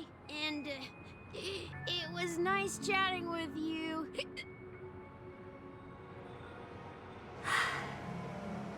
What's up, sister? This is the land of the dreams. But why do they live like this? The man we ran into, he doesn't seem happy at all. Even though sweet dreams are nice, they're just illusions. But for him, they're the only way to survive, even if it means giving up on reality. That's not really living at all. I suppose you have a point. But, in my opinion, that's how most people live their lives. Why do you say that? You think that man is not actually living, but that's not quite accurate. Even without Penacony, people create their own illusions called self-value. People believe they have a predetermined value to fulfill. Gaining value means gaining power, and those deemed worthless are seen as the weak. However, value doesn't come out of thin air, and there's a limit to it. To accumulate value, people have to take from others, so the weak get exploited and oppressed. Are you suggesting that this is not how things should be? Exactly. But, ironically, people don't think there's anything wrong with it, because they uphold the illusory notion of self-value, and even the weak believe in it. The survival of the fittest. That's where all the tragedies in the world come from.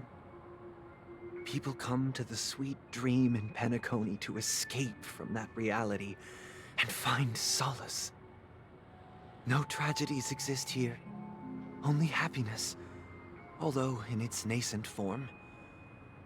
Isn't that the same paradise we yearn for in our dreams? Perhaps that man is just an exception. Let's not jump to conclusions. We should experience the dreamscape ourselves, just as I did at Dreamflux Reef. Yes, seeing is believing. I'll accompany you. The Dream Master hasn't shown up yet, so we have some time for a stroll.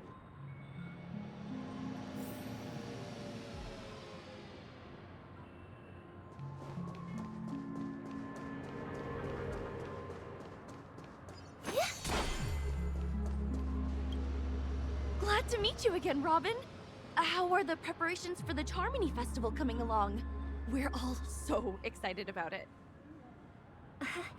It's going smoothly. Thanks for making the trip to join the festival.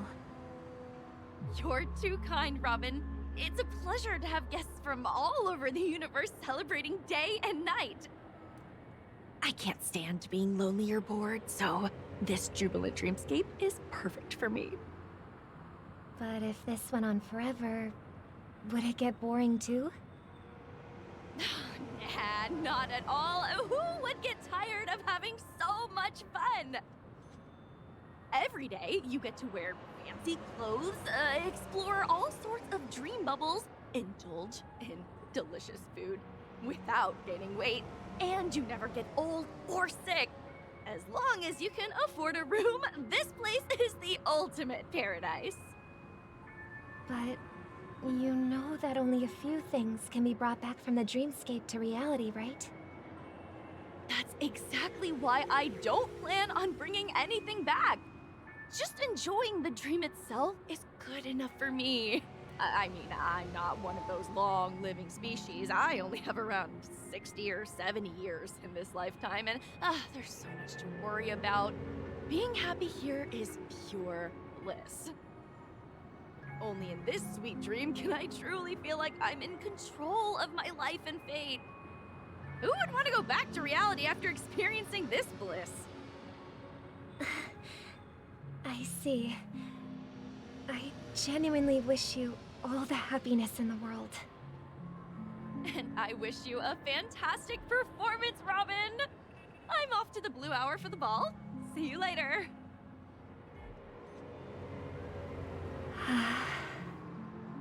Seems like that guest's perspective didn't resonate with you either. She had a valid point. I could sense her genuine happiness. It's just that... What you're trying to say is, she thinks she's in control of her life. But in reality, she's just escaping from reality and seeking solace in this sweet dream. Once she steps out of this sanctuary, everything will be lost. Well, she did make mention of being able to afford a room. Didn't she? However, the paradise in our dreams, it doesn't have to end. No. And the paradise we yearn for shouldn't be just a fleeting dream either.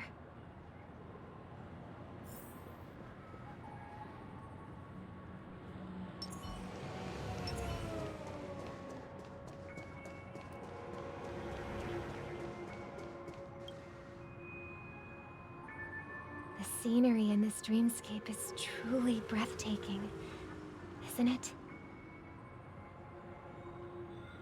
Oh, Robin. Can't believe I'm meeting you in person here. What an honor. You're right. Even though time stands still in this dreamscape, it always feels fresh. I find something new every time. A philosophical mind. I hope I'm not intruding. Oh, not at all. No. With little time left, I yearn for meaningful conversations. Especially with someone as esteemed as you. Do you mind if we chat? It's my pleasure. No need to be formal. Just speak your mind. You said, with little time left. Please, forgive me for being blunt. But is that why you came to Penacony? Yeah. I was part of a war, and while escaping from the Sarkosian mothership, I got exposed to some radioactive materials. And then, all my comrades died, and my hometown was wiped out by neutron bombardments. I couldn't bear to live with everything I knew gone. That's when I heard about a possible solution here, so I came. How heart-wrenching. I hope the family has been able to help you. They have, and I'm truly grateful for that. They provided me with a comfortable room, the most advanced life support devices in the cosmos, and a stellar team of caregivers. My physical body is now in the dream pool, sustained by life support. The me you see here is whole, rational, and no different from any other person. But I can't say the same for the me in the hotel room. My true appearance? No. I hope you never have to witness it, Robin. So... you'll be living forever in this dreamscape, right? Just being able to live at all is good enough for me. Whether it's in this dreamscape or not, well, I don't really have much say in the matter. My world has been torn apart, and my life could end any second. So, even if this whole place is an illusion, it's still my paradise, and I'll treasure every moment I spend here. How I envy those everlasting things. An old man's story. It's so tragic. Fortunately, this sweet dream gives him joyful memories to hold on to for the rest of his life. That's precisely why this sweet dream in Penacony exists. However, even this sweet dream has its limitations. While it provides solace to the disillusioned, it can't completely eliminate pain in reality. There will be a way out. Penacony is already on the right track.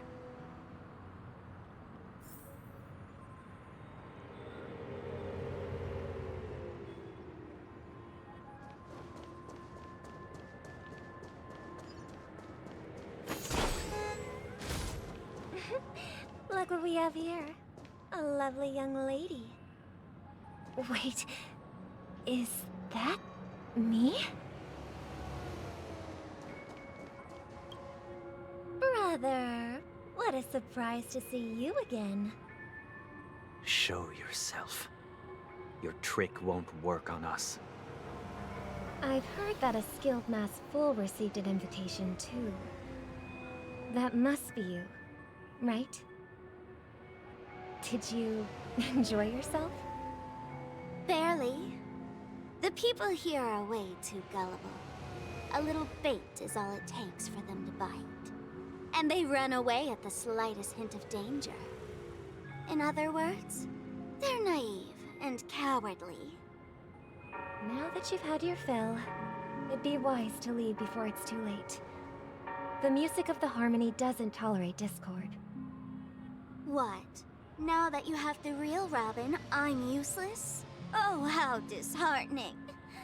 I've done so much for the family. You should be thanking me, because if it weren't for me cleaning up this mess, Penacony would still be in shambles.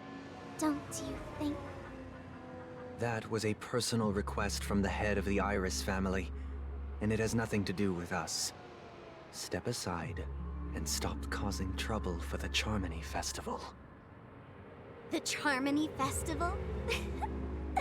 You think you can scare me? You think I have no idea what you're planning? I don't care what you're thinking, Chicken Wing Boy. But I'm pretty sure our lovely Robin won't be appearing on stage. After all, you're well aware of what a sorry state this dreamscape is in under the banner of harmony. Penacony, the land of the dreams. Is this truly the paradise you desire? Stop it. What's the rush, Chicken Wing Boy? Did I get to you? Our paradise is none of your concern, masked fool. Leave now, or the family won't tolerate you anymore. All right. I'll go. But Robin, I suggest you seriously consider this. Do you really believe those living in dreams can escape pain and find true happiness? Well, I've done my part, and now I'm simply waiting for the fireworks to begin. Here, the last 2 gifts for both of you. And don't lose them. If by some unfortunate chance the Charmony Festival starts against all odds, remember to use them during the show. And it'll be thrilling. Bang! I heard a raven cawing in the distance. It seems the Dream Master will arrive soon.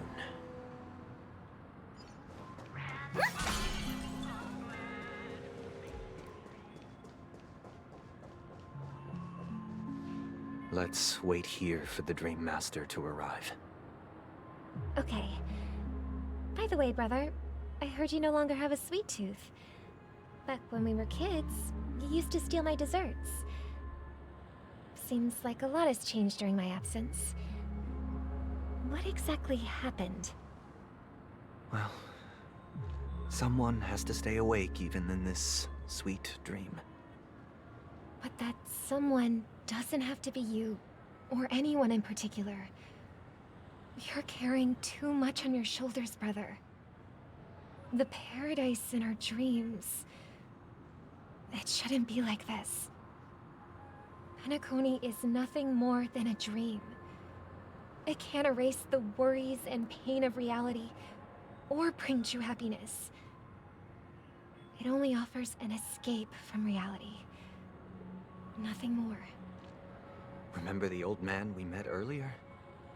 Without this dream, he might have completely lost himself. That might be true, but even without Penacony, he could have chosen another path. As far as I know, the Intelligentsia Guild has been promoting their rehabilitation techniques for a long time now. That path may have been more ordinary and challenging, but now He is receiving hospice care in a comatose state, and his fate is sealed. Is Penacony granting these people a future? Or is it taking it away from them? Well, don't forget this. Not everyone really has a future. The future for humanity is like the sky for birds. People mistakenly believe that flight is inherent to birds because they've never witnessed those birds crashing to their death.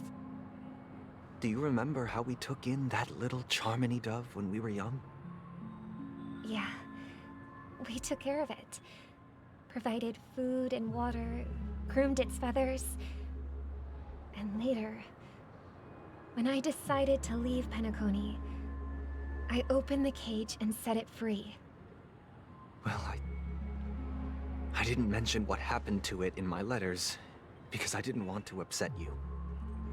Shortly after you left, it crashed to its death right in front of your window.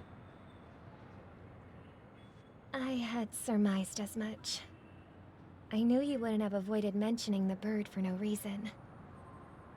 Despite that unfortunate outcome, I still believe it was the right decision. Birds aren't meant to spend their lives in cages. They belong in the sky, even if they can't fly. But here's the thing.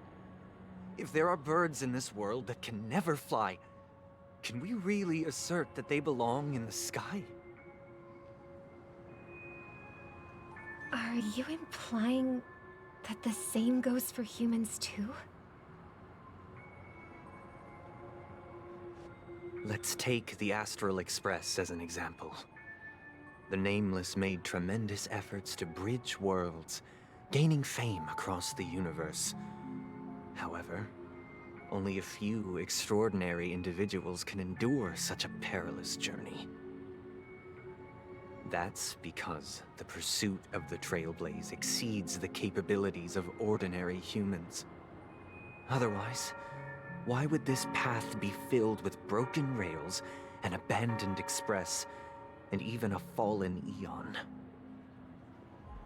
That's just sophistry. If that were true, then only the powerful would have the right to determine the future. Unfortunately, that's exactly what happens. Another name for the future is self-value. While this world has its fair share of heroes who inspire people and garner admiration for their heroic deeds, the majority of ordinary people will never become heroes in their lifetime. Some are born weak and vulnerable. Some find themselves trapped in unfortunate circumstances. Some fall victim to malice and cowardice. When it comes to survival, everyone is equal. And the weak can only watch as their value gets constantly diminished by external forces. That's why we should care for the weak and support them as if their suffering were our own. That's what the Odes of Harmony have always taught us. While the Harmony holds noble aspirations, the strong will always be strong, and the weak will always be weak. Even in this carefree dream. Human nature contains greatness, but it also harbors inherent weaknesses that can't be eradicated.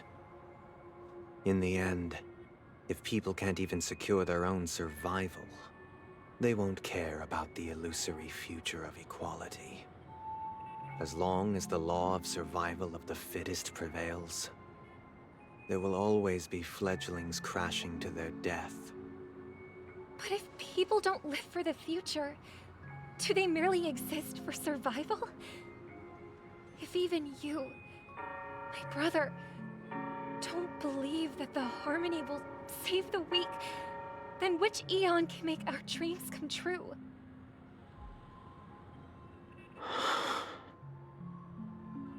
People often forget that when the first bird took flight, the entire world envisioned a future where no more fledglings would ever crash to their death.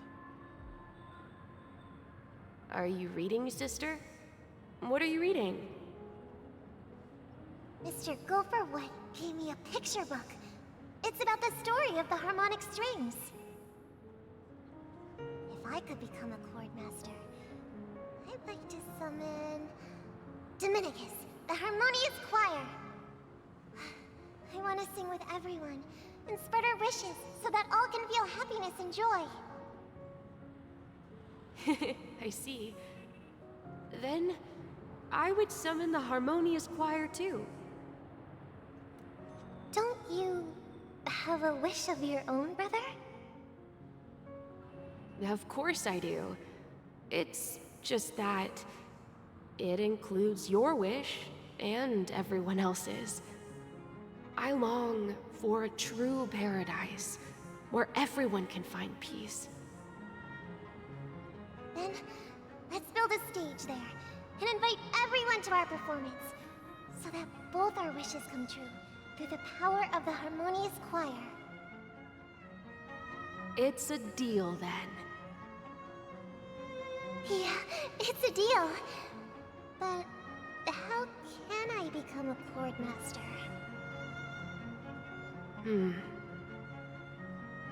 Maybe you will have to become a star first.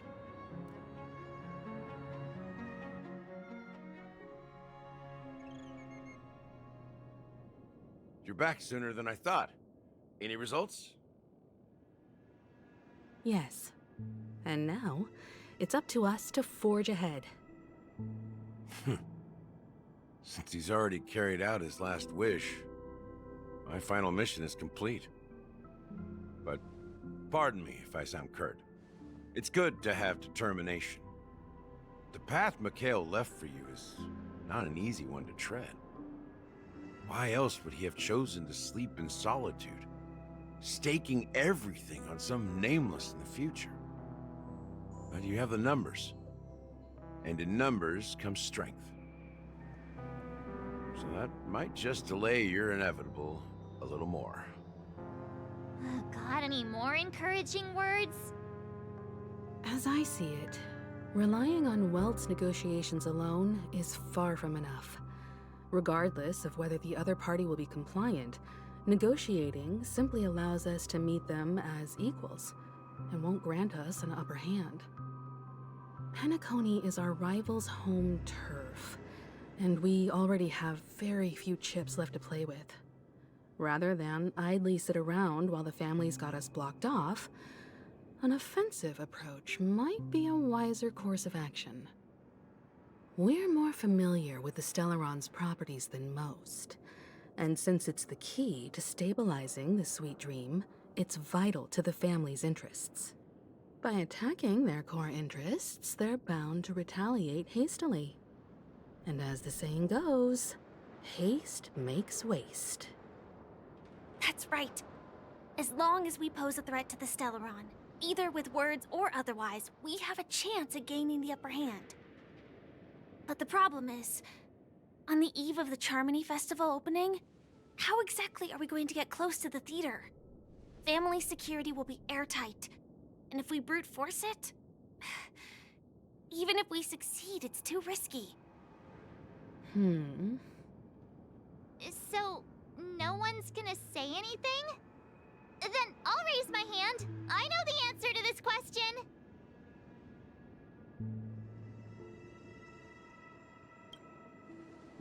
Why are you speaking like the General of the Law Fu?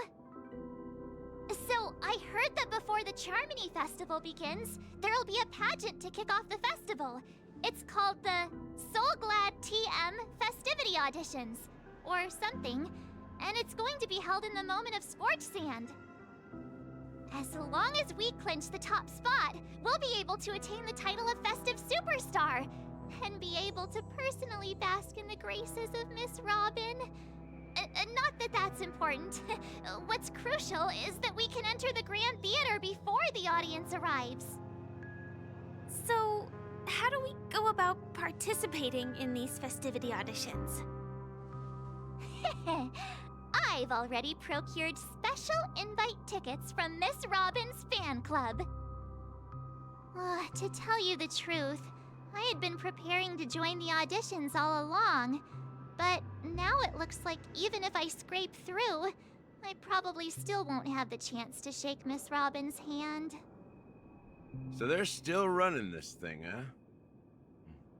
It was originally just a publicity stunt, set up by Mikhail to drum up attention. But it looks like it might be worth a shot. We'll follow Marge's plan. Mr. Gallagher, will you be joining us? I'm afraid I won't have the time.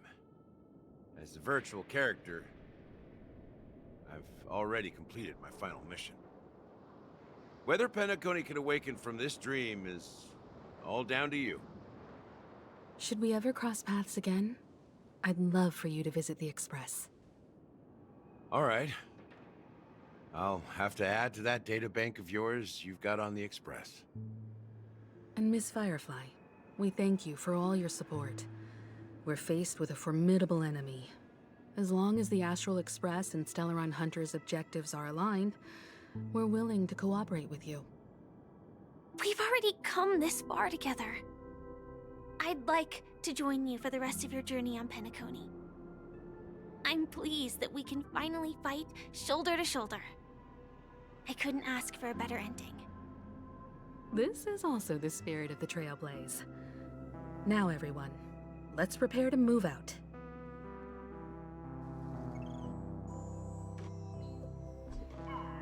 Ladies and gentlemen, welcome to Scorched Sand Hall. This is where challengers thrive and dream chasers shine, all under the watchful eye of the entire universe. If you have ambition, dreams, and the drive, dear friend, the next superstar of Penacony's Charmony Festival could be you! Oh, wow! They've really outdone themselves! Oh, I'm starting to get excited! Behold, here come 4 friends with spirits high and full of steel. Are you aspiring to be the superstars of the festival? Is he talking about us? Yes, you! There's no doubt about it. I see you have all the potential of a superstar in you. Excuse me, you four. What are you hoping to get out of all this? As the last group of contestants, how confident are you in overcoming all of the challenges? Would you be open to a brief exclusive interview with us? It'll be quick. Your journey is long and fraught with peril, yet under a sky blanketed by banners, you vie for the crown. The sword and rose! Protect the beauty! The beauty, the beauty! Magnificent and majestic! A knight's head is hard as steel. Brother Lance Focus is stubborn as a heel. We don't all have to be winners, but if we don't have fun, we'd all be sinners. People are pouring in. Kinda feels like all sorts of baddies are showing up. Let's get in there quickly and enter the competition. Ladies and gentlemen, please make way. Make way. Coming towards us now is one of Penacony's top 10 wealthiest tycoons and the soul-glad business empire's founder, Mr. Dean. Allow me to introduce myself. I'm the director of Soulglad's factory, Dean Lida. My 4 friends, yourselves to the audience across the cosmos. Hello, everybody. I'm Himiko, a nameless from the Astral Express, and these are my companions. Don't you guys need to hide your identities? I can't hide it anyways. Penacony is plastered with our posters. And because the Astral Express is so well known, the family won't dare to make any rash moves.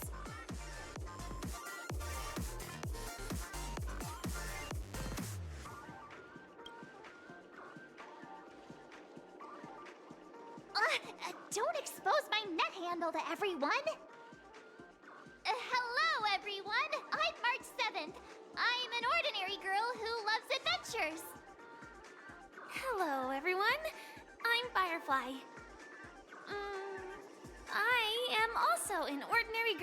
enjoys adventures. So it's a bunch of nameless guests. This final face-off is bound to be spectacular. Time is precious. My four friends, come with me. Grab a bottle of Soul Glad and make your dreams a blast.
Extras, get in position!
figured out who I am? Guess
Hey, buddy.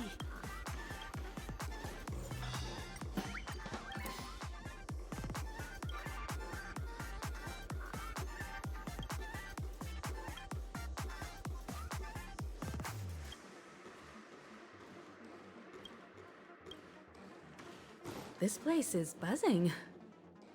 That's right. This venue is a miniature representation of that time known as the era filled with boundless possibilities.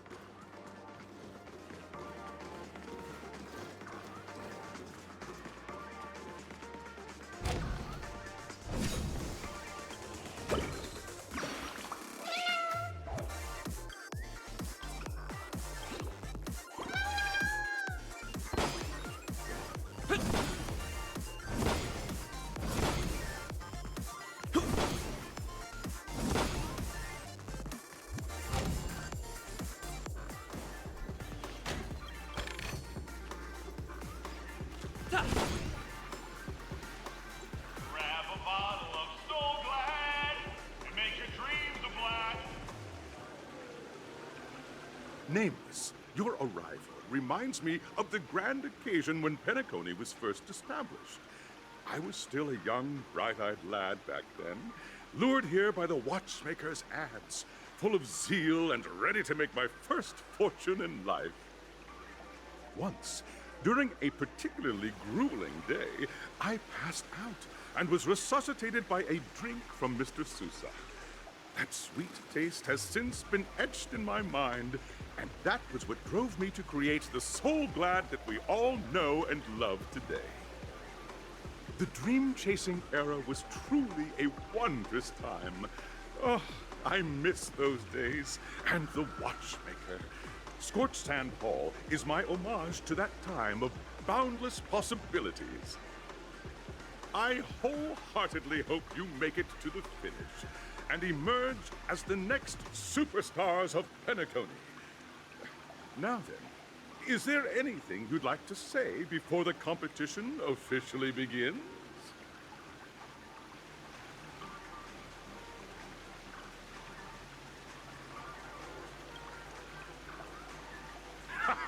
That's the trailblazing spirit. How about you, Miss March? Hello, everyone! Next up, get ready for the Mega March 7th Adventure, where I'm going to break the speedrun world record! Trailblazing into the uncharted and challenging the limits. That's Miss March 7th for you. How about Miss Firefly? I hope that by the end of this journey, everyone will have achieved the outcome that they hoped for. Ah, a wonderful wish! Miss Himiko, what are you expecting from your team? Safety first, everyone. Simple words, but full of warmth. Waiting for you are 3 stages, each connected to that era. The first 2 stages offer 2 distinct paths to choose from, with unique challenges on each route. And in the last stage, you will face off against a champion who has defended the title to this very day. A beloved contender whose noble virtues are unrivaled. Those are the rules. Simple. Everyone clear? Now then, I hereby announce that the 33rd Scorched Sand Festival of the 20th season, sponsored by Soul Glad Enterprises, has started.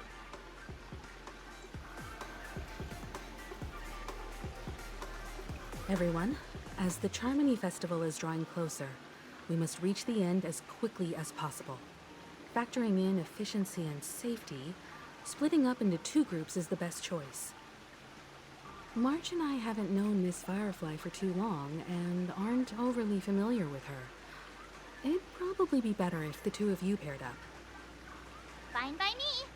Let's do it. All right. I don't have a problem with that.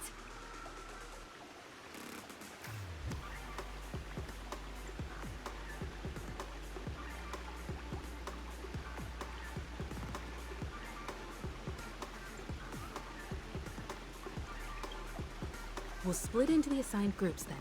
Let's not waste time.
No more all-nighters.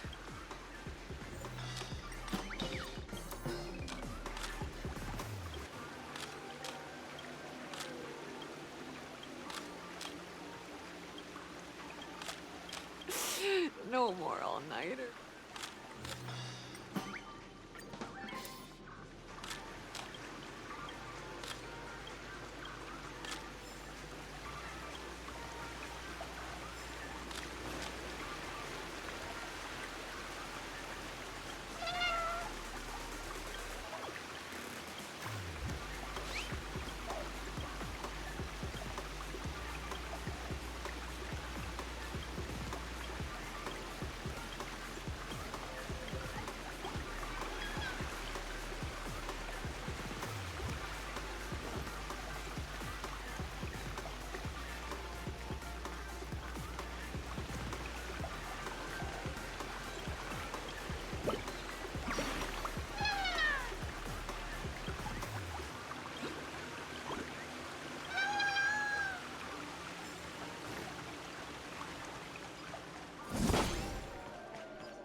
Welcome to the first stage of Soul Glad Enterprises' 33rd Scorched Sand Festival of the 20th season, Dream Play Fantasia!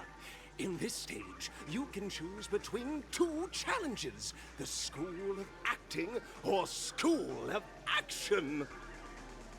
In the School of Acting challenge, you have to complete 3 performances from 3 scripts and move the panel judges. In the School of Action challenge, you have to defeat 3 groups of enemies convincingly and reach the end. Now, make your choice.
Competitors, allow me to introduce the rules of this challenge to you.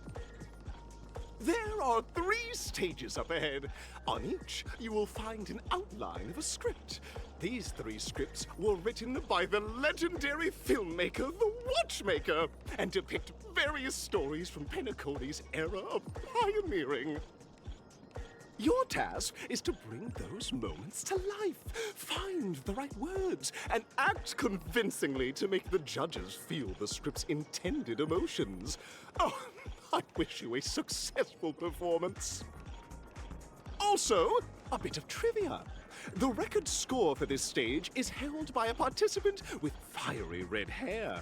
His exceptional performance brought even the strictest judge to tears.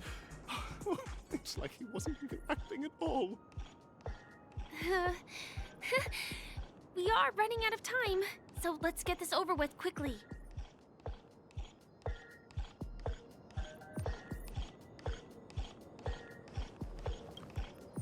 I wish you a success.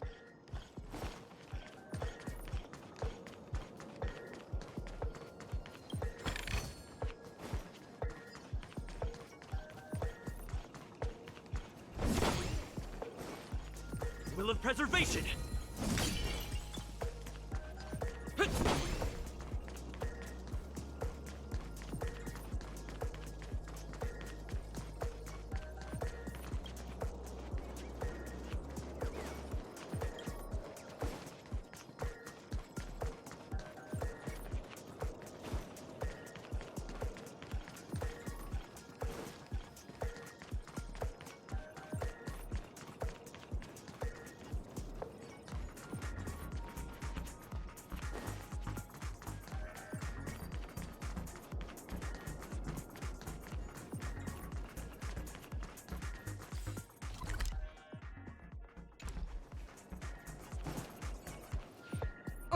Just take a look at this pair! Such star quality. Since you come as a pair, I'll prep a 2-person scene for you. You two, are you ready? Envision that you both, driven by the spirit of exploration, are arriving at the land of dreams that is Penacony for the first time. But instead of lush lands, you find yourselves amidst swirling sands and desolation, far from the paradise the Watchmaker described. You're driving an old clunker through the wilderness of the dreamscape, braving the cold wind, choking on the dust, and suddenly, a fierce memory zone meme blocks your path. Now, Mr. Greyhair, what line would you deliver to express your disappointment in Penacony?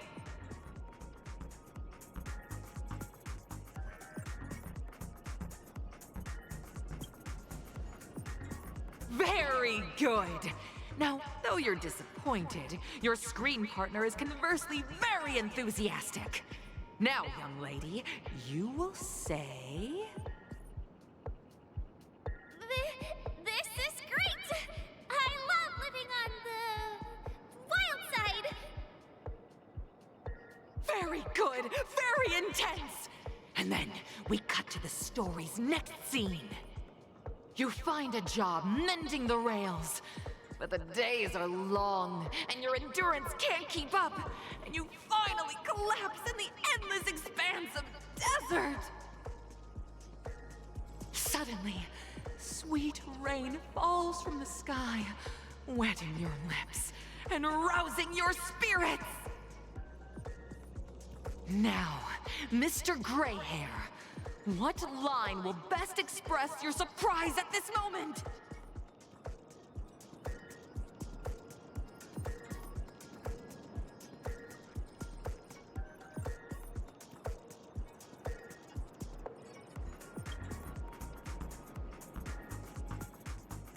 But at this moment, your partner yet gazes into the sky, both her eyes closed.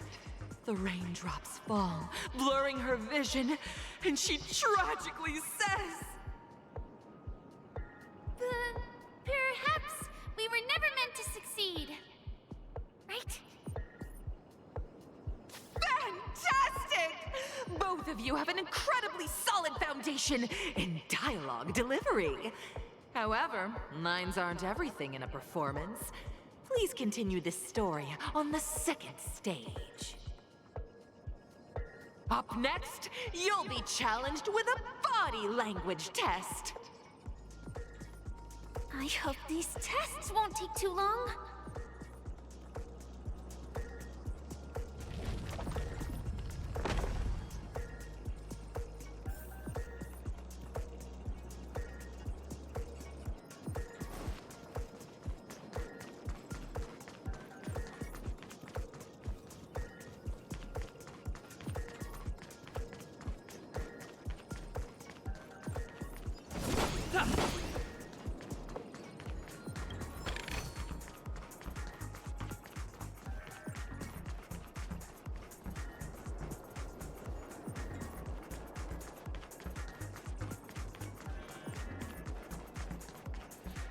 Here, you two are required to skillfully utilize body language to portray the story context I've laid out for you. Picking up from where we left off, a heavy downpour saves you both stranded in the desert. This rain quenches the anger in your heart. You look to your companion, now completely devoid of fighting spirit, wanting to comfort her. At this moment, what should you do to make her laugh?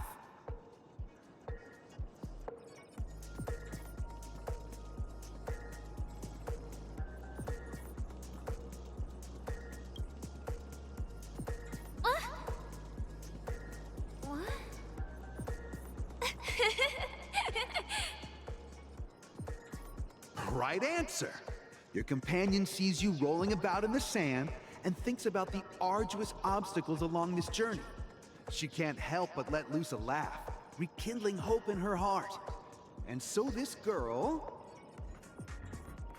I'm...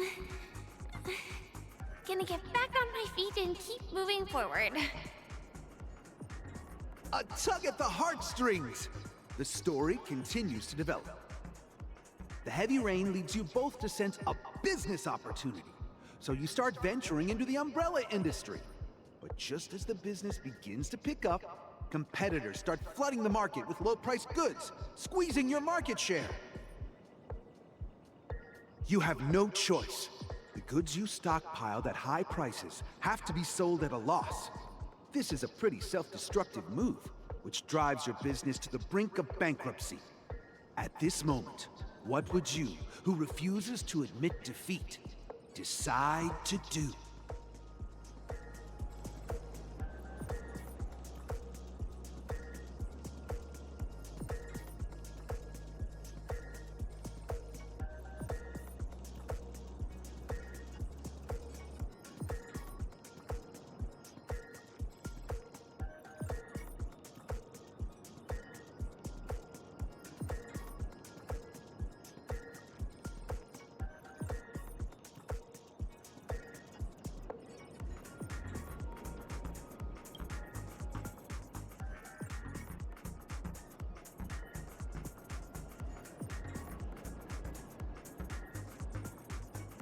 fantastic. But it's a pity your friend does not agree. Seeing that you're up to your eyeballs in debt, she sees nothing but despair in her future. And then... I leave Penacony in utter disappointment. Is that okay? Of course! Absolutely!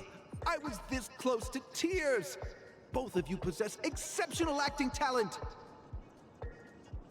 However, the true test is yet to come. You're about to encounter the harshest judge this show has ever seen. You'll need to rely on perfect performances if you want to win them over.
Stream 4.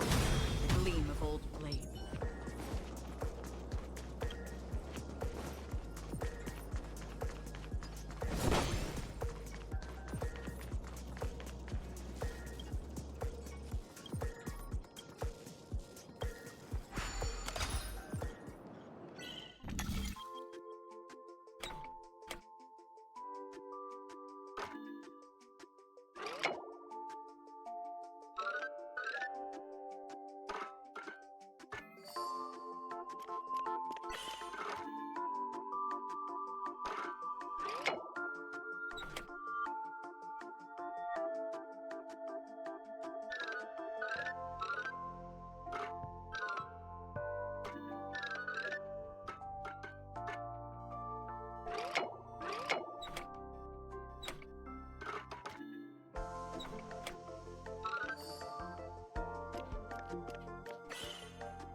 Welcome to the final stage. Actually, all the scenarios that you previously encountered were all from the film Once Upon a Time in Dreams. Two companions arrive on Penacony with nothing but a dream. Their desire for achievement is met with continuous setbacks. Ultimately, one continues on, despite spiraling into debt, while the other concedes defeat and leaves. Many years later, their paths cross once more in the thriving Penacony. Yet, they refuse to acknowledge each other because...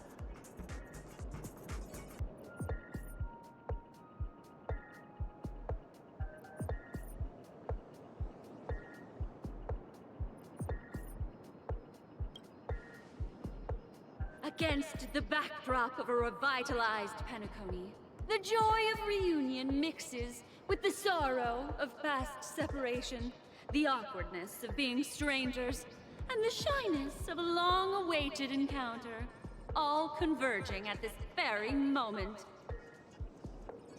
Give it a shot. Try and convey this bittersweet scene to me.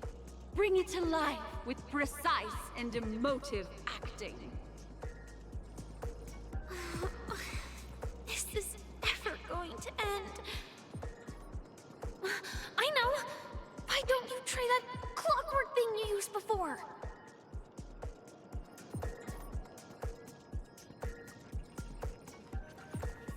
Your performance is far from satisfactory.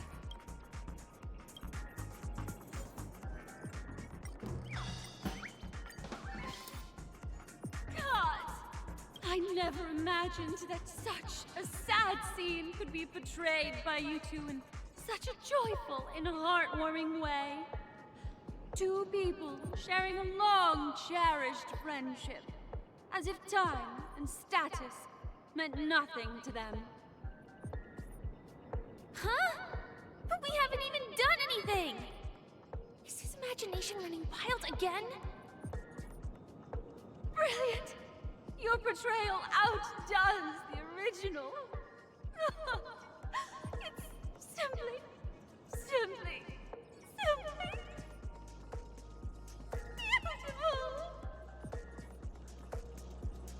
We have passed the test. We ought to hurry up. The Stellaron is at stake.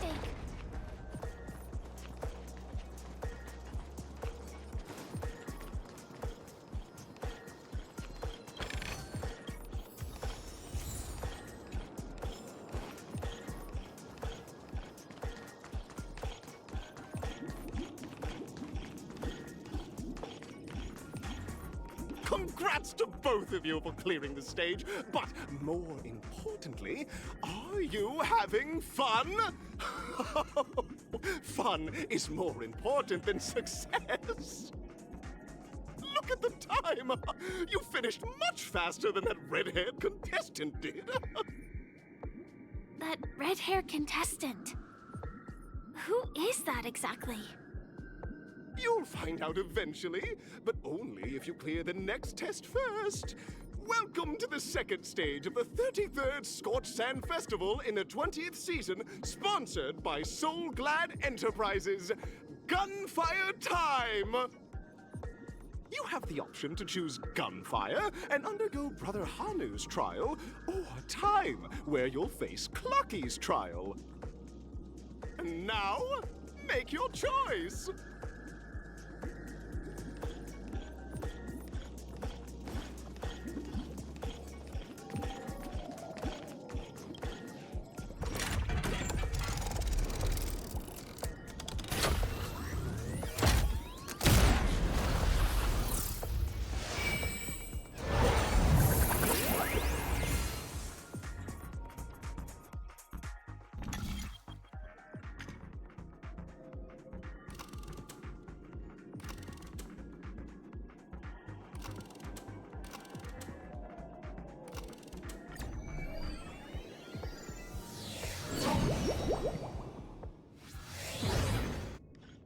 Dear friends, welcome to the enchanting universe created by the Watchmaker.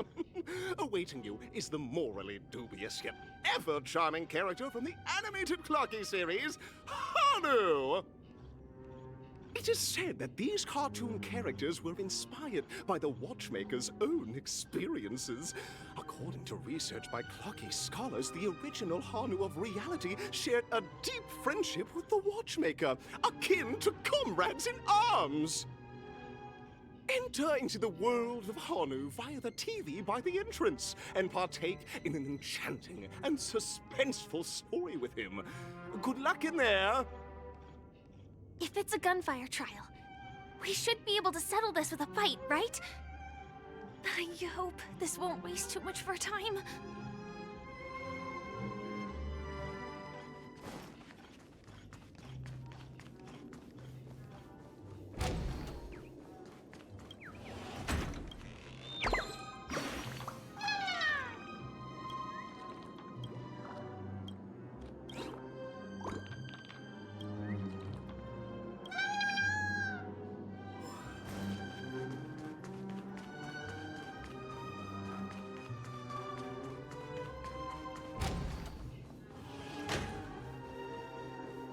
Ready?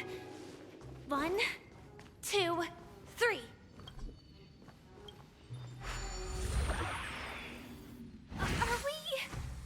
Are we both in control of this Hanu character?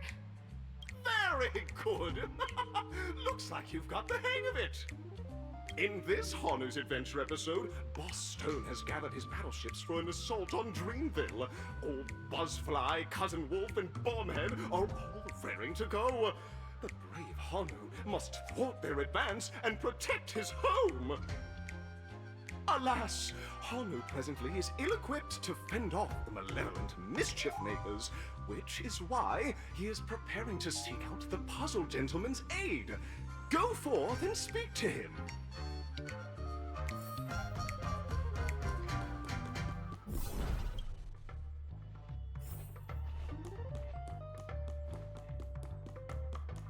Oh, brave Hanu, you look like you could really use some help.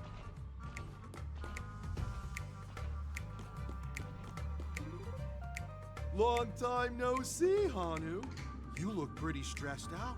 How about an intense and thrilling game of Dream Jigsaw to blow off some steam?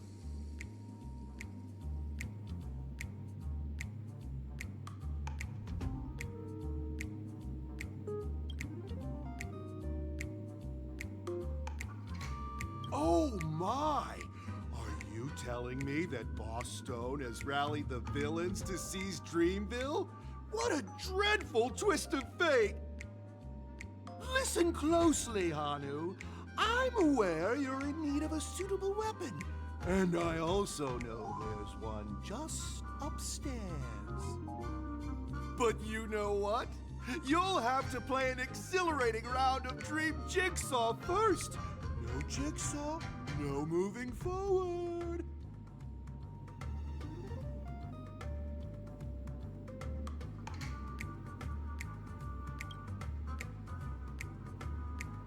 Now scurry along, Hanu, but tread carefully. Two ne'er-do-wells are also eyeing those jigsaw pieces. Either outsmart them with the quick knockout, or ensure they don't catch you in the act.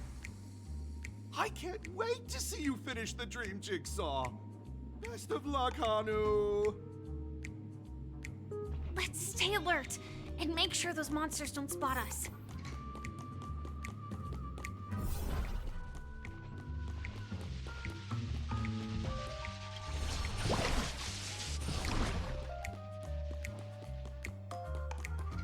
Look up there! If we can push that thing down, do you think that would do the trick?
That's all the jigsaw pieces.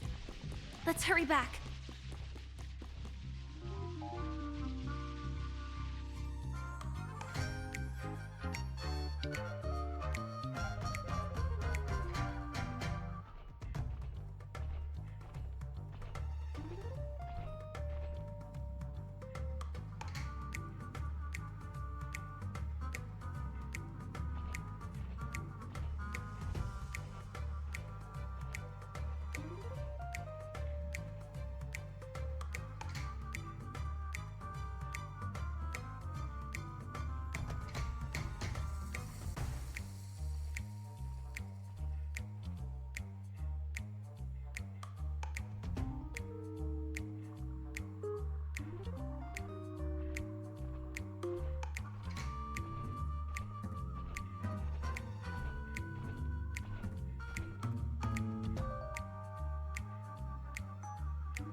Oh my!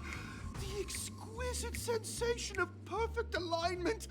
My organizational itch. Hurry now, Hanu. Touch that TV set and transform back into your old self. Then head upstairs. Your weapon awaits you there. Are such haphazard instructions really okay?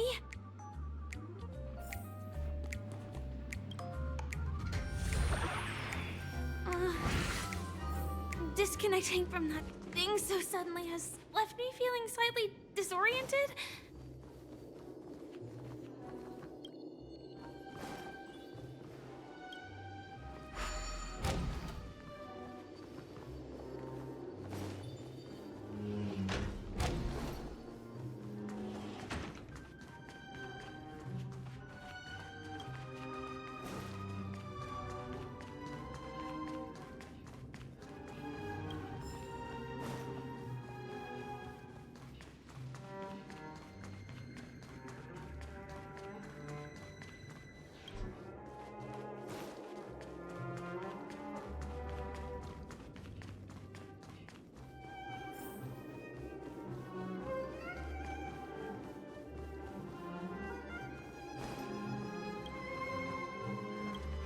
Is that Hanu?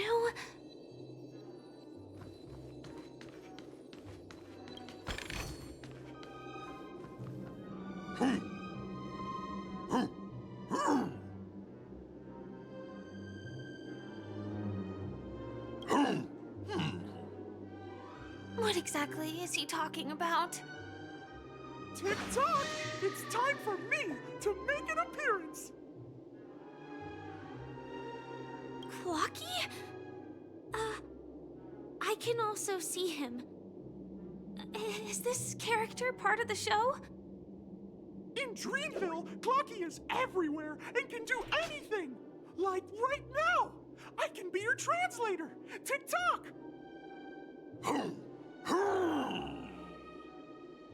Hanu says, battle! We must do battle!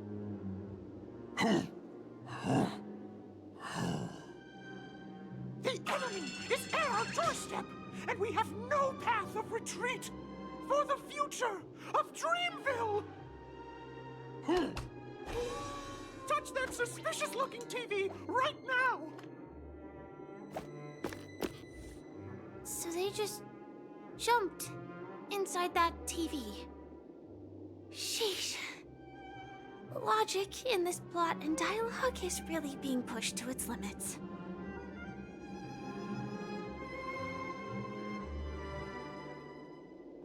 Well, here we go again. Ready?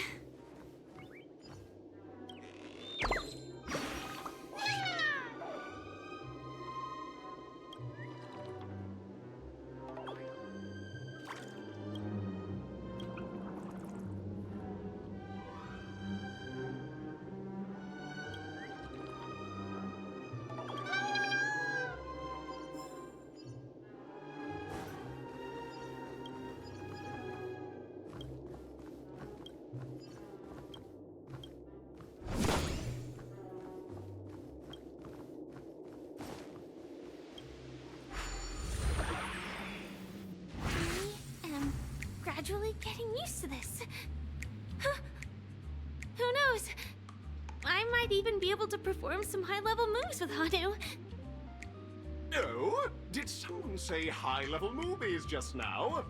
That's right, pal. The upcoming script is just exploding with all sorts of high-level shenanigans. Last we saw, Hanu was preparing for battle. Suddenly, he hears heavy footsteps coming from the hallway. Malevolent mischief makers have broken into his home. But brave Hanu won't go down without a fight. He instantly sprints for the storage room, ready for a do-or-die showdown against the baddies.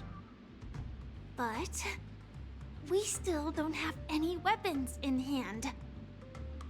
Guess what? Hanu's favorite bazooka just so happens to be in that storage room. So get a move on. What a coincidentally convenient plot twist. It'd be even more awesome if the organizers allowed me to wear armor.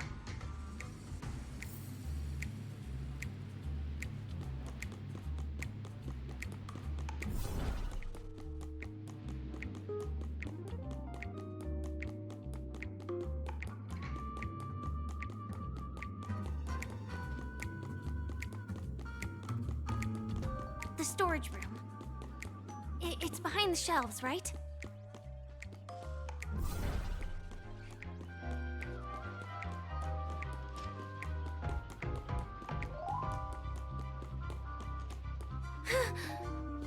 He wasn't lying. There's actually a bazooka here.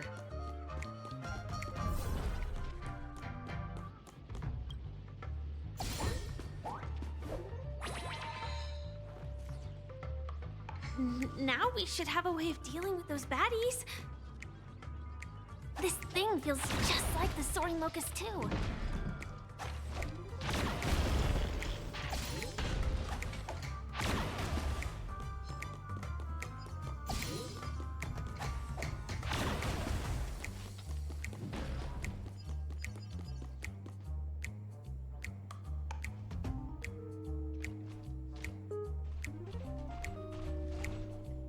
Careful.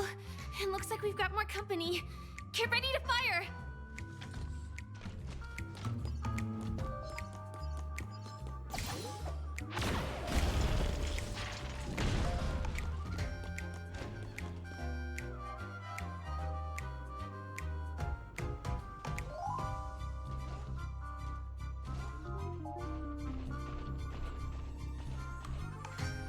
Here we go again.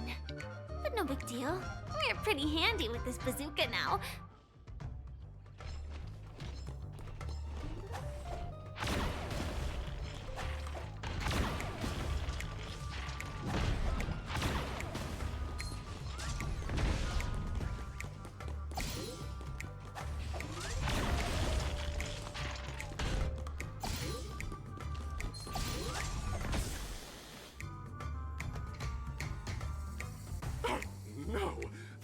so unstoppable Hanu has actually fallen.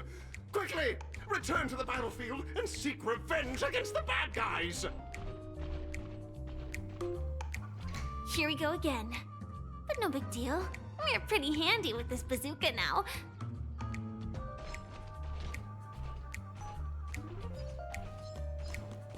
Oh my! Unstoppable Hanu has been spotted! Everyone, please proceed with caution!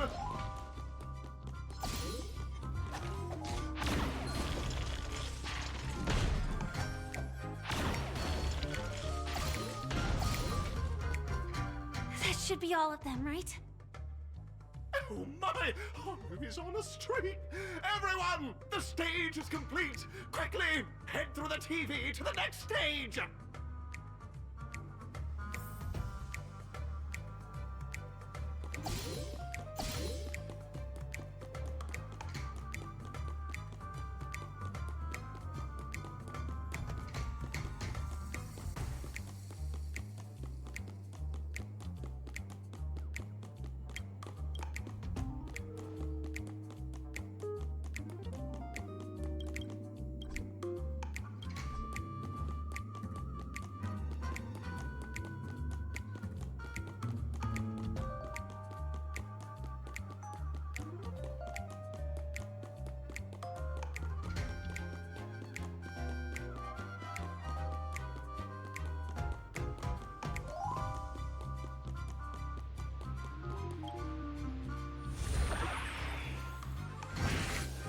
Well, that's that. But it is gonna be hard to let go of this bazooka. Never mind. Let's hurry over to the next stage.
Congratulations to both of you! Oh, you've overcome all obstacles and proven yourselves. But, unfortunately, there is only one who can be Penacony's festive superstar. In the final stage, you will face the defending champion. If you fail, you will lose the opportunity to become the festive superstar. Welcome to the 33rd Scorched Sand Festival's third stage in the 20th season, sponsored by Soulglad Enterprises, Superstar Showdown.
No way, I think I just saw someone. Someone extraordinary. Ah!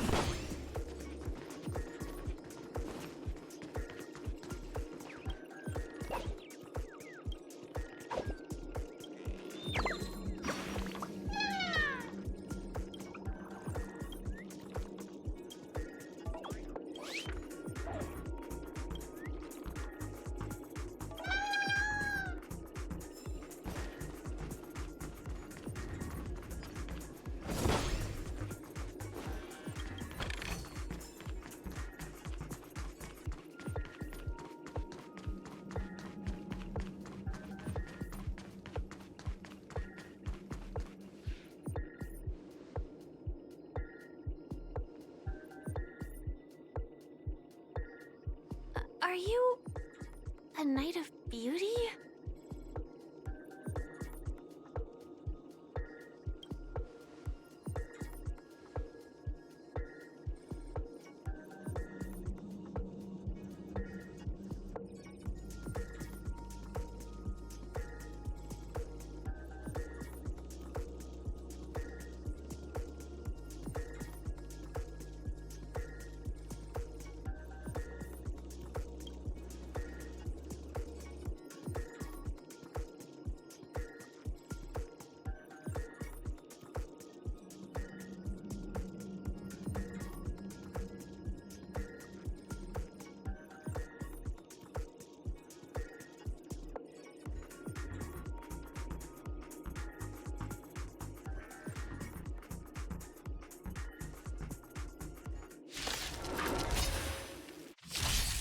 Behold, this symbol of pure...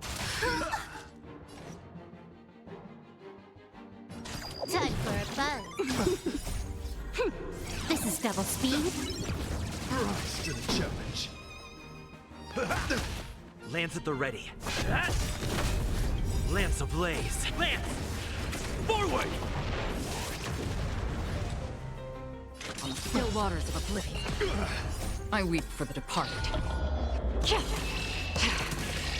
It too shall fall.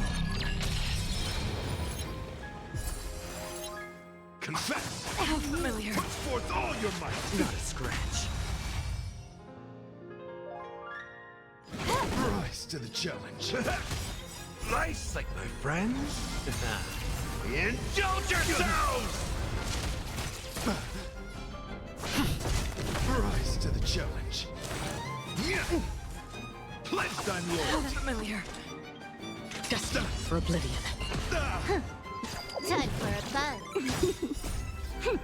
This is double speed. To the challenge. In the mood. How's this taste? I'm on guard. Hit? Bear witness to... Rise to the Free challenge. will, or was it on the still waters of oblivion? Behold, this symbol of pure beauty. I weep for the departed. It too shall fall.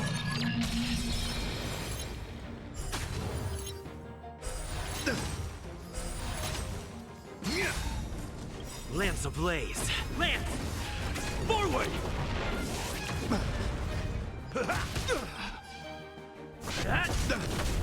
Can I have fun this time for a buzz? Confess! Put forth all your might! Nice, like my friends.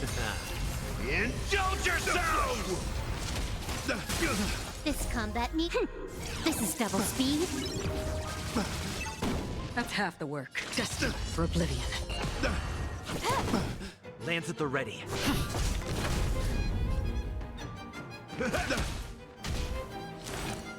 Not a scratch. Put forth all your might! More enemies. Time for a buzz. Another.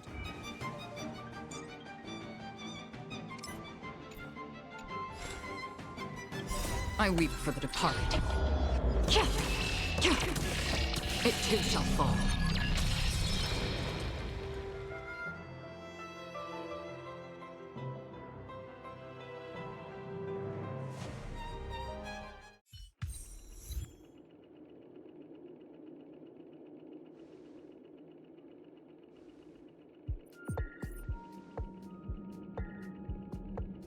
We don't have much time. May fate allow us to meet again, Knight of Beauty. In that case, let's make our way to the end. Penacony's really thronging with talent. I hope we make it in time.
Congratulations to the both of you on becoming the festive superstars of this year's Charmony Festival.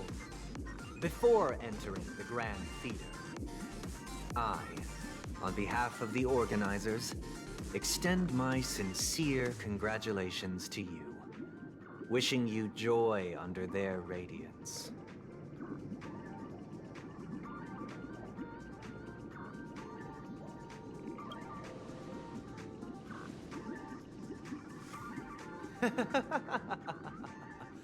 Your endeavors are worthy of extra recognition, and I've taken steps to ensure that. However, this reward is not a material one, but rather the opportunity for an open and honest communication between us. As previously promised, my sister, Mr. Yang, and I have met with the Dream Master. We delved into the truth about Penacony and its Stellaron, and have come to a consensus. Both I and the Oak family cannot acquiesce to your request. Just as expected. We acknowledge the perspective of you, Nameless. Penacony does require change, but not as you propose. The planet of festivities cannot and will not revert to a place characterized by chaos, disorder, or anarchy. Through your journey of overcoming obstacles, you must have glimpsed the essence of that era. The vulnerable ruthlessly eliminated, equality non-existent, common folk living precarious lives, eking out a dreary existence. Ultimately, only heroes like yourselves manage to achieve success. But I would dare ask, if you did not possess the special status of having a Stellaron, and you were but an anonymous and frail member among the masses, which Penacony would you prefer? A dystopia for the survival of the fittest, or a sweet dream paradise for all?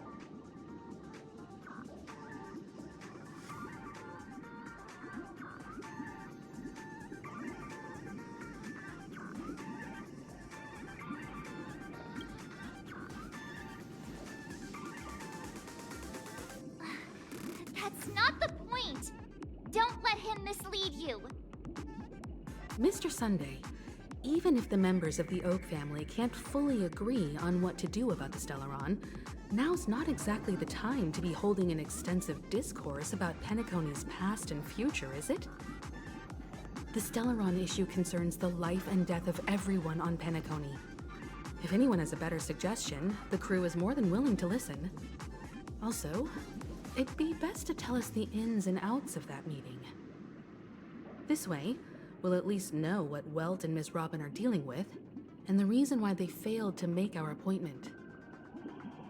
Ah, Navigator. That is precisely my intention. With all present, let's begin by discussing the details of that meeting. Let's talk about our tribulations and choices, our ideals and beliefs, and our final course of action. The only path to take.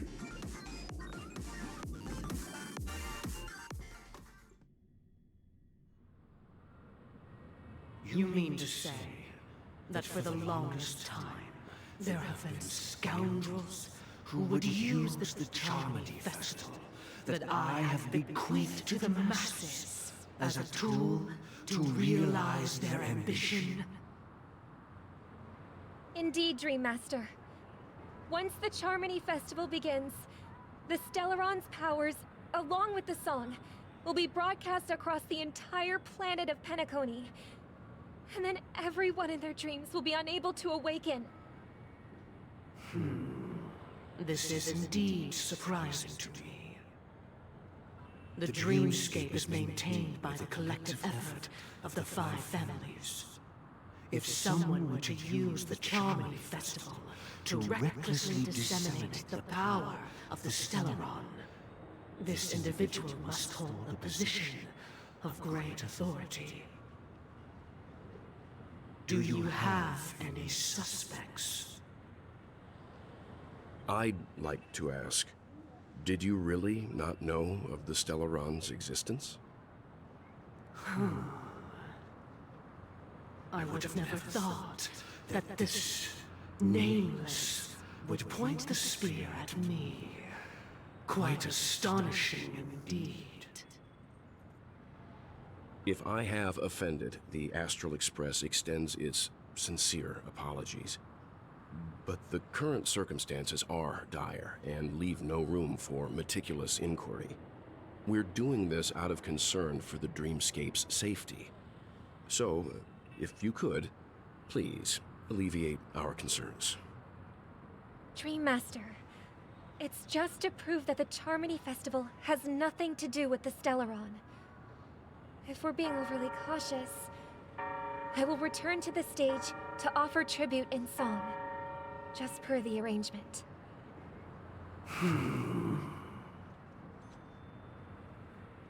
Sunday, Robin. I've watched you two grow up and know your dispositions like the back of my hand. Both of you, right now, can surely be lauded as their most devout advocates. I already know your resolve. The magnitude of this matter is enormous and cannot be taken lightly. Since Mr. Yang has asked with such earnestness, I will personally respond in kind. If there is a need, the entire Oak family will be mobilized to heed your call. Someday, might I ask you to beseech them to cast their light unto me, and question me in their stead, so that no lies may be concealed? I will do as you command. Robin, could I entrust you to be present as a witness, to document the truth, and to proclaim my innocence, so that all slander may be utterly dispelled? I will do as you command. May thy will be carried out on earth, just as it is in the heavens. Oh, triple-faced soul, please sear his tongue and palms with a hot iron, so that he will not be able to fabricate lies and make false vows. Let us begin. There is nothing else to prepare. Understood. Question. Have you devoted your life to your god, never worshipping other gods? Naturally. Do you love your god as you do yourself, always heeding their admonishments? Naturally. Have you strayed from the path expected by your god, betraying their name? Never. Have you ever been inordinate with your asks of your god, coveting more than the foundation of the creation itself? Never. Then, a final question. Do you swear to fulfill all vows, past, present, and future? With the Eon as my witness, if I do not deliver on my words, or if I renege on my vows, may I be cursed in accordance with divine law.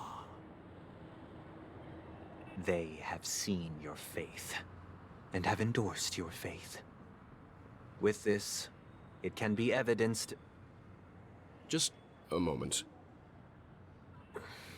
What is it, Mr. Yang? I have another question I hope to have answered. To my understanding, the family's harmony and prosperity have never relied on so-called divine laws. The god you both mentioned, are they truly Shipe? Mr. Yang should know that those belonging to the family toil together as if they were kin, embracing solidarity and unity under their light. All duplicity is laid bare before the harmony. Such a delicate and complex symphony. Which other god could perfectly harmonize this, if not for the Great One? Shipe. Perfectly harmonize. Therein lies the problem. It isn't an outsider lurking in the shadows who changed the harmony, but a dissonance that has surreptitiously emerged from within this very symphony itself.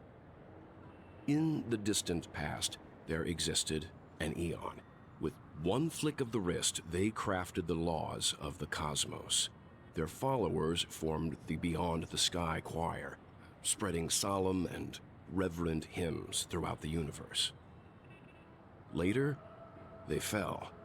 The route traversed by this eon clashed with the harmony, ultimately being absorbed and fused into it.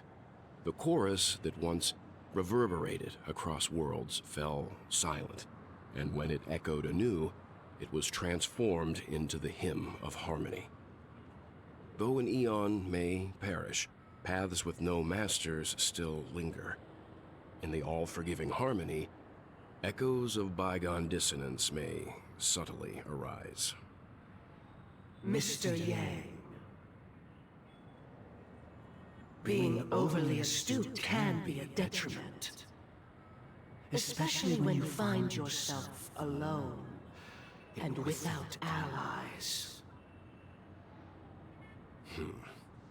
So this is how it is.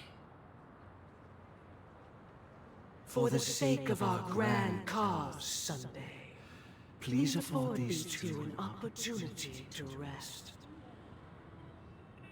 What?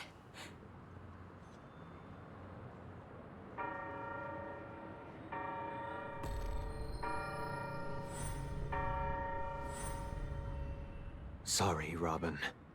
It's just you. I did not wish for you to know this. It's a pity that things have turned out this way.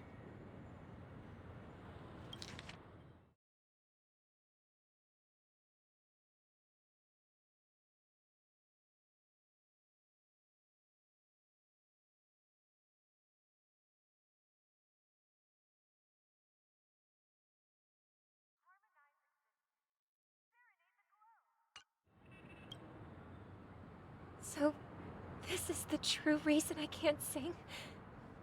The shadow that envelops Penacony is actually... We were never children of the harmony. Our ideal paradise could not have been crafted by Shipe. True bliss can only be guaranteed by the one who transcends the many. Within the foundation of law, humanity establishes civilization, and through harmony, we obtain order.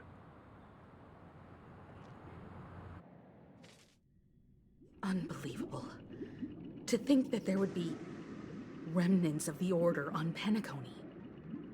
What have you done with Mr. Yang and Miss Robin? Don't worry. I just gave them some time alone to ponder their fates. You should know that these actions make you an enemy of the Astral Express. Should we need to stand against the Nameless, it would only be myself and the Oak family involved. But we haven't reached that point yet, have we? Your efforts for the justice of Penacony are evident to everyone, and have been widely observed.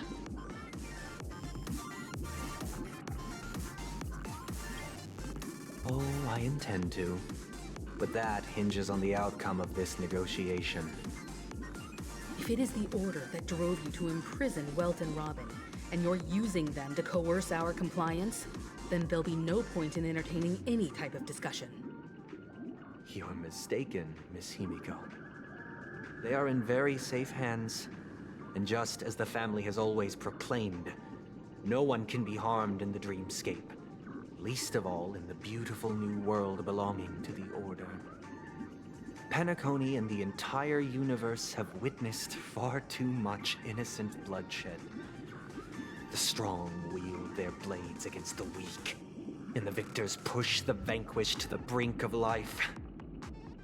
Natural selection.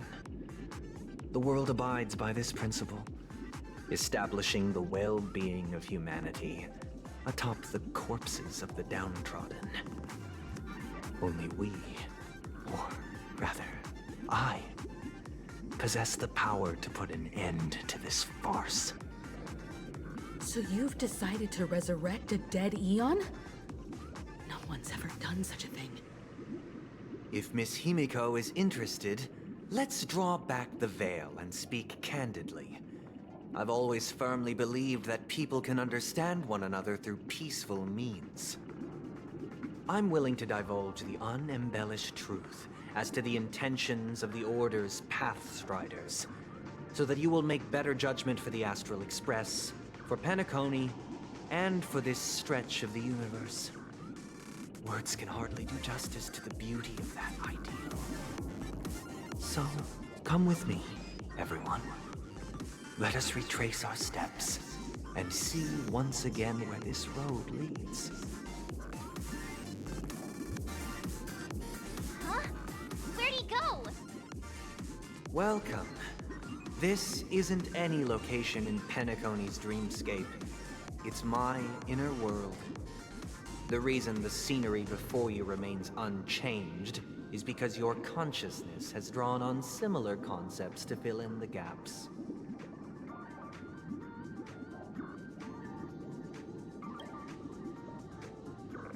That means...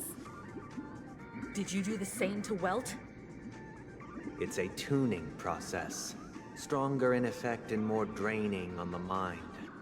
The gray-haired guest has experienced it before, so he should understand what it entails. Tuning allows you to intuitively grasp my feelings, which also means that I cannot hide anything from you. Now, everyone, please look at the huge screen. The road we once took begins here. From this point on, you will witness the numerous decisions I've faced. I've selected a portion of these to share with you. I believe after going through similar predicaments, you'll be able to better understand my thoughts. Let's begin. The first decision. A story about a baby bird. This story happened when Robin and I were very young. We were victims of the Stellaron disaster, and the family's Mr. Gopher Wood, who would later become the Dream Master of Penacony, saw that we siblings had no one to turn to and took us in. Later on, Robin and I lived a time with nary a care in the world. One day, after dinner, while my younger sister and I were lounging about in Mr. Gopher Wood's yard, we spotted a fledgling Charmony dove all on its own. That baby bird was tiny. It didn't even have all of its feathers, and it couldn't sing. When we found it, it was already on its last breath, having fallen into a shrub, probably abandoned by its parents. We decided to build a nest for it right there and then. However, thinking back, that winter was unusually cold, with fierce winds at night in the yard, not to mention the many poisonous bugs and wild beasts in the vicinity. It was clear that if we left the fledgling in the yard, it stood no chance of surviving until spring. So, I suggested we take it inside, place it on the shelf by the window, and asked the adults to fashion a cage for it. We decided that when it regained its strength enough to spread its wings, we would release it back into the wild. The tragic part, something that we'd never considered, was that this bird's fate had already been determined long before this moment. Its destiny was determined by our momentary whim. Now, I pass the power of choice to you all. Faced with this situation, what choice would you make? Stick to the original plan and build a nest with soft net where the Charmony dove fell. Or build a cage for it and feed it, giving it the utmost care from within the warmth of a home. I eagerly await your answer.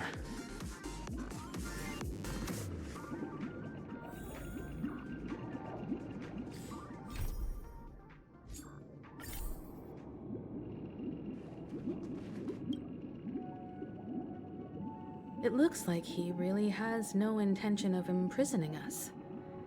If it's just a quiz, I suppose it's fine to humor him. Back to the question. I would personally choose to build the little Charmony dove a cage. No special reason. I do think that a fledgling should have the right to fly into the sky. But if it can't even live to that point, then there's nothing to talk about to begin with.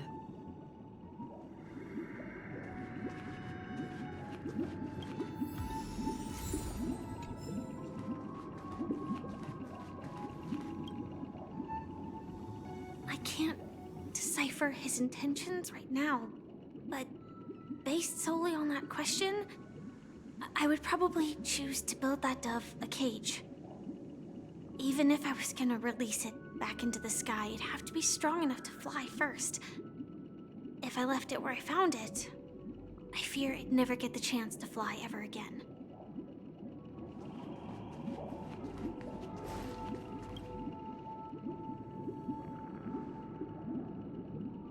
That guy just casually throws this kind of question at us?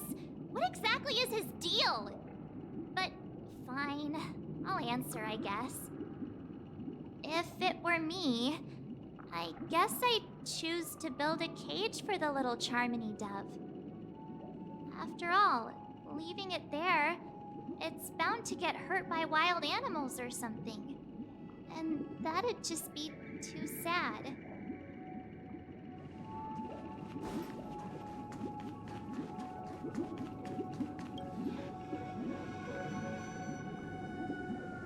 I'm happy to see that you made a choice similar to ours. If your mind is made up, let me reveal the outcome of this choice. We passionately nursed it back to health, preparing only the best food for it every day. We even preened its feathers. Later, on the day that Robin left Penacony, we opened the cage door and let it fly back into the sky. I watched it for a long while by the window, probably about 3 or so days. In those 3 long days, the little Charmony dove tried again and again to spread its wings to fly into the sky, but fell to the ground, only to keep trying. Finally, on the 137th attempt, it succeeded. But its attempt did not go perfectly. After flying unsteadily for a while, it fell to the ground, unable to grasp the direction of the air currents. The fall shattered its wings. It writhed helplessly in my embrace. But it was all for naught, finally succumbing to a painful demise.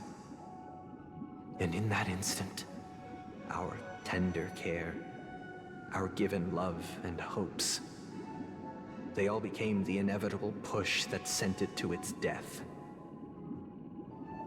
I deeply regret the choices we made. Next, let us head to the second decision. This time, it's the story of a dream chaser. This story happened when I was appointed as Bronze Melodia, a position exclusive to the Oak family, charged with listening to the problems and vexations of Dreamscape residents, and providing them with the relevant guidance. It was during that period that I had the opportunity to hear voices from all corners of the Dreamscape.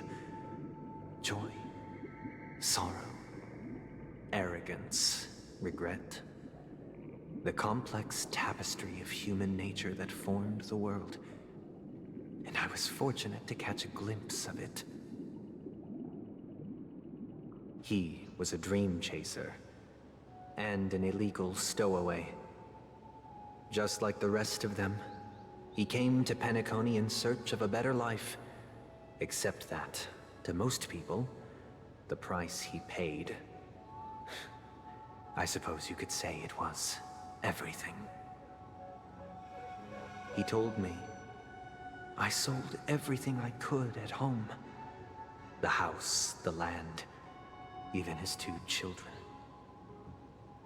He said he could not afford to raise them, and that at least they could eat if they lived as slaves. He had a plan in place. He would buy back his children once he had made his fortune, and enjoy Penacony's beautiful dream with them.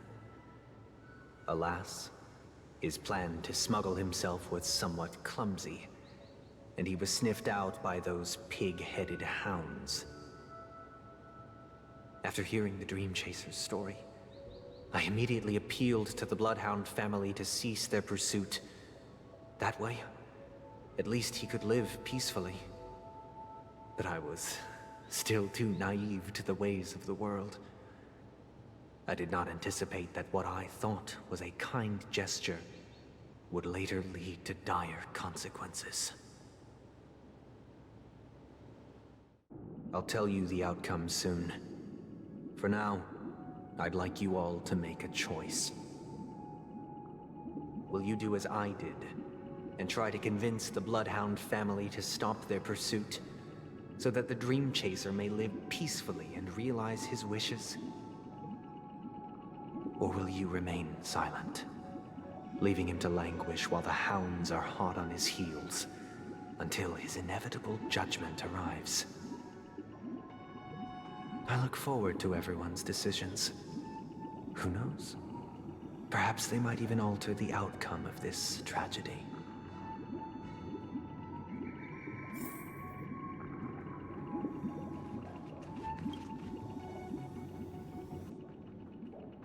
A Dream Chaser story.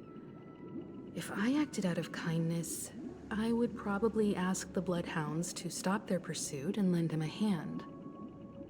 But what cruel repercussion would this choice result in? I think Sunday must have been deeply impressed by the limitations of the strong defending the weak through this incident.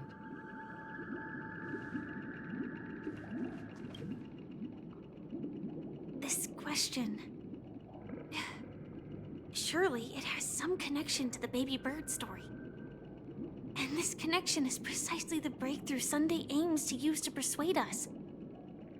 I'd probably choose to ask the Bloodhounds to cease their pursuit.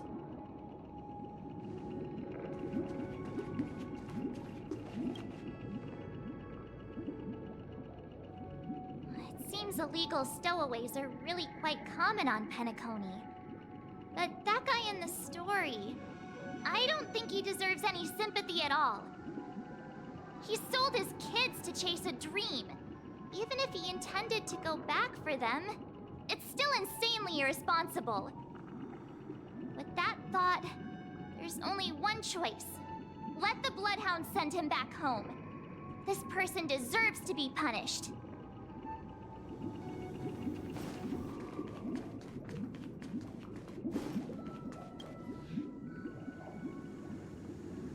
It seems you, like me, are pondering whether a different choice could have led to a better outcome. Sadly, his fate would only be more tragic. Say he never gets caught. He would only die from delirium. The methods with which illegal stowaways enter dreams are unorthodox. Not flawless like the hotels. Living in the dreamscape would be a mere pipe dream. Should he be apprehended? Could the hounds afford to turn a blind eye? The answer is a definitive no. They couldn't bear the resulting consequences, and thus wouldn't dare extend a helping hand. As to your choice, I once again offer my heartfelt apologies. Next comes the third and final decision. And the story this time is my own. This story happened the day I was appointed the Oak family head. At that time, Mr. Gopherwood was the current Dream Master, and as per his wish, we had a private conversation. What surprised me was that the Dream Master had only come to deliver a letter to me. He let me read its contents, and it was a letter from my sister. The letter contained the usual pleasantries, anecdotes from her travels, nothing out of the ordinary. Just as I started wondering how this letter related to our discussion, the Dream Master began to speak. Do you know who wrote this letter? My sister, of course. But why would you personally visit me to hand me a letter from my sister containing mere trivialities? To help you grasp the full scope of this issue. Do you know where Robin is at this moment? From what the letter indicates, she must be in Caspelina 8, correct? She's touring there right now. Correct. Has she mentioned anything about a stray bullet? A stray bullet? What? A war has broken out on that planet. It is because of this very reason that Robin chose this destination. To spread the word of the Harmony. And to save the lives of that planet. She personally made for the front lines. She hoped to ease the people's suffering with song, and was willing to brave mortal danger to deliver the IPC's medical supplies. Unfortunately, stray bullets show no such compassion. Is she all right? If the operation was successful, she should probably be recovering in the field hospital. By the eon above, the bullet struck her neck directly, yet possibly as a reward for her consistent deeds of harmony. It didn't hit any vital arteries. Once you've attended to your outstanding tasks, it'd be advisable to write her back as soon as possible. Those damned savages! I'll pack my bags right away. My gratitude for bringing this to my attention, Mr. Gopherwood. Now you understand why she always wears such elaborate neck ornaments, don't you? How could this happen? Miss Robin. It's all in the past, so please don't worry. I share this in the meager hope that you will understand the Harmony's limitations and predicament. As grandiose as the strong defending the weak sounds, many times, it is nothing more than wishful thinking.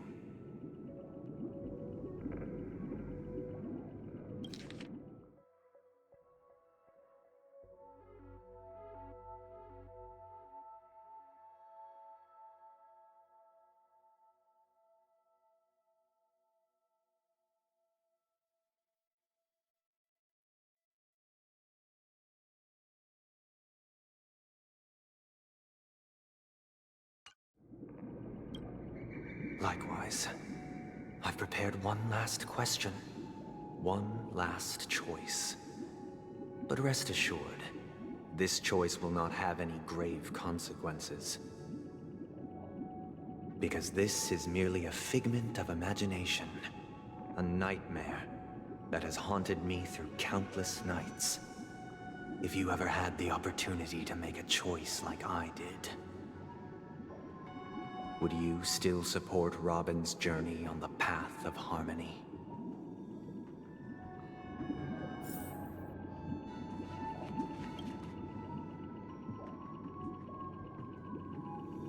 I often feel like I've dreamt of similar scenes on certain nights. In the dream, I see blurry faces. I don't know who they are, but I sympathize with all of them, fighting for survival against some unfathomable force. Their confusion and fear are lucid to me, but I also remember they chose never to give up. Just like Miss Robin. If Mr. Sunday's question leaves you puzzled, you should find the answer from your own experiences. With each trailblaze, dangers and tribulations will surely follow. But would you ever back away? Would you stop March and Don Hung from reaching their next destination? I believe you have an answer of your own in your heart.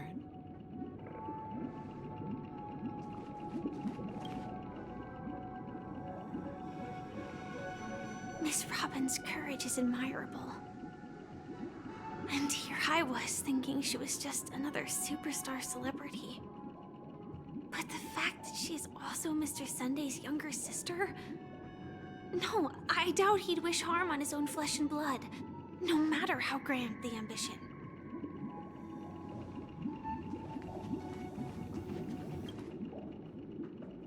I can't believe that happened to Miss Robin. The strong defending the weak is a great mantra, but if I had to pay such a price, I don't know what I'd do.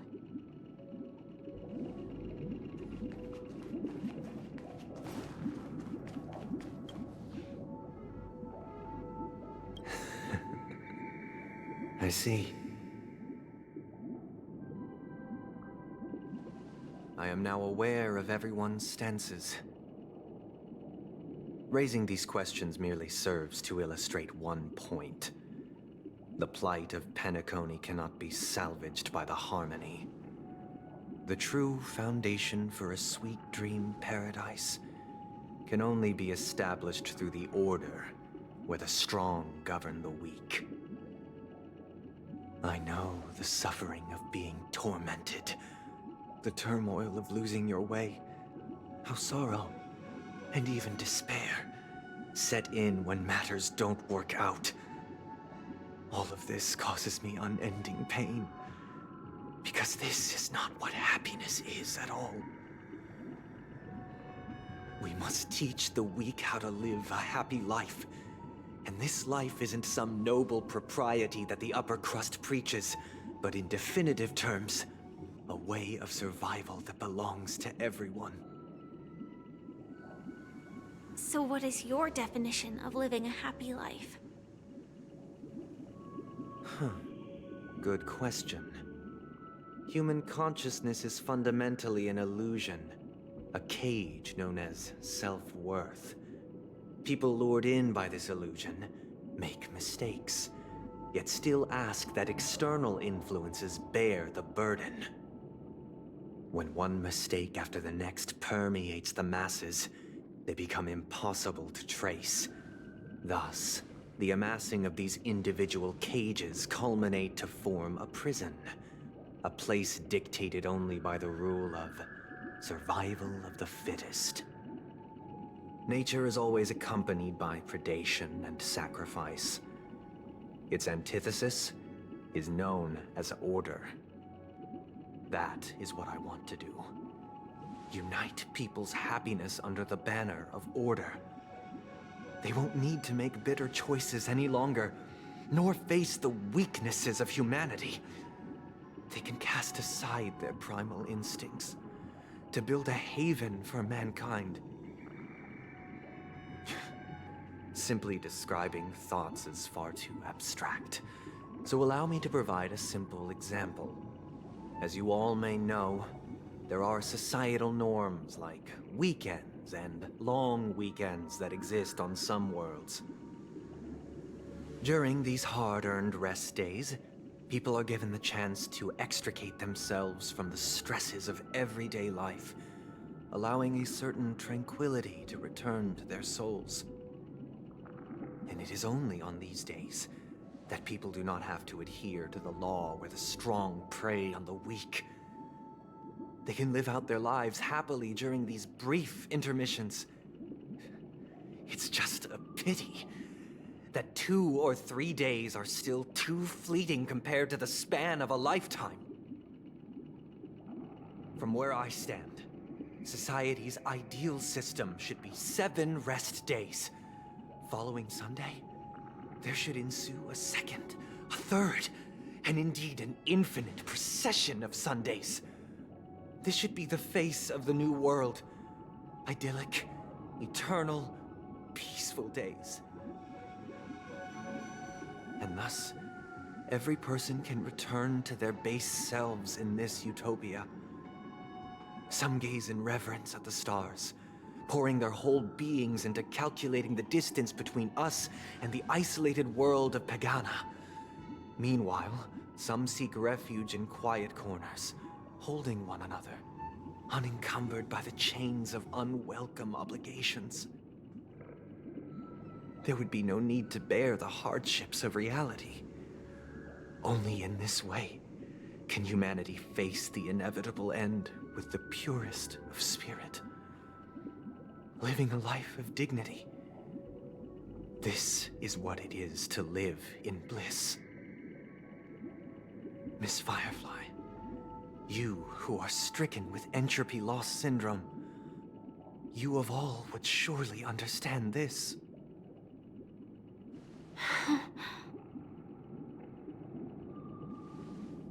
It sounds like a flawless theory.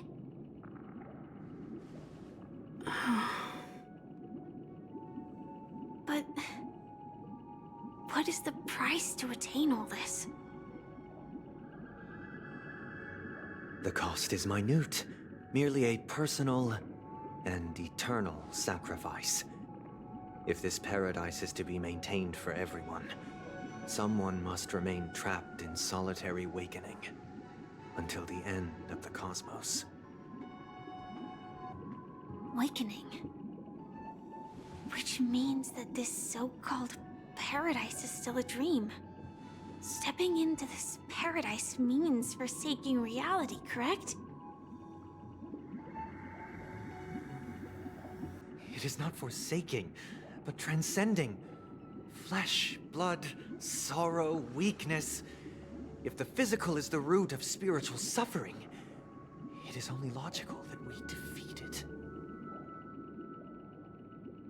But in this supposed bliss, people won't have defeated their demons.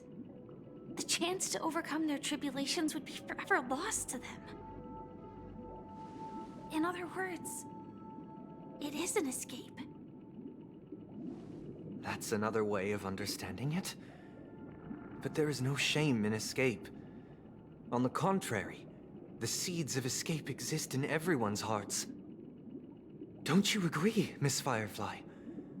And as to why we sleep, it is because we are afraid to awaken from our dreams. But this is not in conflict with the grand plan. Only in acknowledging this can we truly understand the frailty of human nature, and from there, show compassion and protection.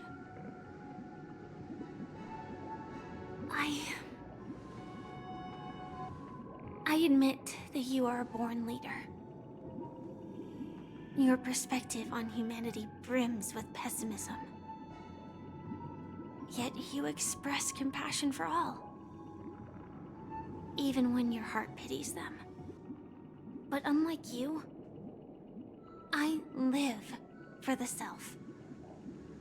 From my perspective, individuals making choices for themselves is their birthright. The want to escape may be innate in the weak. But whether they are weak or not, it is not up to another to decide. Perhaps in your mind, you also view me as weak?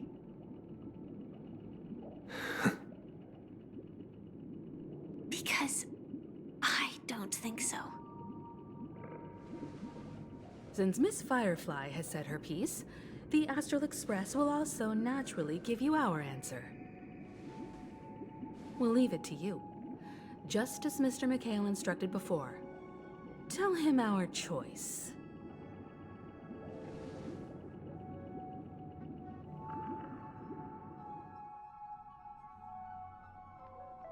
What is this place? Does this place ring any bells, Misha? I don't know, but I feel a sense of déjà vu. What is this place?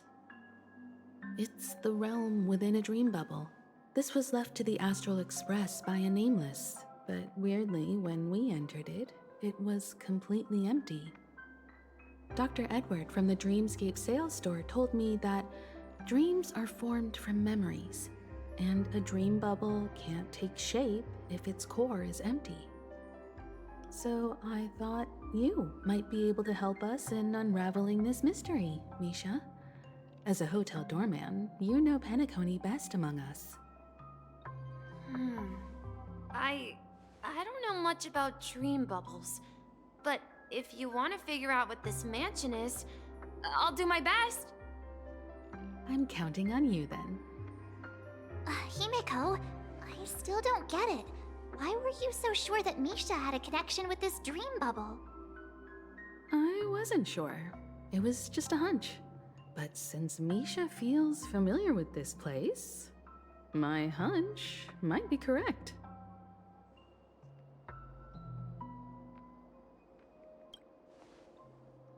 Exactly. This is where you and Firefly encountered death, which we now know as dormancy. Considering its connection to Dreamflux Reef, it's not surprising it appeared here. The question now is, who brought you here? Based on the clues we have so far, it's unlikely to be that masked fool. So identifying them is crucial to us. We're drawing closer to the truth once more. Let's give Misha some time, as I believe he'll unveil the secret of this dream bubble. All right, but there are doors all over the place. Which one should we choose? Do you have any idea, Misha? I guess... maybe this way?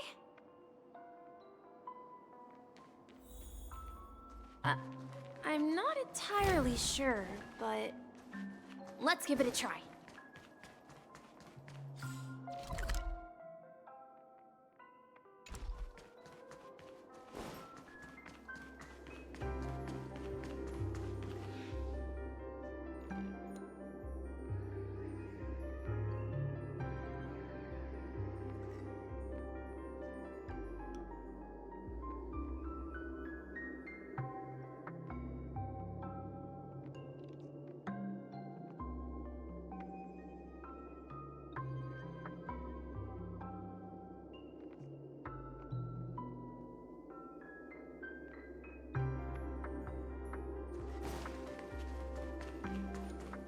Wait, you managed to choose the right door on your first try?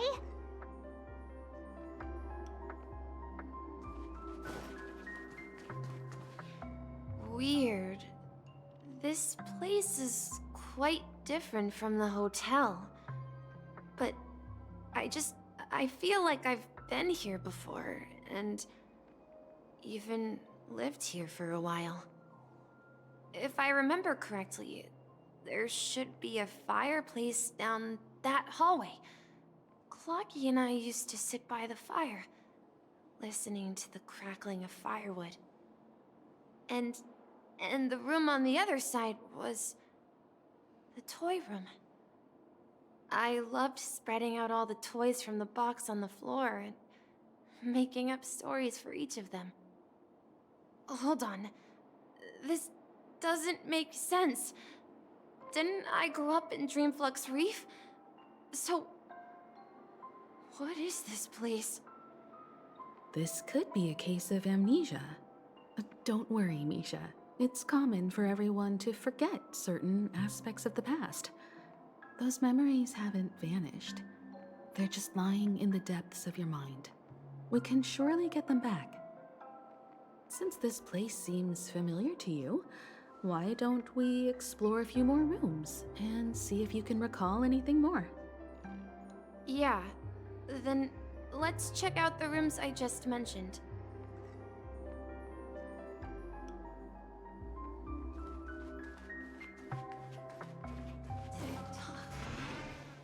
Tick-tock.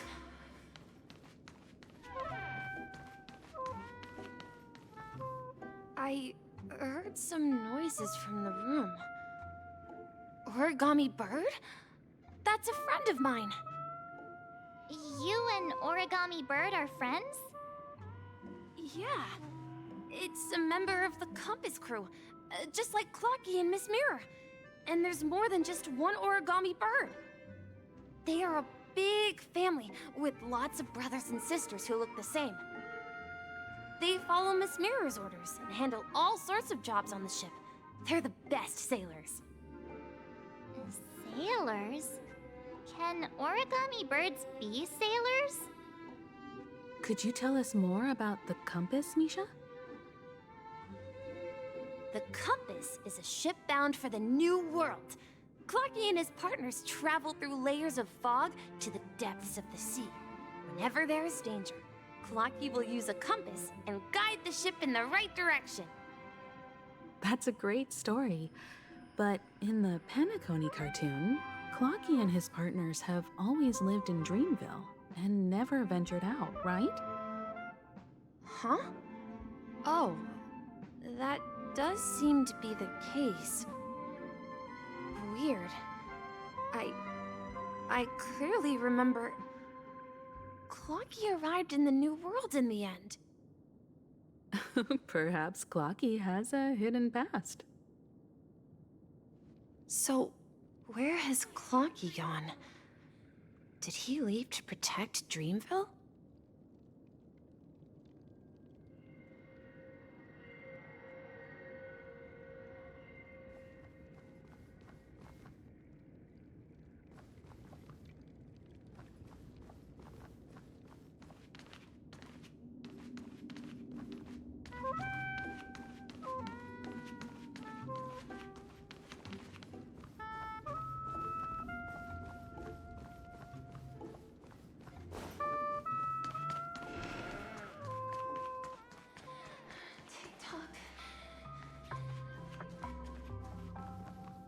Mikhail, that's the name. Now we all know him as the Watchmaker. So, who is he talking to? Do you know anything about it, Misha? I'm sorry. I don't know much about the Watchmaker. But, Mikhail... Anything special about that name? Mikhail is Grandpa's name. Grandpa? Do you mean you're the Watchmaker's grandson? But we haven't heard anything about the Watchmaker having descendants. And the name Mikhail is not rare. Perhaps it's merely a coincidence. Could you tell us more about your grandpa, Mikhail? Yeah, sure. He was a seafarer who fearlessly ventured into mysterious seas and storms. He was always on the sea and had lots of friends who accompanied him on his travels. He didn't want me to call him Grandpa because that would make him sound old. He believed he was still young. The name Mikhail was given to him by his parents, Mihaly and Elise, both renowned seafarers. Every time he came back, he'd share his logbook with me and tell me about his adventures at sea. I want to become a great adventurer, just like him. It appears that the seafarer has nothing to do with the watchmaker. So, perhaps it's just a coincidence? So, where is your grandpa now? He went off on a new journey, and it's been quite a while since I last saw him. I think I hear the sound of water. You once mentioned there's a magnificent fountain up ahead.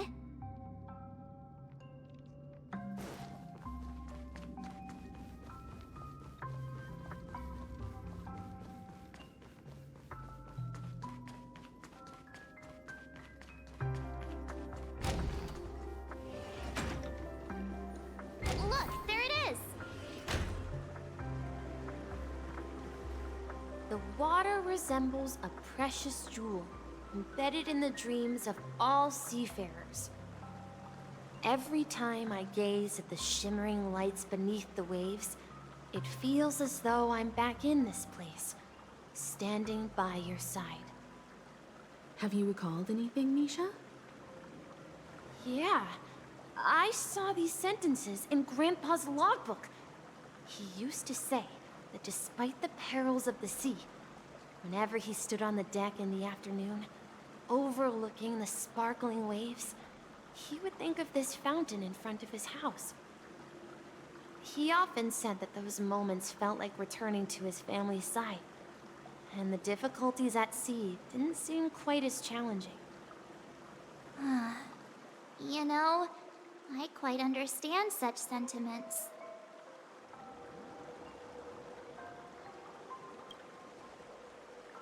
I'm not an elder. I was just being a bit sentimental.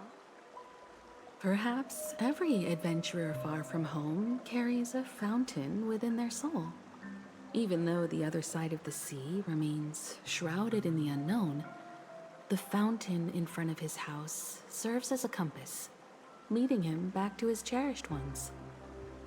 Yeah, while Grandpa was at home, we would stand by the fountain and place the compass, a toy boat that I made, into the pool. Back then, I would ask him when I could go on adventures like him, and he would always laugh and say I was still too young. It seems this Mikhail is truly a seafarer and has nothing to do with the watchmaker. Yeah. Based on Misha's recollections, the scenes in the dream bubble appear to be his childhood memories. But this raises more questions. According to Misha, he was clearly born on an oceanic planet and led an ordinary life, with no connection to Penacony at all. Could this be some sort of metaphor? Perhaps the sea refers to the memory zone. I'm sorry. I don't know, but my memories keep pouring out uncontrollably, like water flowing from a fountain. Perhaps I'll remember more things if we go further. I wish to share your burden. We're going to the opposite side, right? No, we should turn left here.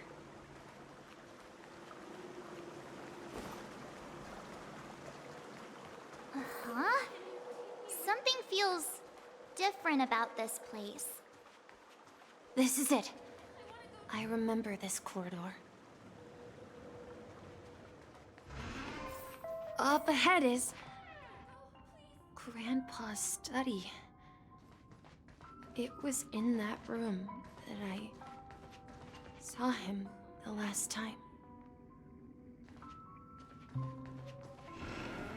Finally, seeking stars!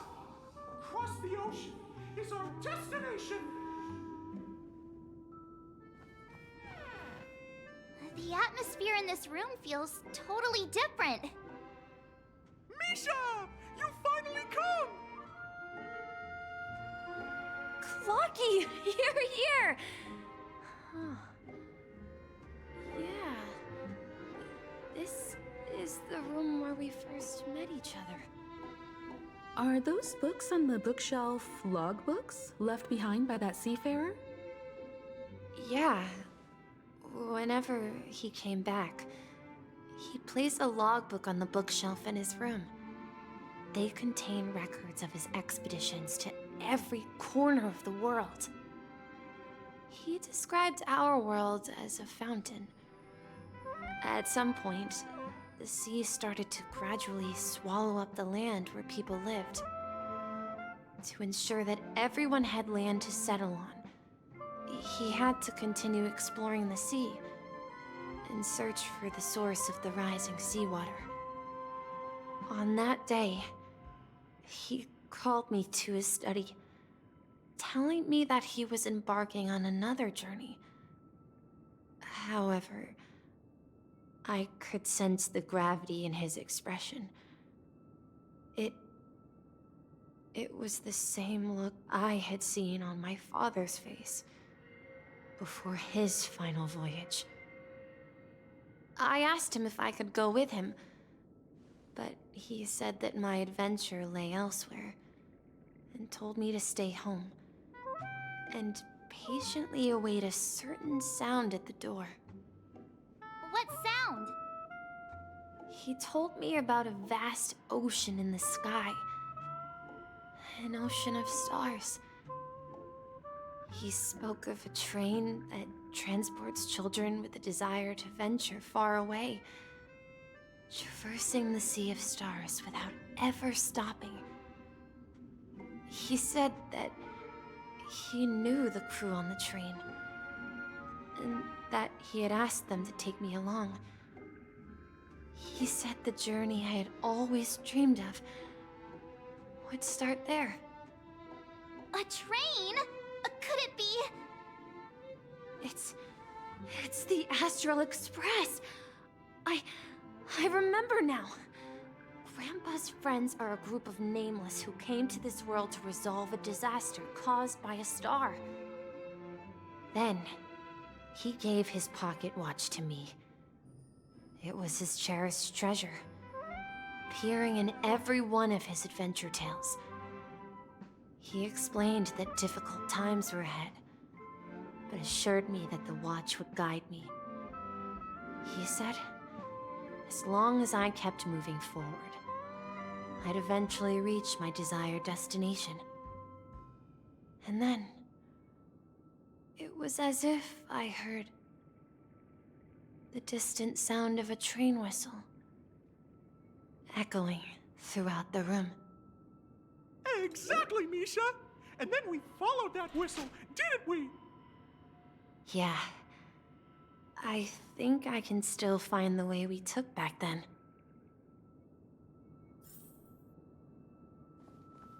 This is the dream jigsaw, right? So we're supposed to find the exit. But where can we find the last piece? Do you remember? You said you obtained a mysterious shard when you stumbled into this place. Hey, the shape seems to match. So this shard is also connected to Misha?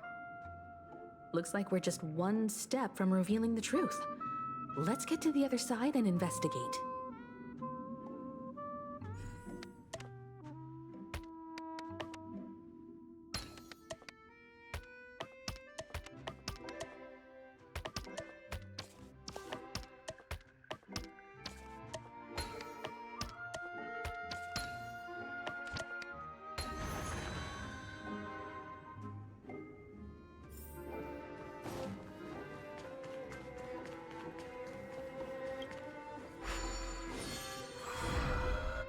This is it. This is my room of clocks while I spent my time waiting for Grandpa to return from his voyage. Walter gave me this workshop, and it became my secret base. Here, I learned how to repair clockwork and gears out of my fondness of precision mechanics. In my dreams, I was the captain of the compass, embarking on adventures with my companions, Clocky and Miss Mirror, in search of the new world. I was born and raised here. So, this building in the dream bubble is your childhood home? Yes, but not exactly. To be more precise, this dream bubble itself is my home. Looks like you've remembered everything now. Wait. Why does it feel like everyone else knows something I don't?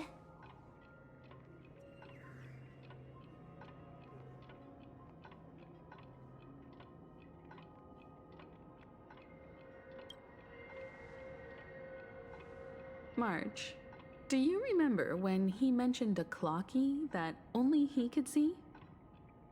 Yeah, the little guy here, right? But we all saw him in Dreamflux Reef, right? And Mr. Yang even greeted him. Looks like everyone on the Astral Express has a childlike spirit. The answer lies in the Astral Express. His experience shows that neither Firefly nor Acheron can see this clocky. And when we were in Dreamflux Reef, you may have noticed that for some reason, nobody outside of the crew had ever talked with Clocky.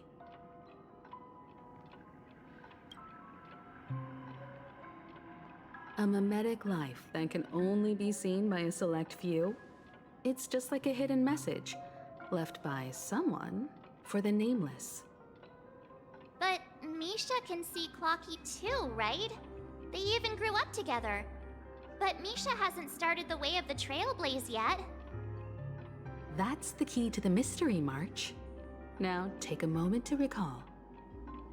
Have you ever seen anyone outside of the crew interact with Misha? Wait. No way! That's the answer, March 7th. This dream bubble is the place where I was born. And I'm a dweller in this dream. Just like a memory zone meme. I should have stayed here and waited for you.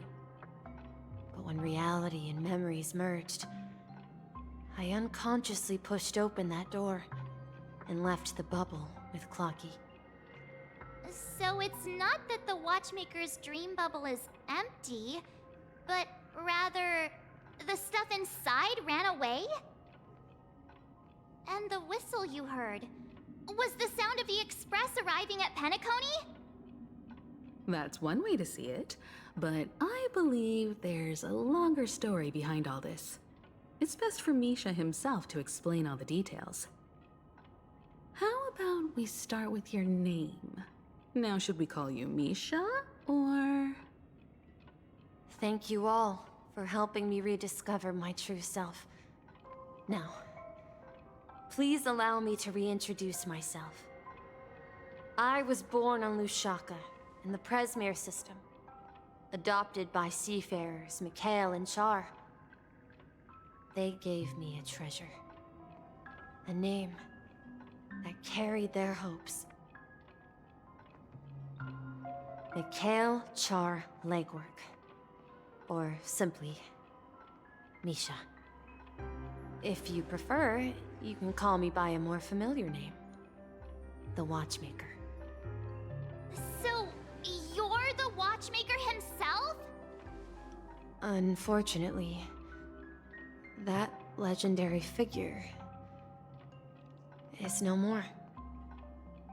I'm only a reflection of his life. As for the child who has been with you, he's the innocent protagonist of Misha's childhood dream. A friend of Clocky, a young apprentice, and a future mechanic on the Express. And this also marks the beginning of his journey, devoted to the Trailblaze. At the end of the journey, I left this little flame, which I so cherished, in my deepest dreams, hoping to pass it on to the nameless of future generations. However, he somehow left the dream bubble and forgot all about his task. I apologize for all the confusion this caused. Because he was born with a desire to trailblaze, wasn't he? I don't think Misha has forgotten his role as a guide.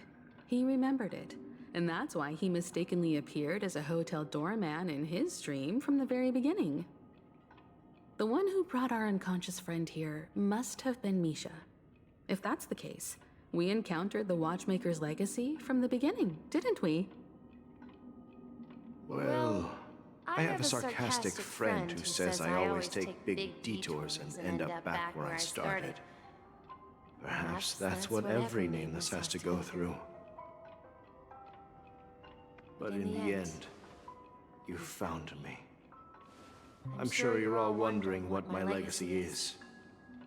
I believe my hound has mentioned the Stellaron and my wealth. If I may apologize, the Stellaron part is real. As for my wealth, however, it's nothing more than a baseless rumor. I left my homeland as a child and embarked on the journey of Trailblaze. I traveled to various planets until finally reaching Asdana, where my friends and I built the original Penacony and fought for its future ever since. I've been moving forward all my life, doing what I could to overcome the obstacles in my path. But ultimately, my journey reached its end, and I left behind no possessions worth entrusting. So, if you ask what's left within this worn-out train engine that can be called a legacy, I suppose it's the things that are still burning in the engine's furnace. Now that you're well aware of the current situation of Penacony, I certainly hope that you'll help me get this world back on track.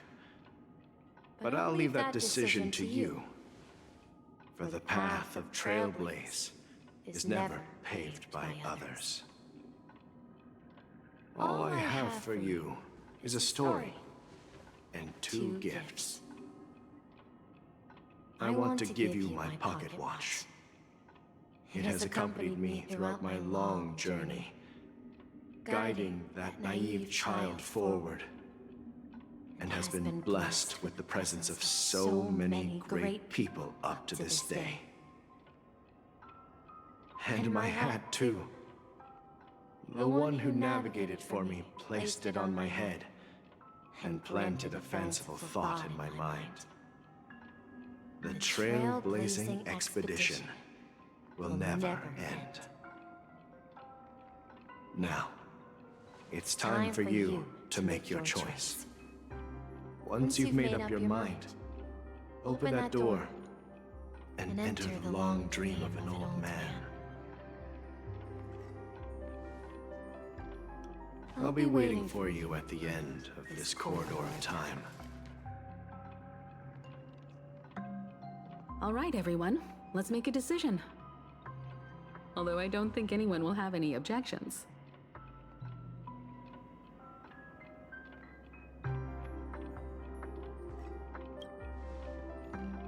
Of course. We've come this far. Surely there's no other option than moving forward. In that case, it's unanimous. Then let's proceed together to the end of this dream and tell Mikhail our decision.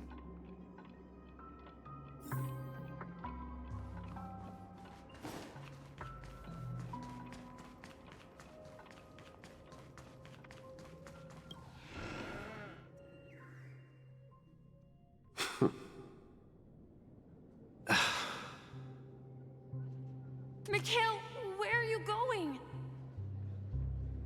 Someone has to step up and save Lushaka. So why can't it be me, Misha? Please don't go. And if you must, please take me with you. Don't leave me alone. Even without me, you know how to proceed forward, brave Captain Misha. The compass is waiting for you.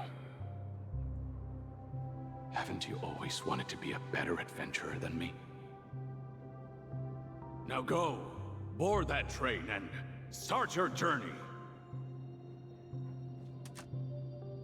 Where are you going, Mikhail? I'm going to clean the floor in the parlor car. I've promised the conductor. Wait, first tell me, did you fix this watch? Yeah? I know what it looked like before. Its chain was broken, the back case torn, and the marks on the dial all worn out. How did you manage to fix it? Well, it's hard to explain, but I knew it could be fixed. It's the hands, Mr. Amundsen. Its hands were intact and pointing in the right direction, so I knew there would be a way to fix the rest. I see. You'll work with me from now on. Haven't you always wanted to tinker with this train? You're its mechanic now. As for the conductor, I'll do the talking. But I only know how to fix watches. Don't worry. You've got what it takes. I'll teach you what you need to know. Where are you going, legwork? It's time to head to our next stop.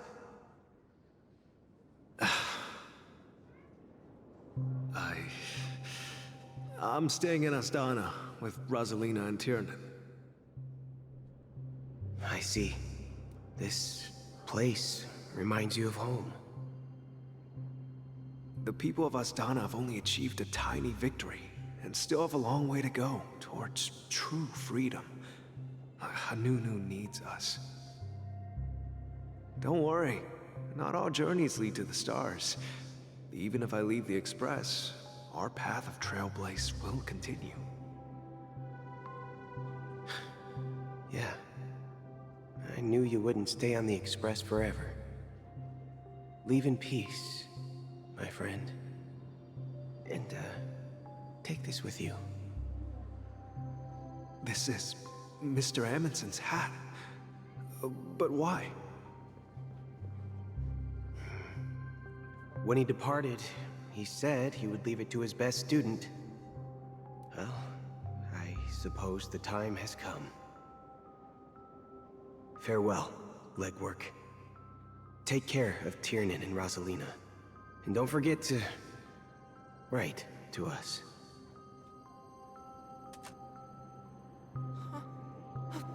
Where are you going, Watchmaker? Don't worry, Micah. Just going on a little trip. Someone has to be at the forefront of the interstellar frontier, and I'm the only former nameless in Penacony. So why can't it be me? Because you're all we have! Have you forgotten about Tiernan? The cosmos is way more dangerous now. What will happen to Penacony if we lose you too? But what will happen to Penacony if we don't find a way out? Ah, Tiernan.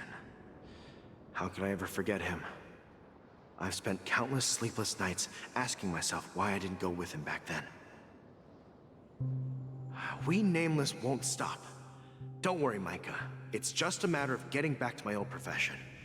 Just wait for me to come back. But if, and it's a big if I don't come back in one piece, then you'll become the next Watchmaker. Where are you going, old man? Oh, you're here. Answer my question. What are you up to? Relax, Gallagher. I just came up with a great idea. Wanna hear it? Oh, come on! Aren't all your ideas just ways to get yourself killed? I may be blunt here, but you're the last remaining hero in Penacony. If you die too, the secret of the Stellaron will go to the grave with you. Yes. I'm afraid there's no way out in Penacony, so I'll have to consider alternatives beyond Asdana. We'll organize a festival using the Watchmaker's legacy as a facade, and send invitations to the entire cosmos to gather people here. So, a desperate struggle against the family? Desperate? Don't we have you here, my friend? This task is challenging, but what hasn't been challenging for us along the way? Well, whatever you do, remember, make sure to send an invitation to the Astral Express. Misha! Where are you going? Oh, it's you, Clocky. Take me to Dreamflux Reef. Last night, I had a long dream about the day we met. I want to write down that dream. Write it down? Why? Oh, so I won't forget it. Do you remember how you got your name, Clocky? Of course! You told me that when you were a kid, you lived in a room full of clocks. Those wall clocks and pocket watches grew up with you and were your best friends. Yes, but what I didn't mention was there's a funny misunderstanding behind it. I was a kid, and there was always a special pocket watch in my memories. It was with my grandpa, guiding him on his sea voyages and leading the way in his every adventure story. I wanted to have a pocket watch like that too. And that's when you appeared in my dreams. Yeah. Every night, we boarded the compass and set sail together. But you know what? It wasn't until the day my grandpa gave it to me that I realized it wasn't a pocket watch at all. It was a compass. So, your name should have been Compassy. And the Watchmaker is just a nameless.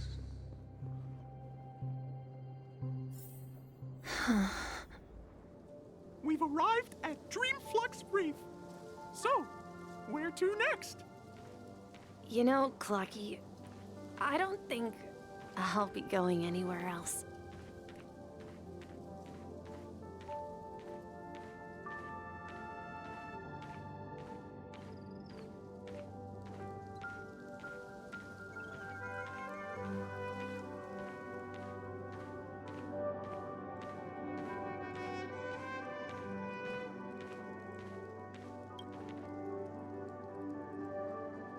I've traveled far enough, and it's time for a little break. Oh. So, we'll set out again.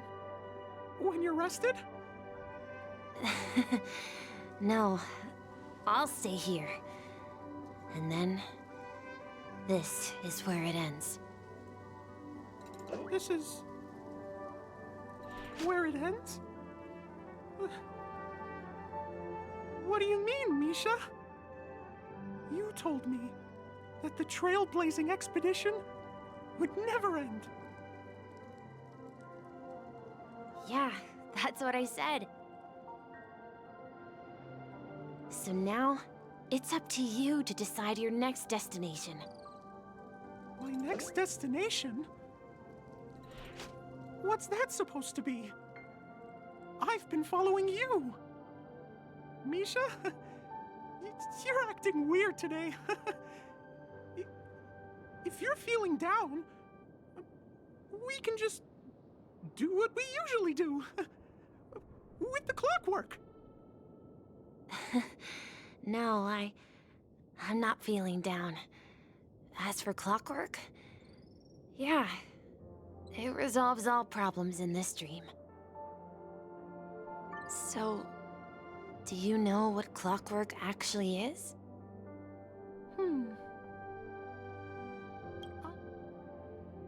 Well, everyone gets lost at times. They may hesitate and doubt which way to go. That happens in this dreamscape and beyond.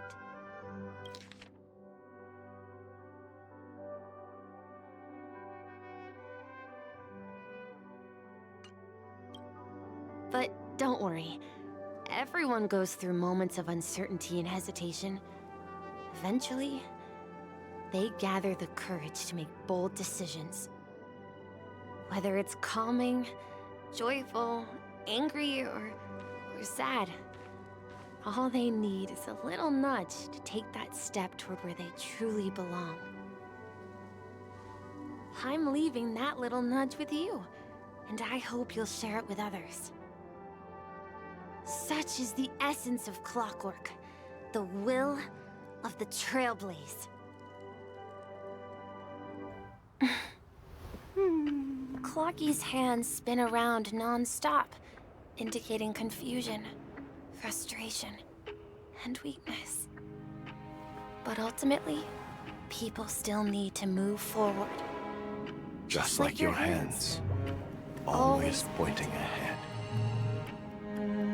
This is where my journey ends. From now on, it is your path to walk. Trailblazing means taking paths your predecessors forswore, and venturing even further. The Penacony in Mikhail's dreams does not belong to Order.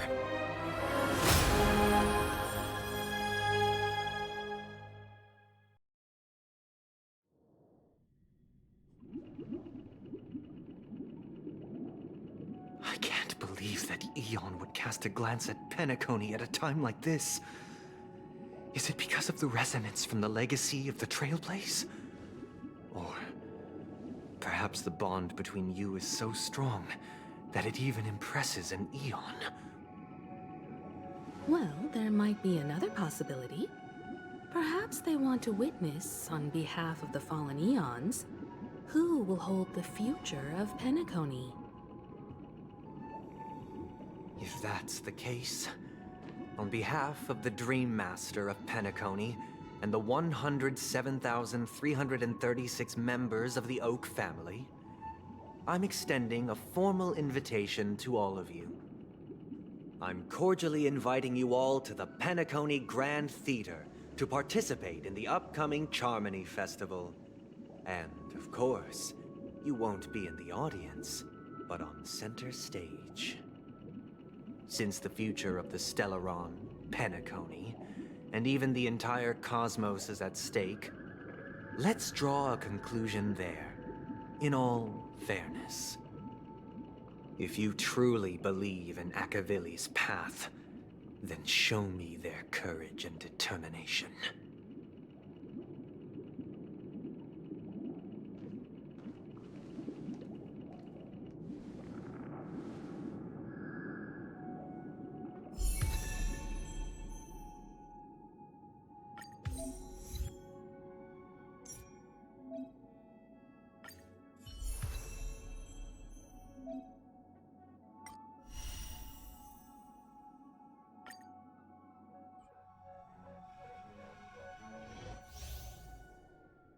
Please stay tuned.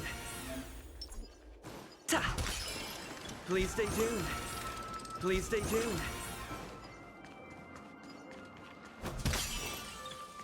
We need a strategy.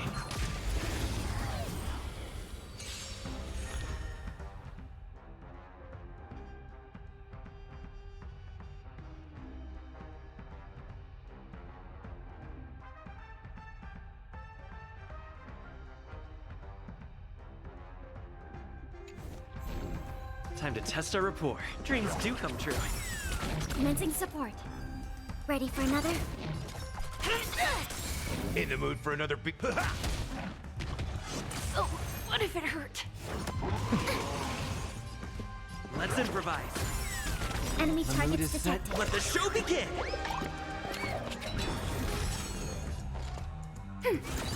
It's time. Enemy data net markers activated. Time for a good old counterattack. That's all you got? Order of execute the Marastruck! Stay in step. Dreams do come true. Nice psychic, my friends. Indulge yourselves! Ready for another?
Does that mean he wants to fight us during the Charmony Festival?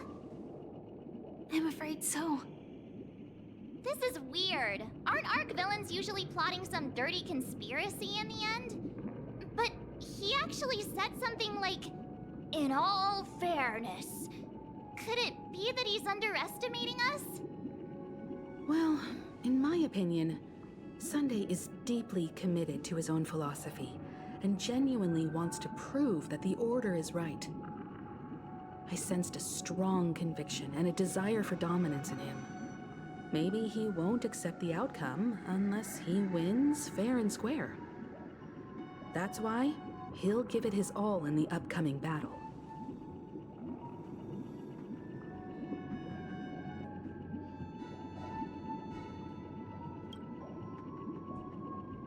Are you backing out now?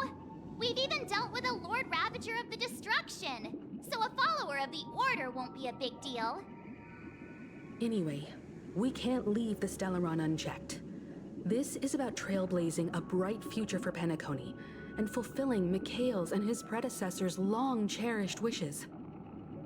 Now that we've taken up the mantle, we can't afford to fail them. However, the same applies to the Order.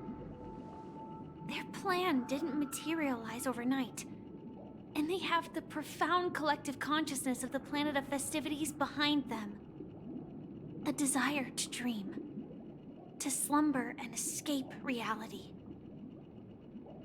All those hidden emotions have given birth to the sweet dream of the Order. They've harnessed the will of an entire planet to create an eon. This confrontation is far more complicated than a simple power struggle. To secure Penacony's future, fighting on the stage alone is not enough. What do you mean? Are you not coming with us? I believe Firefly is trying to say that she's heading off to another battle.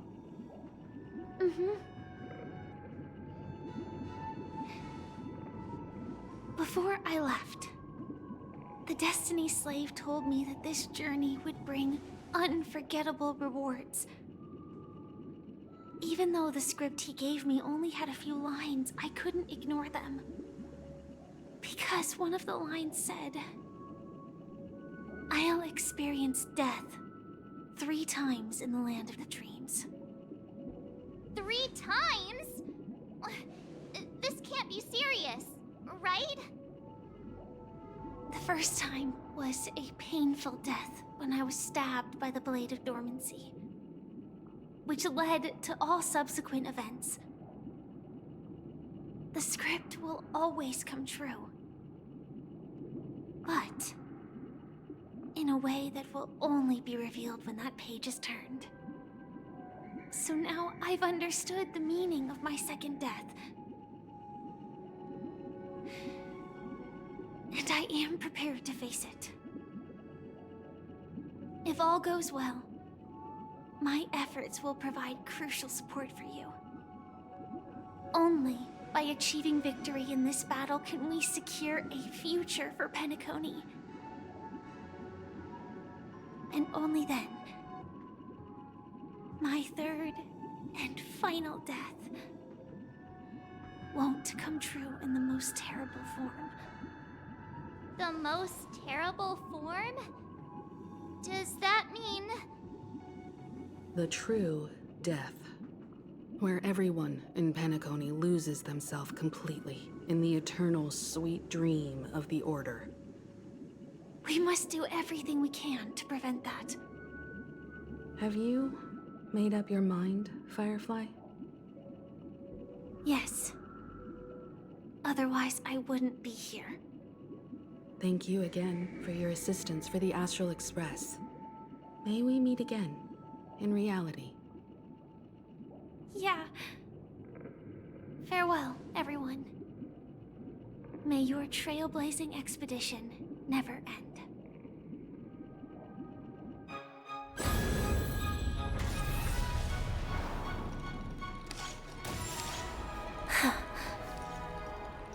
I dreamed of a scorched earth. Everyone, are you ready? A new shoot sprouted from the earth. It bloomed in the morning sun and whispered to me. Like fireflies to a flame, life begets death. May we meet again in reality.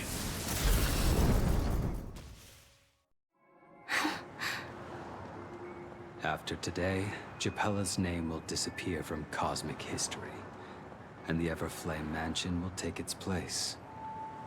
In the not-too-distant future, you'll receive an invitation. That's your next stop. Land of the dreams. Penacony. I hope you find whatever you seek there. Be it answers or salvation. You mean my 3 deaths? Silverwolf told me about it. It's such a shame that it's not part of my script. Well, I want to live. I'm never afraid of death. The opposite of death is eternal life, and that's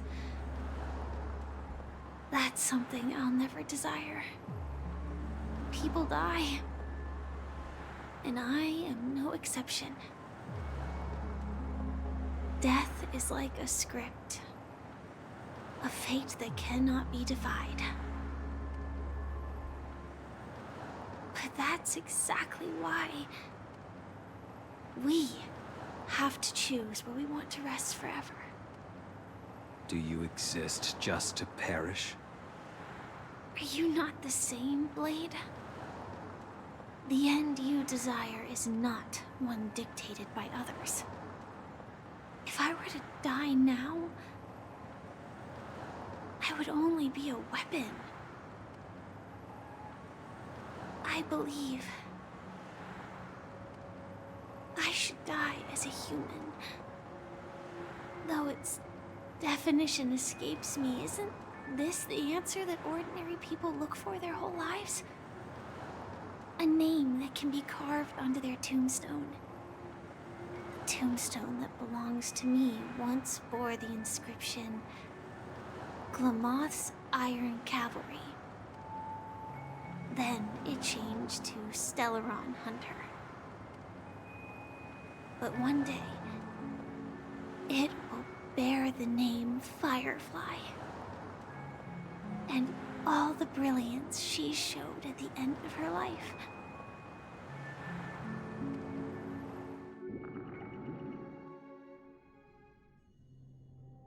That's quite unexpected, old man.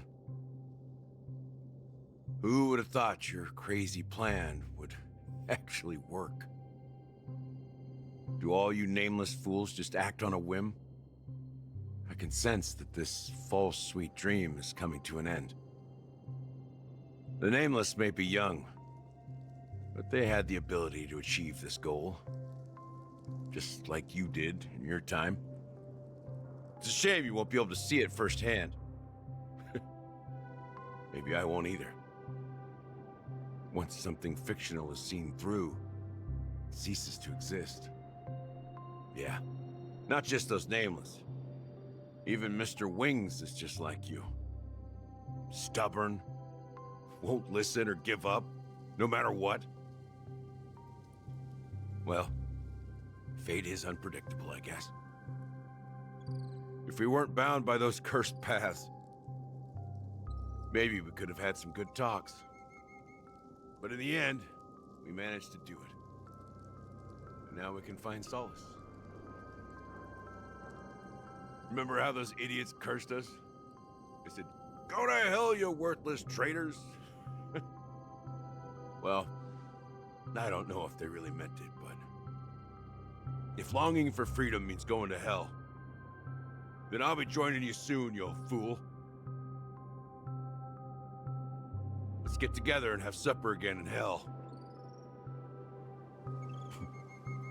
Oh, I almost forgot. There's one more thing. Here's to you. A glass of hello and goodbye, Trailblazer. To the imperfect tomorrow. It's warm here, isn't it?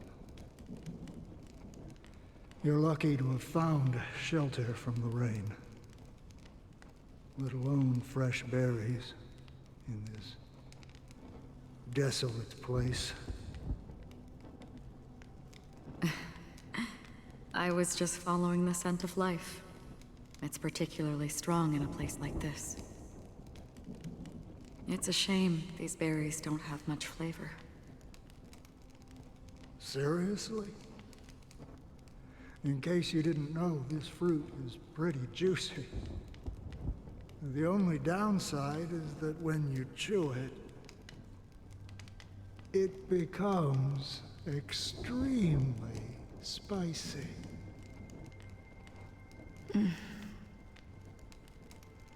Have you lost your sense of taste? I can still taste certain things, like a faint sweetness. Before coming here, I stopped by a place called Orkron. It had barren cliffs and nights lit by bonfires. Burgundy snow would fall from the sky, and when it landed on my tongue, it tasted like raspberries. The flavor wasn't exactly sweet, but it left a lasting impression. When I think back on my past, I realize that what's tying everything together isn't the big events, but rather these small yet unforgettable moments. Don't worry about it. Losing oneself is a reality that every self-annihilator must face. At least I haven't completely lost my senses and memories yet. Well, congratulations on adding another footnote to your journey. By the way, are you always alone? No, I had a companion in Orkron. She's a short, nameless girl who aspired to explore IX. She always said she'd walk a path deeper and farther than Akavilis.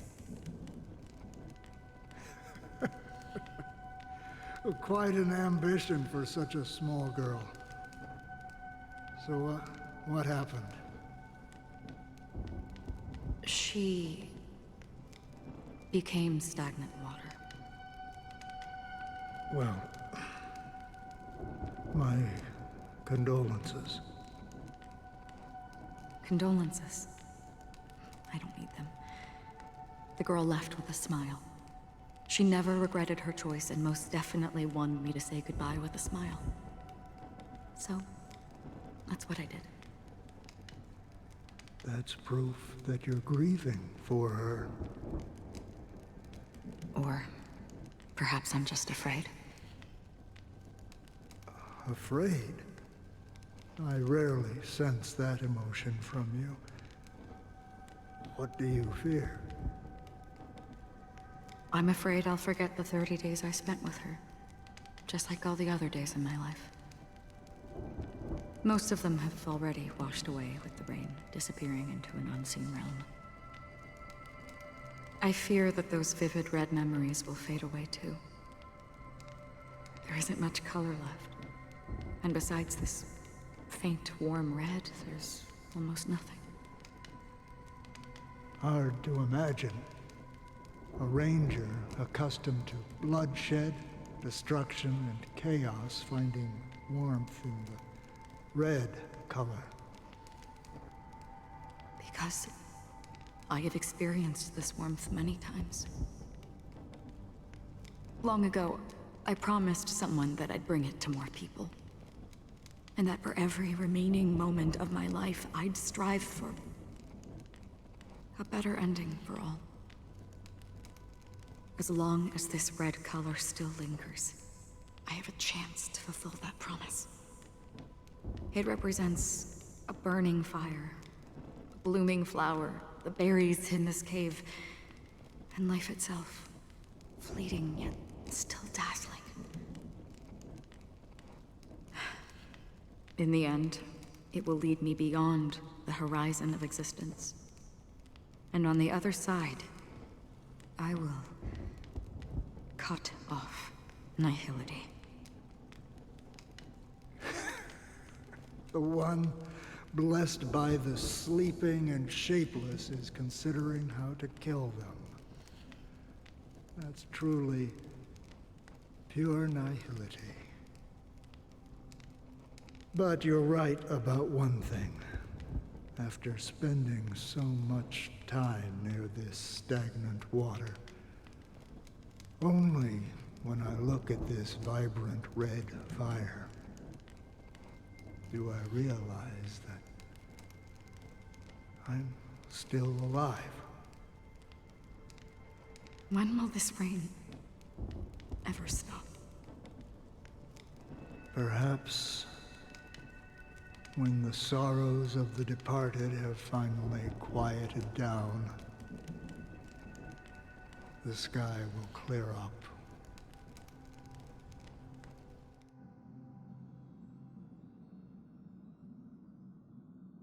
Have you heard of a planet named Biari Scamandros, Don Hung? It's one of the Paradise Kingdoms under the influence of the Harmony. A sought-after wonderland for the inhabitants of the Dardanu Major and Minor systems. Half an Amber Era ago, the family held an unprecedented festival there. And after that, everyone on the planet became part of the family. Do you think the same thing will happen on Penacony? Yes. Or how else can we explain it? The family deliberately used the Watchmaker's invitation to keep all the Pathstriders here, but banished the Emanator of the Nihility. Because of the nihility, I'm rarely affected by the power of other paths, but somehow I can unconsciously infiltrate them. Maybe that's the risk they're trying to avoid. I would disagree. Biari Scamandros is not part of the credit system or connected to the Silver Rail. It's nothing more than a remote civilization sheltered by the Harmony. But Penacony is different. If the family messes with Penacony, that would be like declaring war on almost half of the factions in the cosmos. They have no reason to do that. No, they don't. If they truly serve the Harmony, that is. What do you mean? The path in Penacony is impure. The Harmony here has impurities. Do you remember the Ancient Swarm disaster? Tazeront, the propagation, brought endless havoc to the universe, and it eventually evolved into a fierce battle among all eons. 2 paths lost their eons in that war, the propagation and the Order. Coincidentally, their downfall is related to a certain eon. Shipe, the Harmony. Legend has it that they participated in the crusade against the Imperator Insectorum, and devoured Anna the Order for unknown reasons. Holy forgaroni. So you're saying that the 2 leaderless paths are working behind the scenes? But I don't see any descendants of the propagation in Penacony. Could it be that the remnants of Beyond the Sky Choir are hiding within the family, trying to resurrect a fallen eon? I can't say for sure, but they're definitely planning something for the Charmony Festival. Whoa, this is getting way too complicated. Is this why you want us to leave Astana right away? Are you giving up? The Charmony Festival will start soon. There's one thing that I need to confirm no matter what. A warp jump is the best way to do so. Time is running out. I have another plan.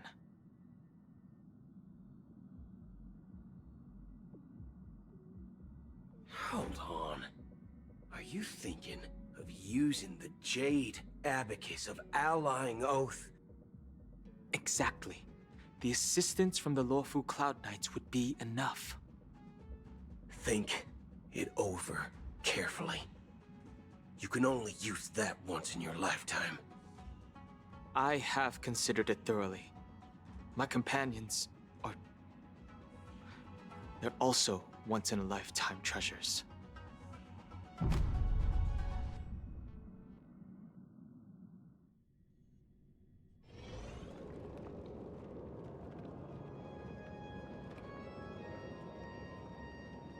Are you the only one here, my child? The Nameless is quite the diplomat. Our secrets have spread like wildfire within the family. And IPC starships are gathering towards Astana. This is a crucial moment for us. So, where is the Chosen One who harmonizes the varied sounds?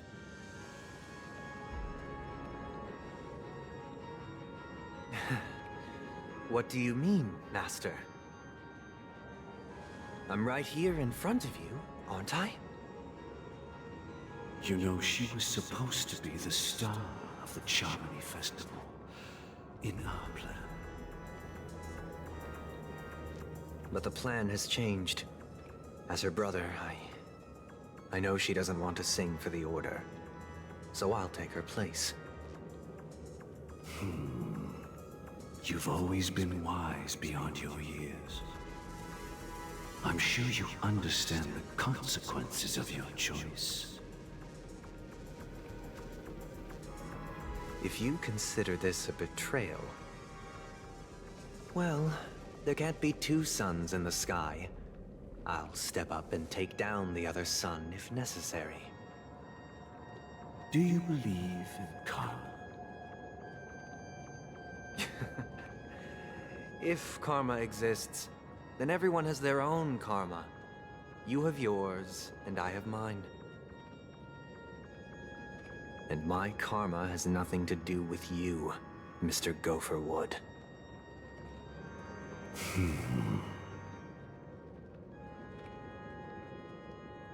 All right. Since you're willing to sacrifice yourself for her, I'll grant your wish. Well, the compromise came sooner than expected. Why? You and your sister were born as twins of the Order. And one of you is destined to follow this path to the end.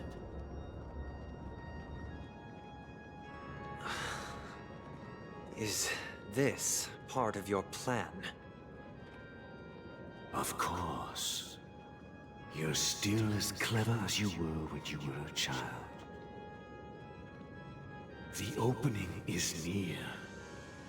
Go, my child. Seize the power of the harmony and reveal your karma. I have one final question, Master. Why did you choose to bring the Order to Penacony? Wouldn't it have been better to choose a desperate world instead of a city filled with hope and dreams?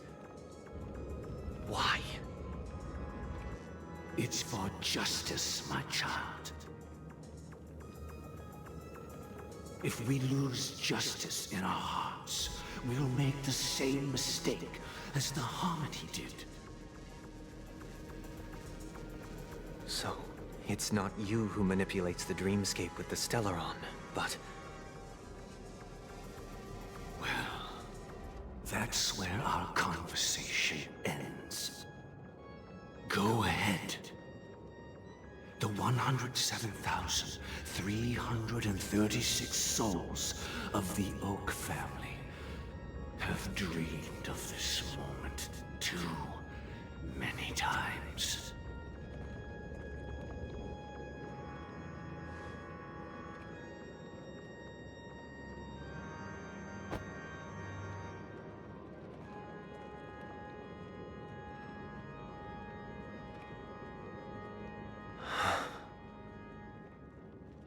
I shall ascend to the heavens, becoming the scorching sun, Bathed in my light, my people shall flourish, while all evil shall be eradicated.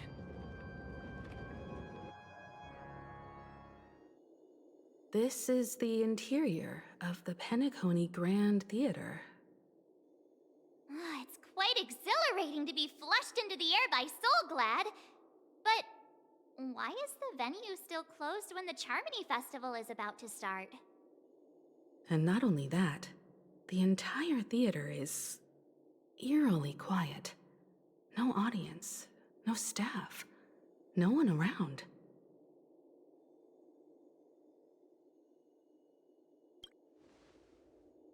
Yeah, I wonder how many tickets...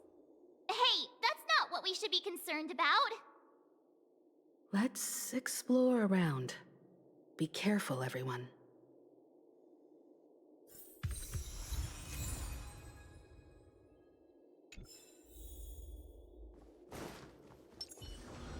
Stream 4. Is that all?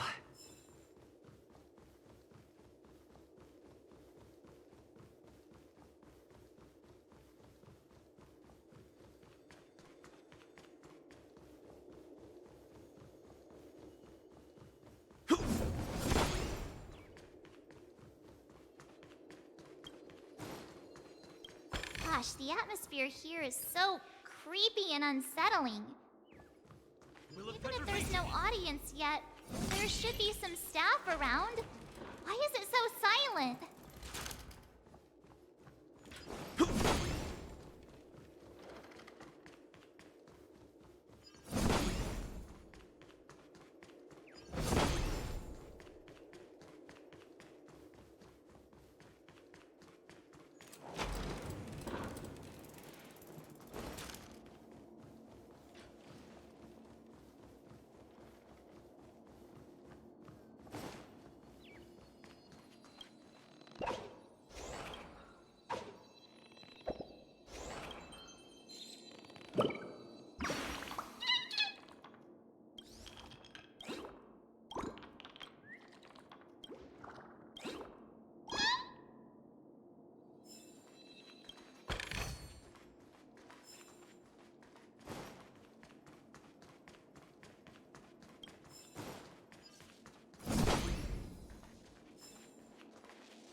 out of me. Why are there so many puppets at the ticket office?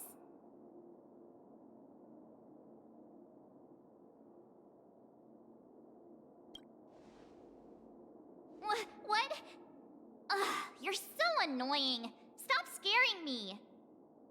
Are these puppets part of the stage setup? Even so, it's so eerie that the entire front hall is empty.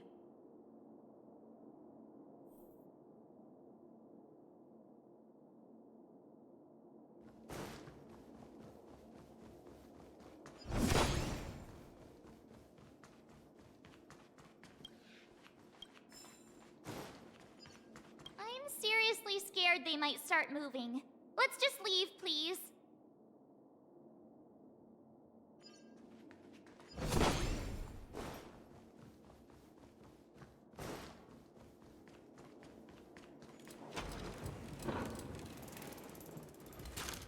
Something feels off.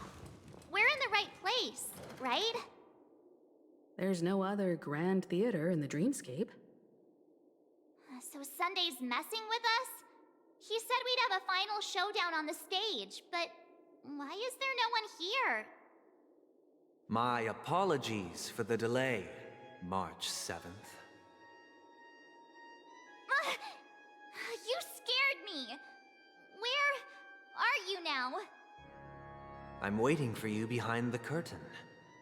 Following the Asdana tradition, I invite you to enjoy a stage play in 3 acts before the festival begins. History is a mirror reflecting the universe's true essence. Let's use this opportunity to delve into the rich history of Penacony and the eons. Within it, naturally, the future takes shape. Let us commence with the dawning of the world. After the Dusk Wars, darkness veiled the sky, and chaos consumed the earth. Anna the Order emerged, destined to restore all existence. That marked the first day.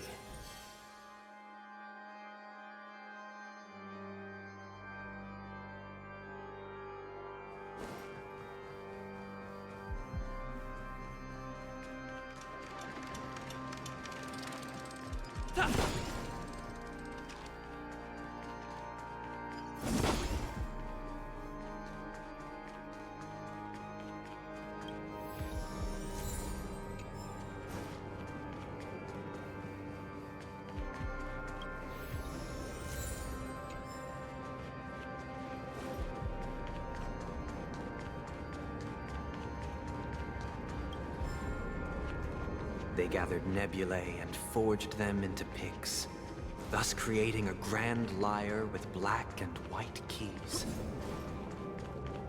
Strike the white keys, and the sun rose. Strike the black keys, and the moon rose. And so, the cycle of day and night arose. That marked the second day.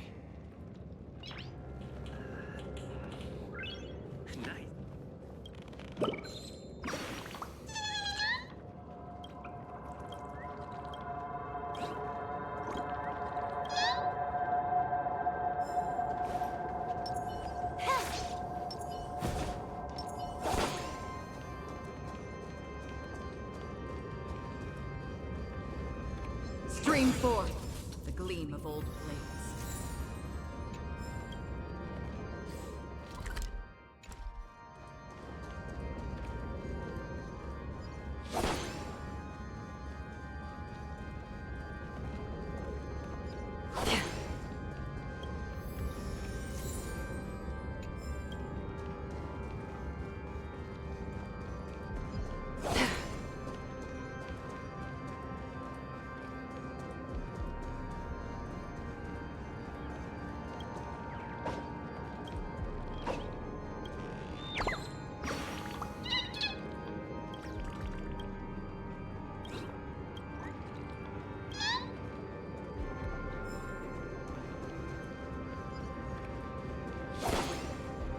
Stream forth the gleam of old blades.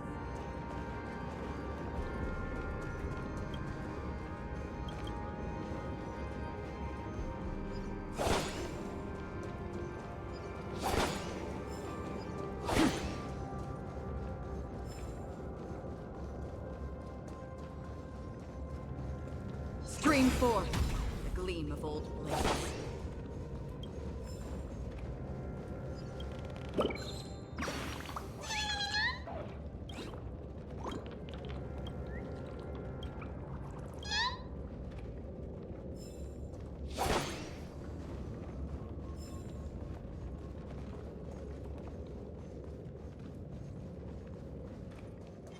Stream forth the gleam of old blades.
forth, gleam of old floods.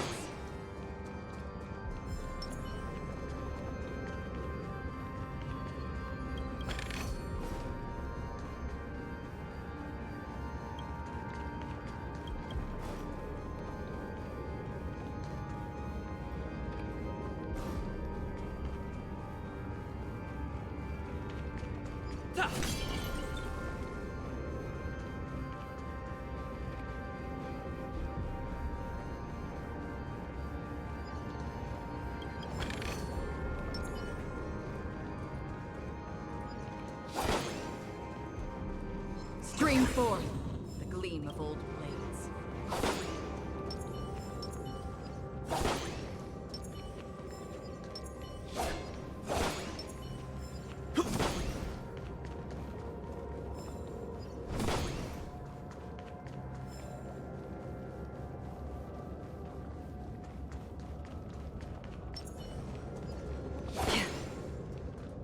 Stream forth, the gleam.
Stream forth.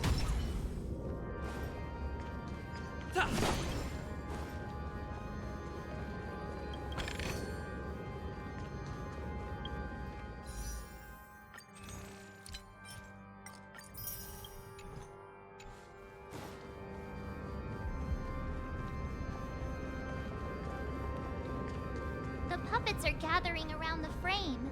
Are they expecting us to enter it?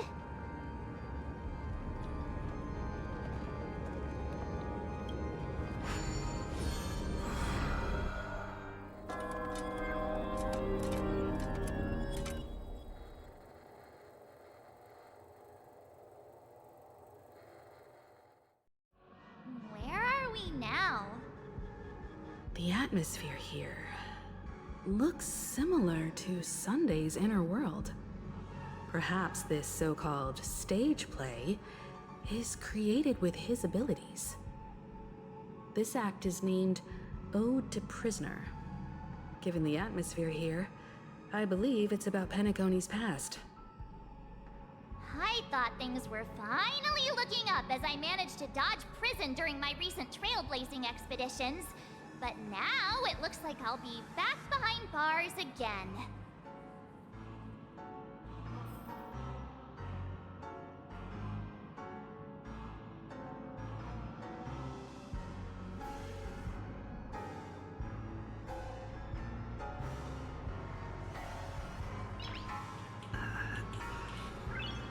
Nice. I genuinely wish to avoid a violent clash with my esteemed guests from afar. Therefore, I've arranged 3 acts before the situation becomes irreparable. Where shall we start our narrative? Well, let's start with the time when Penacony was still a frontier prison.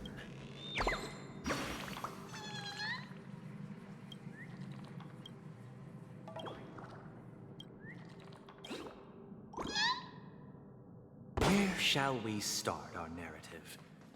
Well, let's start with the time when Penacony was still a frontier prison.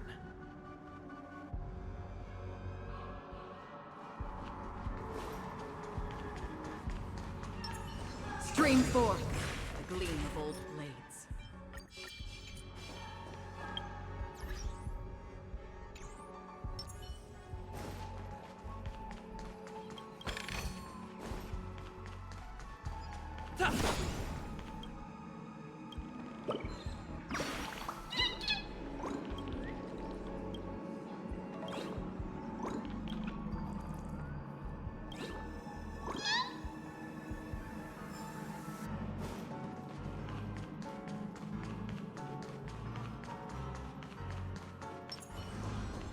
Stream forth the gleam of old blades.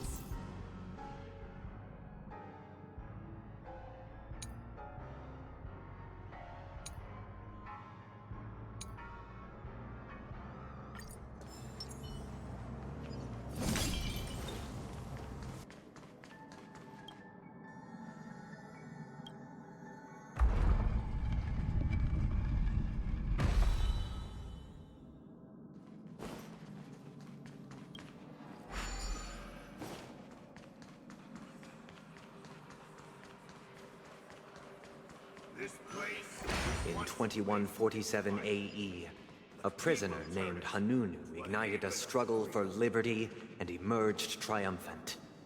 IPC referred to it as the War of the Frontier, while the Asdanians dubbed it the War of Independence.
It's true that Hanunu was a legendary hero, but it must be acknowledged that while he bestowed freedom upon the prisoners, he didn't grant them true liberation. Thank you for staying here, honorable travelers. The three nameless stayed on the planet, endeavoring to spread the tenets of TRAILBLAZE throughout the frontier prison. Alas, their efforts proved futile. Stream 4.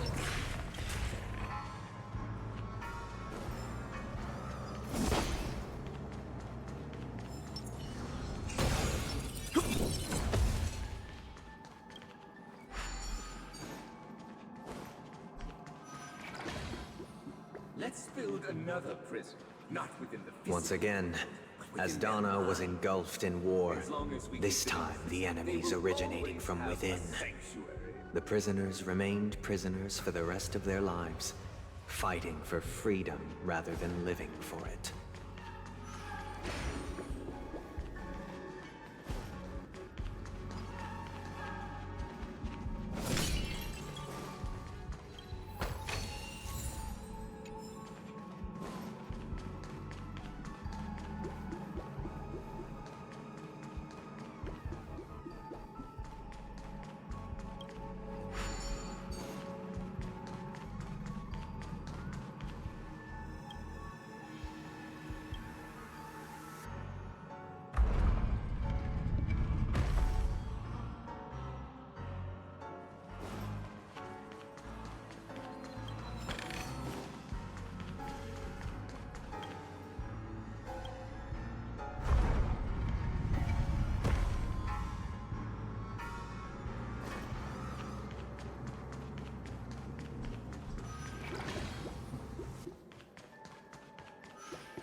I hope you like this land of freedom on a scorched earth. As you can see, their sentences have long ended, and the IPC guards have long been expelled. Yet, these prisoners remain enslaved, not by external forces, but by the confines of their own minds. Freedom permeates every corner, except fragile souls. It gives solace only to those who believe in its existence. Prisoners, this is my order.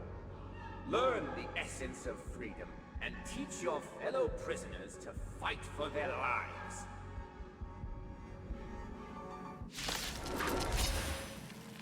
Hey! Why do we have to fight while enjoying the show? For I desire not only your enjoyment, but also your assistance in its completion. Lamps ablaze! Lance! Forward!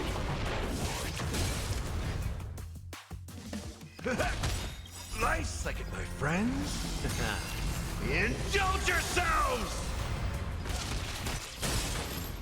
I weep for the departed.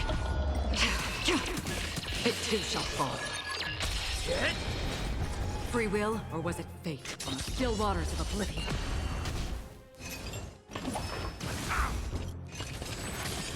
Can I have fun this time?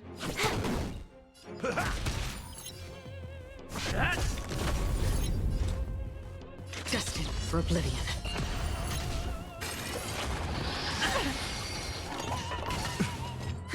This combat. This is double speed. I weep for the departed. It too shall fall.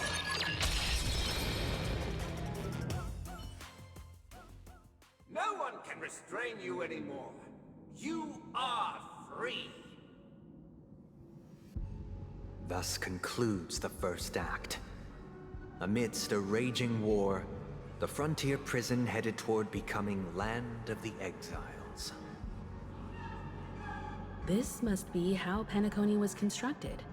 With the aid of outsiders, the prisoners were finally liberated and established the Land of the Exiles. However, it appears that Sunday aims to convey the spiritual plight of the prisoners more than the physical aspects of imprisonment. This show is a bit too literary for my taste. But the battle part is quite easy to understand. Anyway, we've arrived at the exit. Let's go!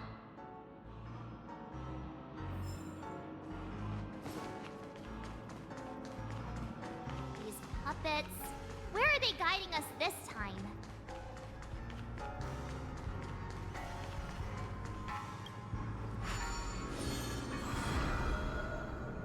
They transmuted streams of stars into inked nibs, creating symbols to be pronounced and counted. They molded stardust into flowing rivers, assigning the righteous upstream and the unjust downstream. Thus, all things were marked, and the world learned to discern between good and evil. That marked the third and fourth days.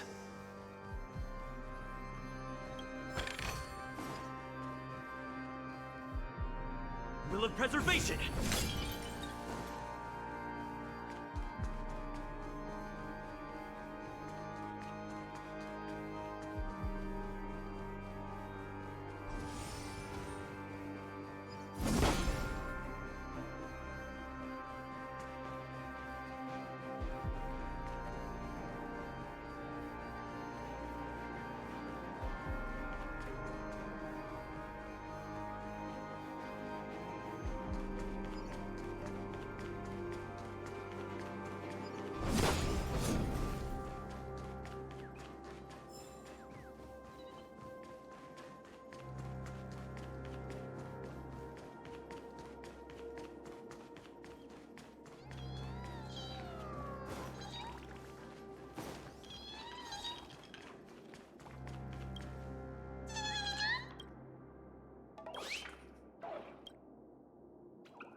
Stream forth. Gleamful.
Look, another frame.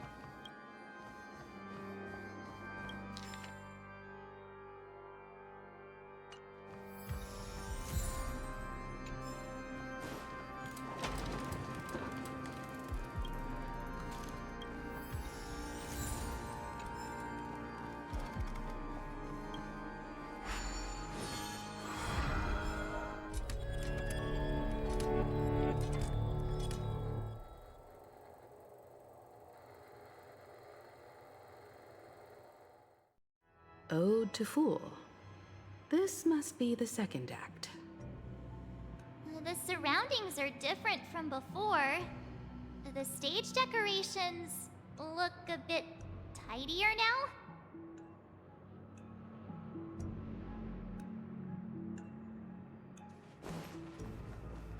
Behold the ensuing tale, a struggle for power. Penacony witnessed the ascent of the 7 major lineages: tree, grass, flower, bird, beast, fruit, and insect. Peace never truly graced Land of the Exiles. The history in this era is rich and intricate, so please allow me to present it in allegorical form.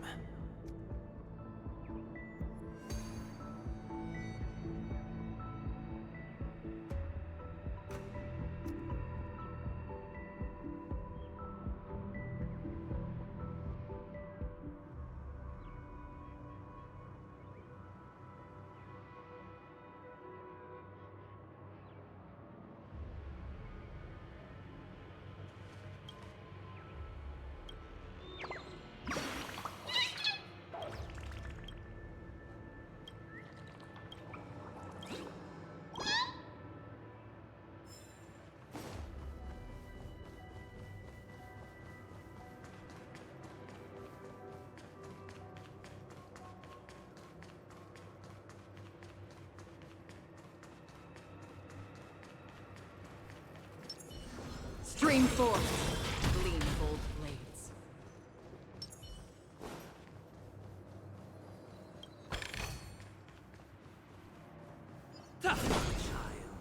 You did not serve the old master. The leader of the Alfalfa family sought to defect to the IPC, trading freedom for survival. However, his eldest son slew him in the name of righteousness and ascended as the new family head.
Welcome to this mansion, dear outsider. Land of the Exiles was in disarray, besieged by both internal and external perils. Though the 7 major lineages appeared united on the surface, each harbored their own ambitions, leading to ceaseless conflict.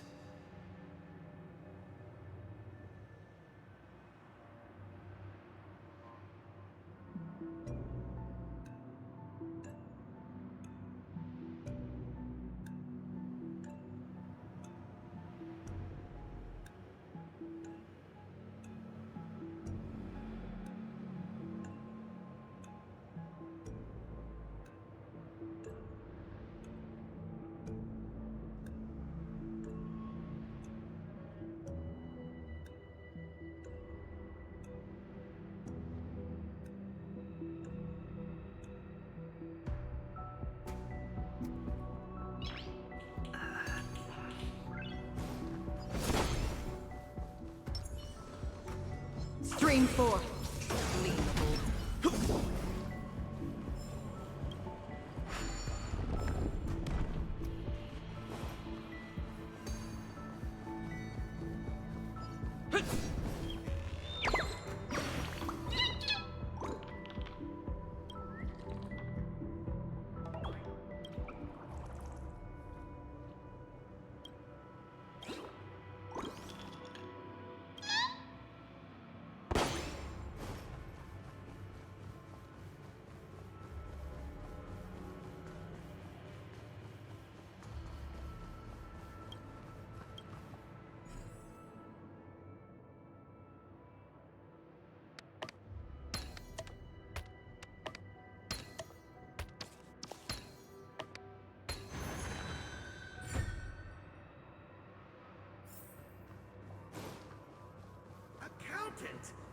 We are the pillars of this mansion.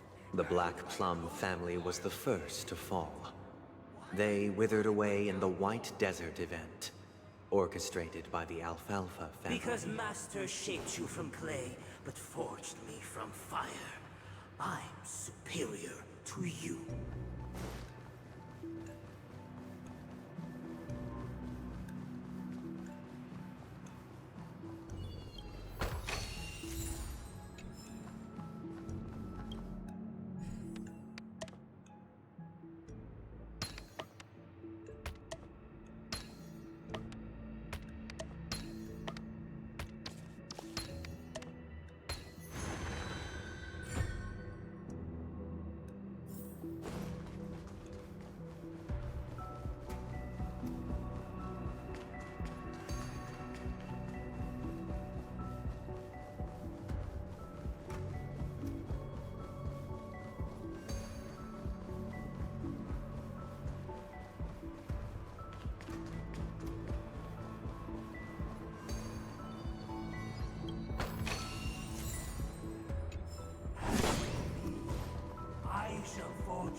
Only when Gopher Wood led the family to Land of the Exiles and earned recognition from all 5 major lineages did Penacony earn its new name, the Land of the Dreams.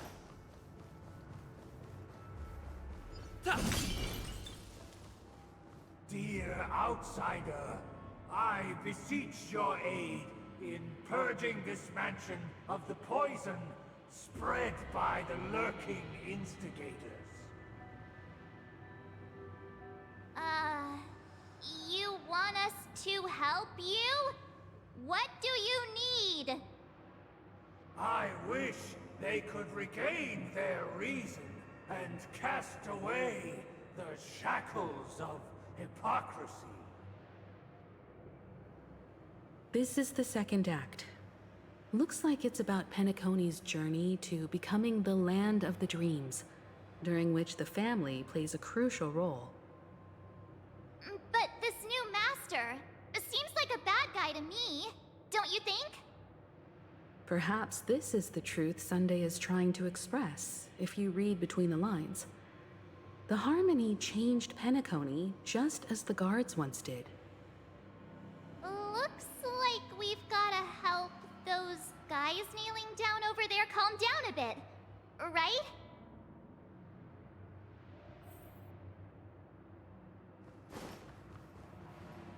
Either I shall be my own master, or I shall return to my former master. I shall not submit to a new master under any circumstances.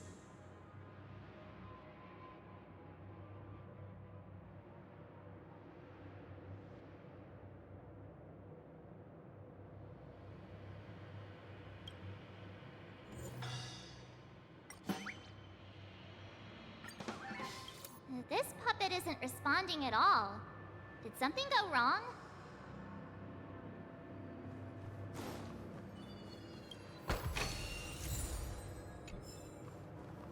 Master! Oh, you will return in due course, and I shall stand vigilant, awaiting the reward for my loyalty.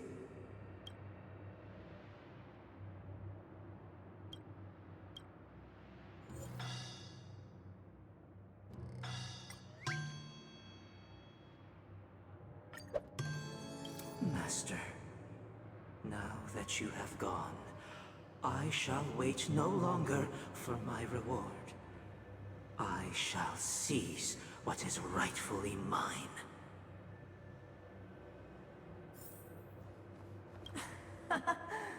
In the absence of my master, I am free. But without their guidance, for whom shall I sing?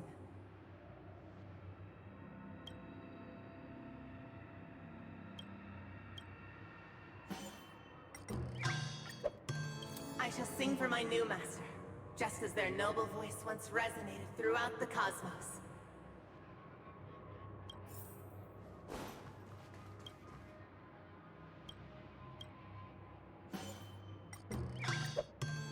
Without a master, who can grant me true freedom?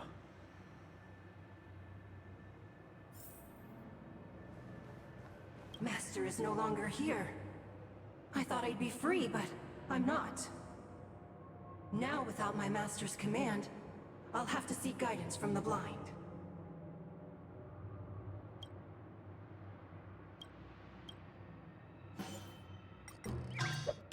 Master is no longer here. I must seek a new master and serve them faithfully. Once, I stood as the most loyal guard among all the servants. Now, with my master banished, it's my right to assume control of his dominion.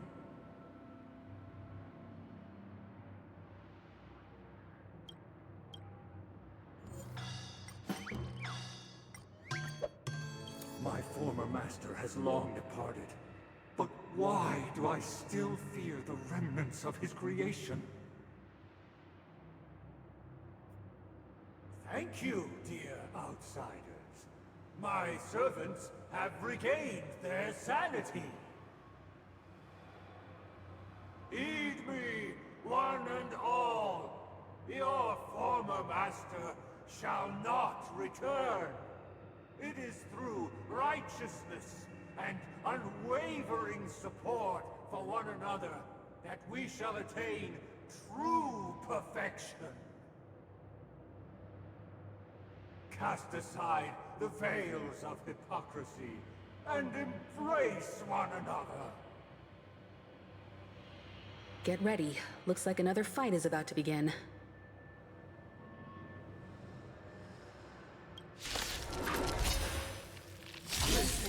The snowbank is almost done. The sky trembles, and the earth teeters on the brink of collapse.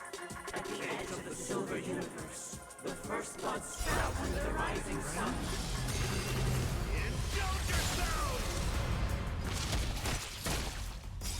Lance at the ready. Lance ablaze. Lance! Forward! Not a scratch. I weep for the departed. It too shall fall. Can I have fun this time? In Again.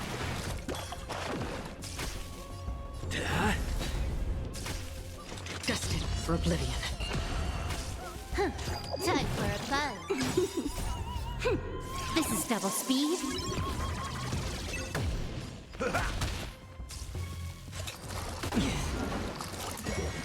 Again. I'm on guard. You took that. I weep for the departed. It too shall fall.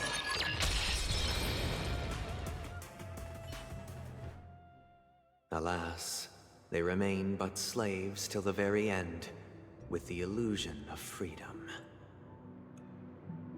Thus concludes the second act.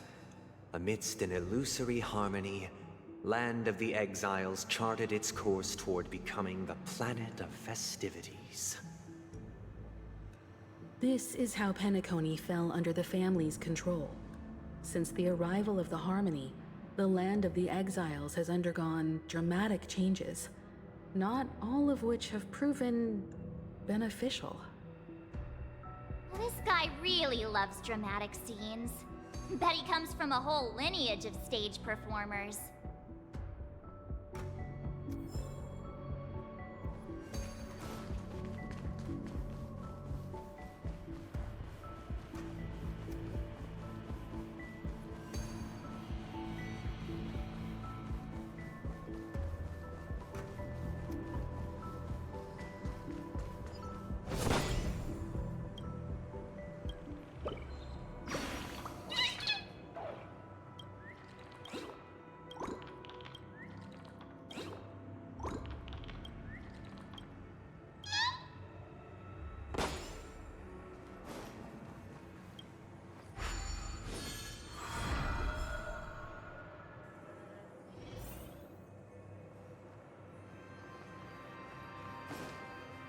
They used the planetary rings to establish the law, forging a code of conduct among the masses.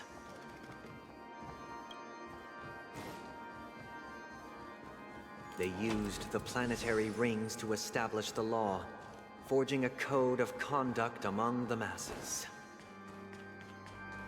A grand lyre with black and white keys served as an instrument, while symbols of articulation and numerical notation took the form of musical notes. The downward flowing river became a melody, and the canon of law dictated the form.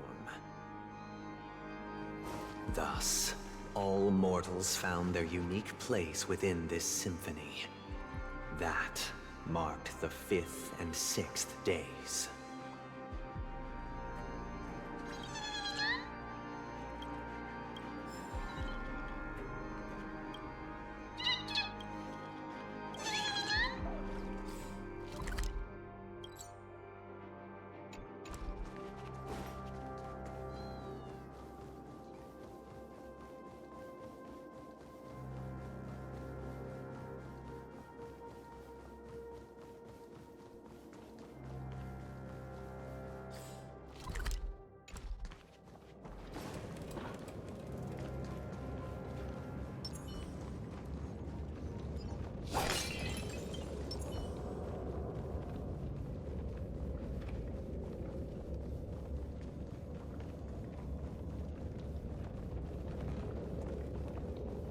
This guy is really into these puppets.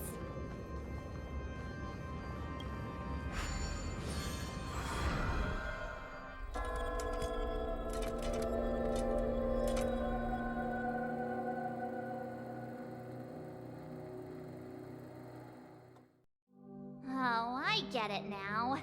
The last scene is all about singing the praises of the Order. And the atmosphere here is completely different from the previous 2 scenes.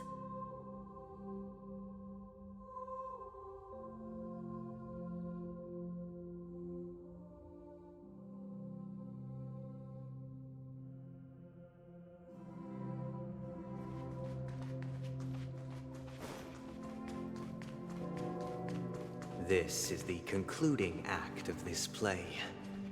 I have showcased the past and present of Penacony, hoping that my desire for change resonates within you.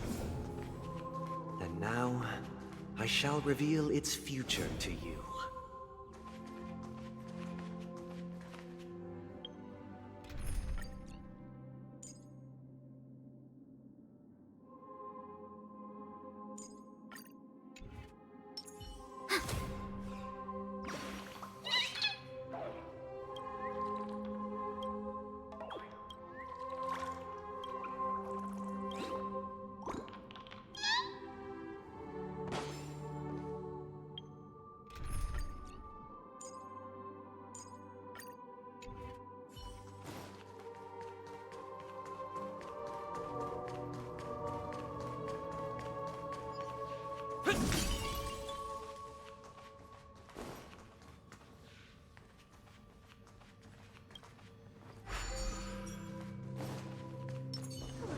Stream forth.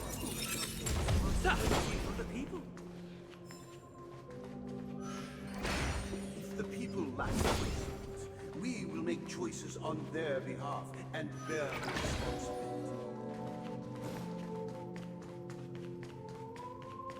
Without a king, who shall protect the weak and stand against the mighty? We shall support one another. And standing against the mighty.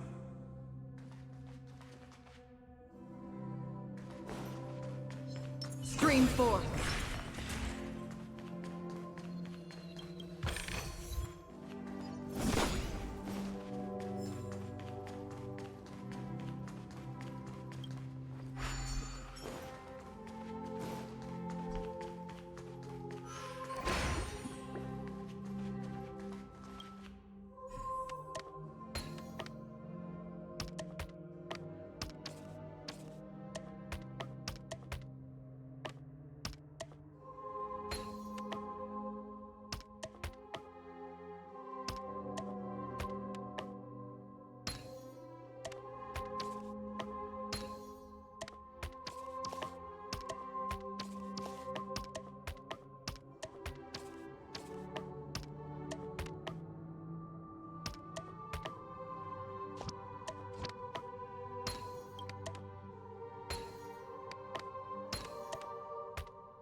Stream forth, the gleam.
Without a king, who shall govern the movement of stars? Before the arrival, The ebb and flow of everything followed its natural course. And so it shall continue, even after the king's departure.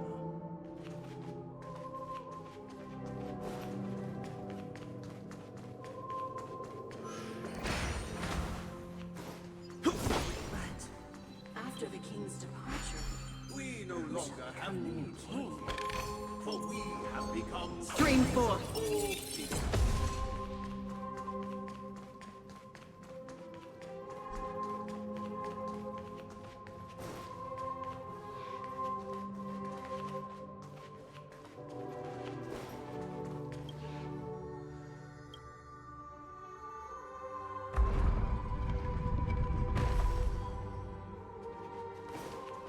Stream forth.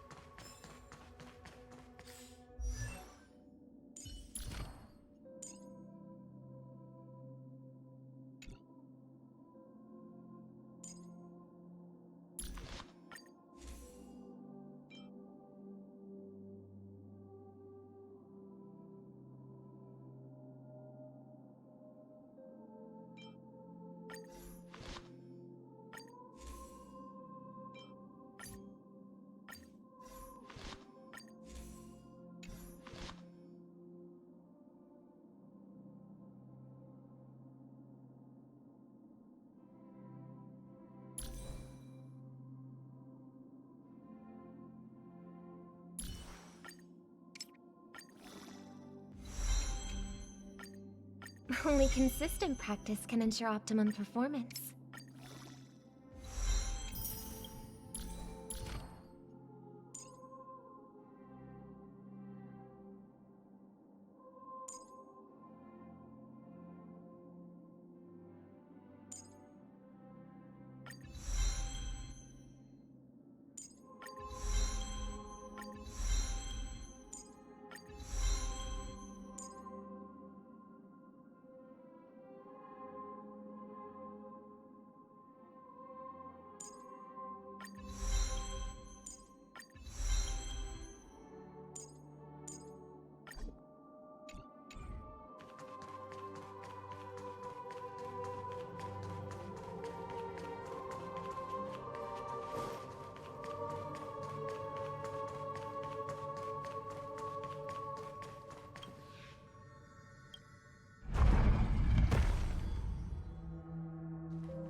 supposed to kick off a short story and have a fight here just like we did in the previous acts? Why aren't any of these puppets saying anything? Perhaps we'll need to complete the story ourselves, just like we did before. So, do you think their mind needs tinkering or something?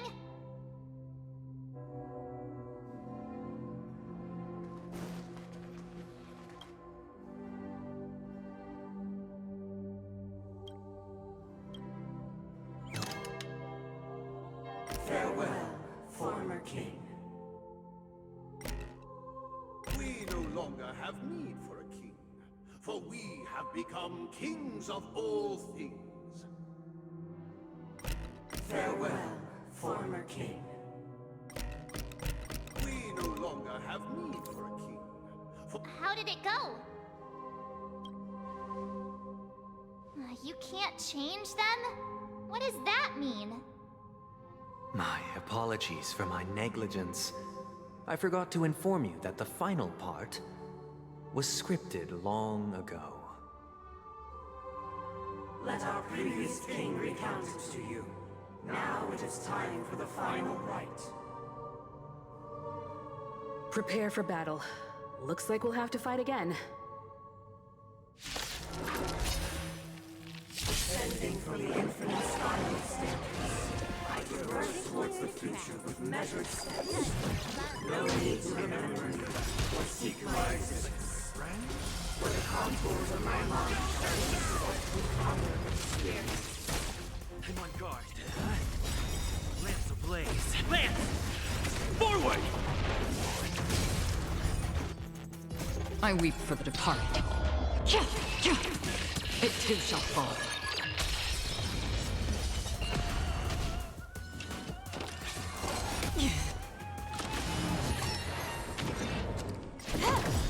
This combat. This is double speed. Time to mix things up. Don't worry. Lances are ready. On still waters of oblivion. Can I have fun this time?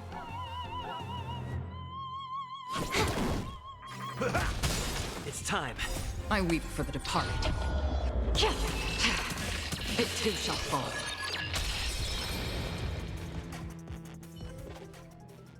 In the hushed expanse of a nocturnal reverie, I leave faint traces behind. No need to remember me, or to recall the essence of dreams. What is mine shall wane, while you shall transcend its delicate nature.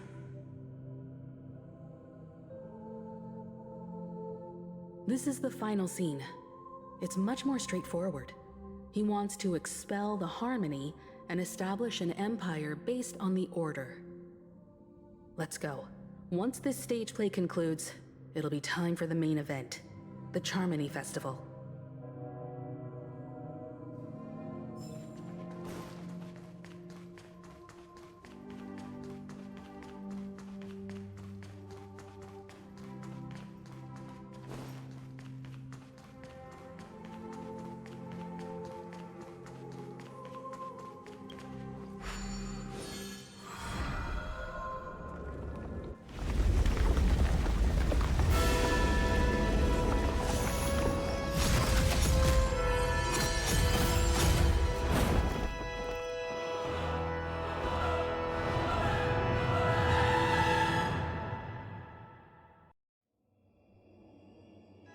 They imbued the world with meaning, perfecting all things in the heavens and on earth. Then, they rested from the labors of creation. Yet, all beings cried out to Enna. Under the banner of the Order, you have defined all things in the cosmos. But this made us realize that we are but puppets in your hands. Thus, on that day, all beings united and cast the Eon into the abyss of oblivion. This Grand Theater looks totally different. Is this the power of the Order? Everyone, get ready. This could be a tough battle.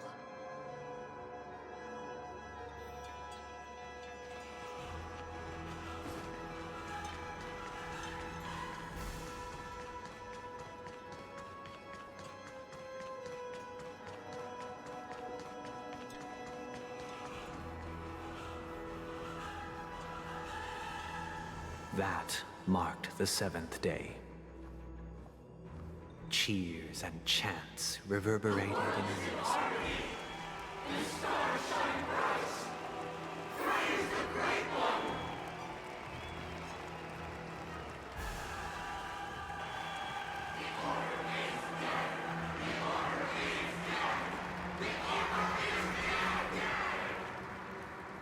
Will of preservation!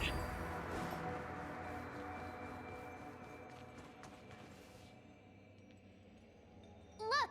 There he is! That concludes everything related to the Order.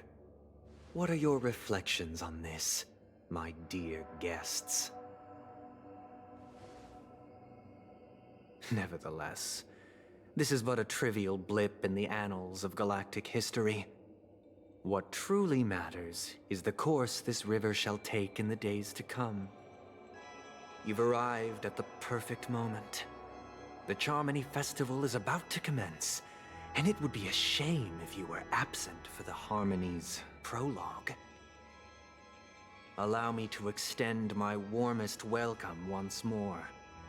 Welcome to Penacony Theater, the very core of the Sweet Dream, the abode of the Stellaron, the grand stage of the Charmony Festival, and the very place where the future of Penacony shall be determined through conflict.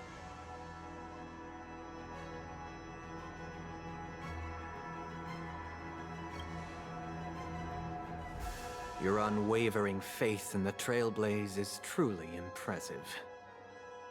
True goodness can only be achieved through faith.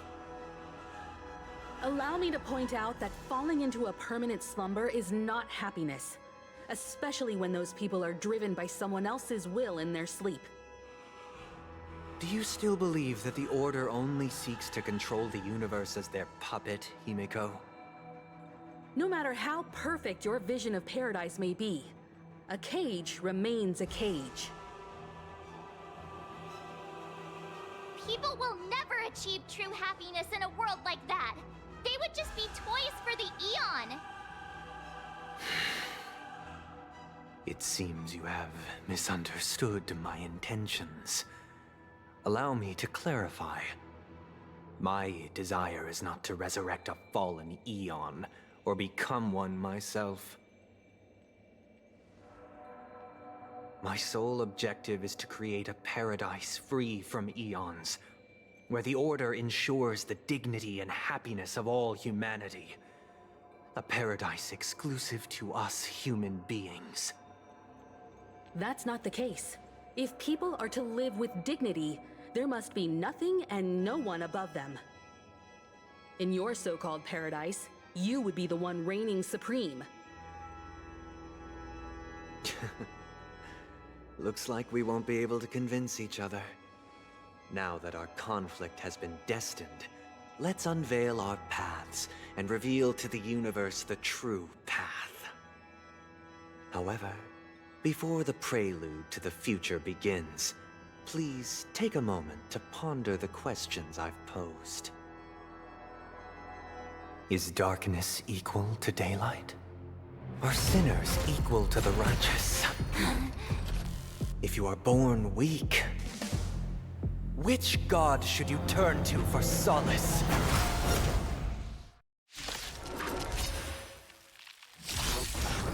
Trickier The to Eon crack. with great might. Under the banner.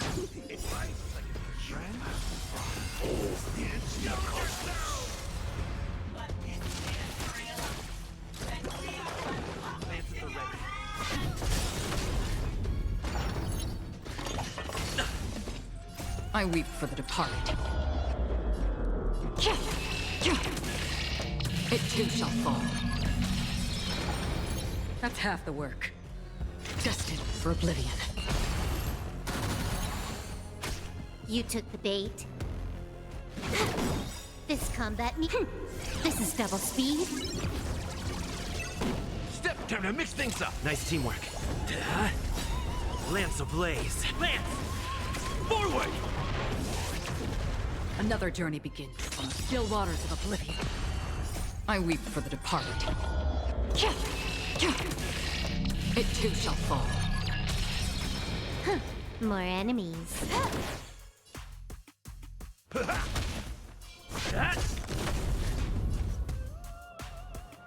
Time for a buzz. Destined for oblivion.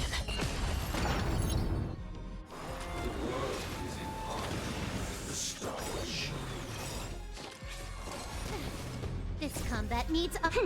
This is double speed.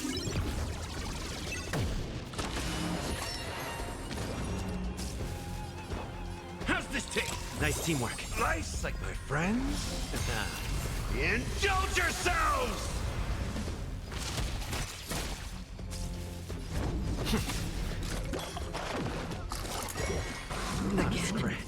Can I have fun this time? Time for a buzz. That's all you got? Time to mix things up. Don't worry, it's just a scrape on the still waters of oblivion. I weep for the departed. It too shall fall. I'm okay. More enemies. Lance at the ready. Lance ablaze. Lance! Forward! That's all you got? Nice, like my friends. Indulge yourselves! Can I have fun this time? This combat needs. This is double speed. I weep for the departed. It too shall fall. Destined for oblivion. I already know your decision. I now permit you to gaze into the sun. On these 107,336 stones, the almighty and powerful springs of harmony are at my disposal. Supreme Tuner, Harmonious Choir, Dominicus!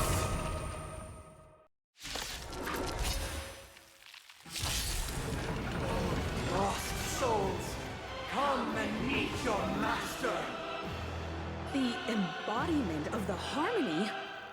So the true purpose of the Charmony Festival is to usurp it?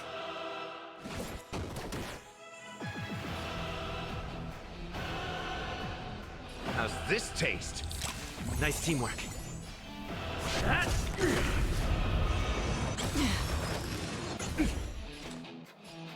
Still waters of oblivion. Nice, like it, my friends. Indulge yourselves! I weep for the departed. It too shall fall. It ain't over. Noisy. Wise and receptive as you are, answer me this. Why do the harmony and the order merge into one? The noise is fading. In the mood for another beating? Another destined for oblivion. Disorderly noise. Time for a buzz. This combat needs up. This is double speed. Disorderly noise. Again. I weep for the departed. I'm feeling like there's another world in front of my eyes. It's the power of tuning.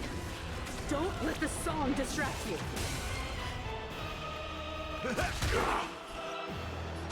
Time for a buzz. Disorderly noise. Enjoy eternal peace. Free will, or was it on the still waters of oblivion?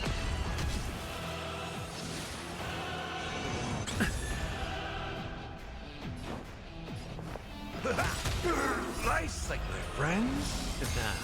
Indulge yourselves! Noisy. Can I have fun this time? Time for a buzz. This combat me. This is double speed. Noisy. The time has come. Creation will be reborn from the remains of the gods. Dan Heng?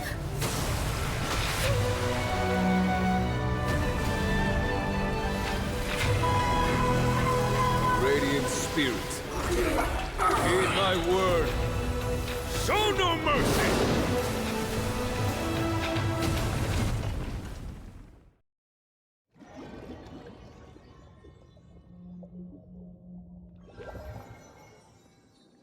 Wake up! Wake up! Hey, wake up! The sun's frying your butt! Huh? Are you alright? Can you hear me? Do you remember your name? Oh, not good. Try to remember. Your name is... All right. Stop joking around.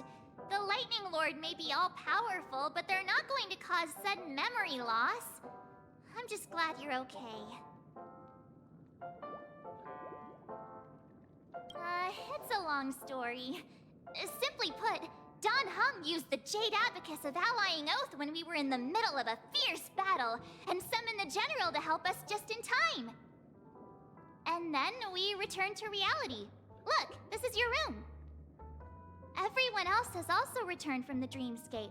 Himeko and the rest are at the lobby discussing matters with the General. And now that you're awake, we should tell the crew that you're all right. Come with me. Not going to come chat with me, sleepyhead. That voice. Is that Black Swan?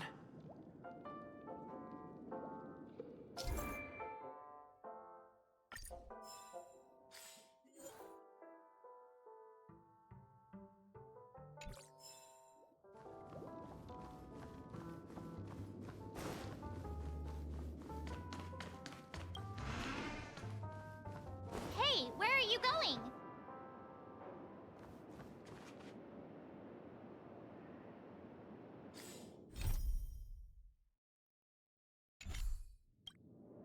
Hey, we meet again, sleepyhead. What's Miss Black Swan doing here? Nothing, Miss March. I noticed he was awake and wanted to check to see how he was doing. Though the strike from the General was timely, its destruction was also immense. When emanators collide, ordinary people inevitably suffer. But, luckily for them, the dreamscape is my home turf.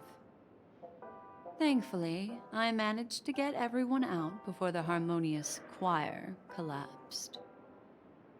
Oh, so that's what happened! Thank you, Miss Black Swan! Don't mention it.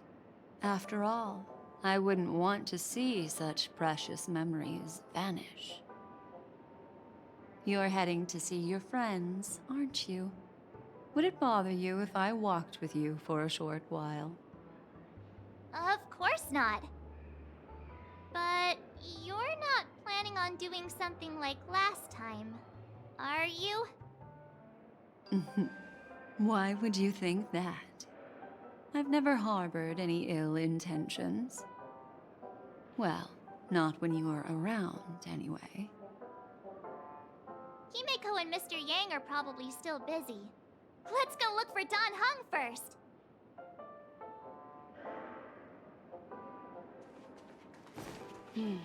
Seems the older I get, the harder it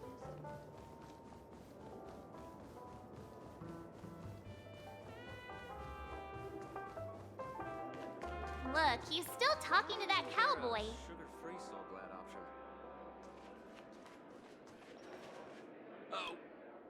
You're awake. How do you feel?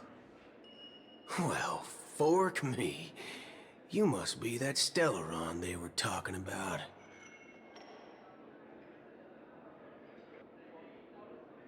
Allow me to introduce him to you. This is Boot Hill, a Galaxy Ranger. During our pursuit of a certain person. We crossed paths and just so happened to uncover a shocking plot being concocted by Mr. Sunday. Which is why we sought you out, to help the Astral Express save the world together. No need for thanks. The Galaxy Ranger's principle is correct every injustice one sees. That's how you lot in the Cienjo put it, right, Don Hung? More or less. Wait, hold on a sec. This is the first time I'm hearing about this certain person. Who are you chasing? And why would that lead you to the Express? Good question. It's, who was it again? Don Hung. Do you remember? No, that ain't it. I just can't seem to recall. Weird. My neurochip hasn't registered any malfunctions. I can't seem to remember either. What's going on? Heck. Forget about it. If it slipped all our minds, reckon that person was just a minor scoundrel. Unimportant. Ain't gonna stop us from piecing together the story anyhow. Yes, when the dust settles, I'll just think of a way to recall it in the memory zone. Everyone, let's hurry up and look for Miss Himiko, shall we? He's now a minor star on Penacony, and the entire hotel's concerned about his well-being. You're right. Let's head to the lobby then.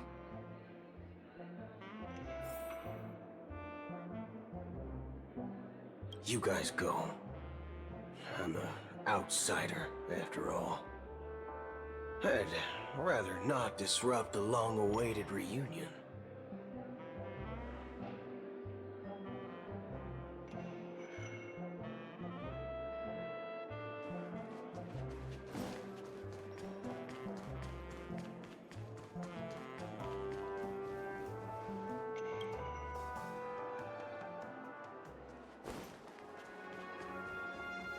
Look, they're with the General.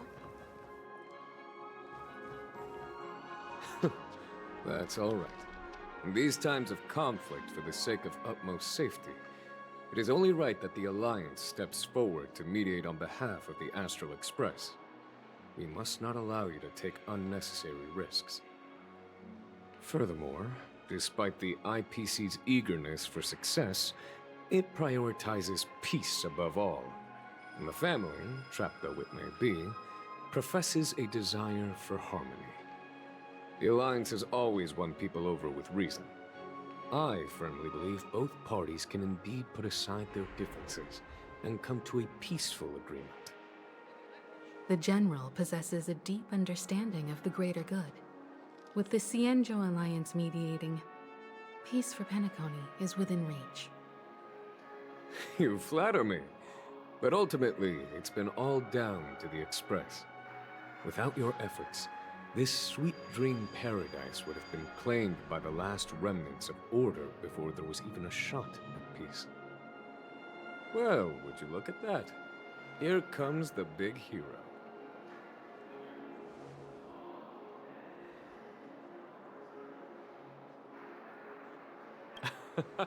If it isn't the galactic baseballer, a hero with unparalleled insight. Are you okay? I heard you couldn't wake up. Are you feeling unwell? Don't worry, Mr. Yang. There is nothing wrong with him. He practically burned through a lifetime's worth of jokes on the way here. What about you, Mr. Yang? I heard that even Miss Robin wasn't spared. And that guy locked you both up. It's a long story. But at least Mr. Sunday took it easy on us. He used an ability called tuning to connect our consciousnesses with his. In other words, he imprisoned us within his consciousness. Thanks to General Jing Yuan's destruction of the Harmonious Choir, we were able to escape. He used that tuning on us too. Does that mean that we were almost imprisoned as well? I can confidently say now, he was truly after a fair fight with us. Had he wanted, he could have easily taken us down, without so much as lifting a finger. Speaking of the Oak family head, where is he now? It's complicated, but in a nutshell, he's now the former Oak family head. The IPC has named him the key figure in the family's Penacony split, citing a threat to cosmic peace. He must represent the family and answer for the unrest caused. His trial is set to take place at Pier Point. The family quickly labeled him and the remnants of the Order as enemies, declaring the turmoil an internal rebellion. This move effectively barred the IPC from intervening in family affairs on both moral and rational grounds. Everyone really has their own agenda, after all. Then, what's going to happen to Miss Robin? She and Sunday won't be able to deny their involvement in the Charmony Festival. They're siblings, after all. Why the sigh, General? I can only say that this incident is an unexpected mess for the girl. The Alliance will try to persuade the family to consider this matter carefully during mediation. It's time, everyone. The IPC's key members and I have agreed to consult one another before the upcoming negotiation. Do any of you wish to sit in? Given the General's invitation and the matter's significance to the universe, the crew will naturally accept. However, if the IPC has any reservations... Why, of course you're welcome. They've mentioned that your team is a trusted ally of the IPC in Penacony, so there's no reason not to welcome you. Besides, if there can be reliable observers from the Astral Express present, discussions will go more smoothly. So, what do you all think? Well then, we shall oblige. I'm kind of allergic to those types of situations. I think I'll just head back to my room and start packing. Not to worry. Himiko and I won't take care of things. I'm afraid I'll also have to return to the Express first. The conductor is worried about us. It's best I go and explain the situation. Thank you. What about you, Will you join Welt and me? Or have you got other plans?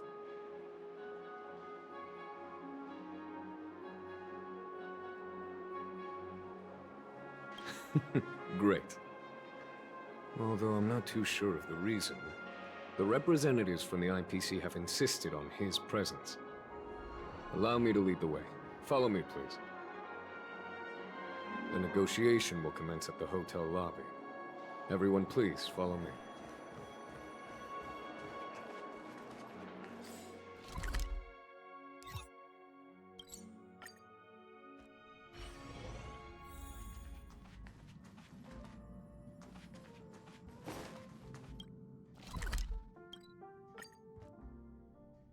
The negotiation will commence at the hotel lobby.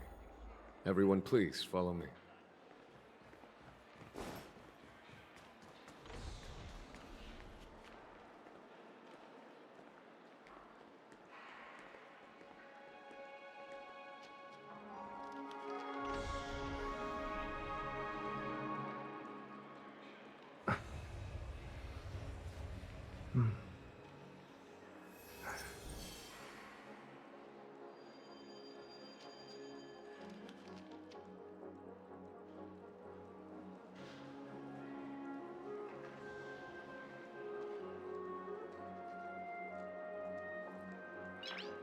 I am truly happy for the Dream Chasers on Penacony.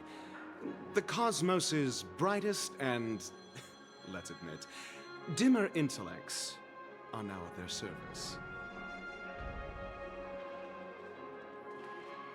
This is all due to your heroic deeds in Penacony. Everyone's been moved by your integrity and selflessness. Well, seems the dust is finally settled, no? Well done, friend.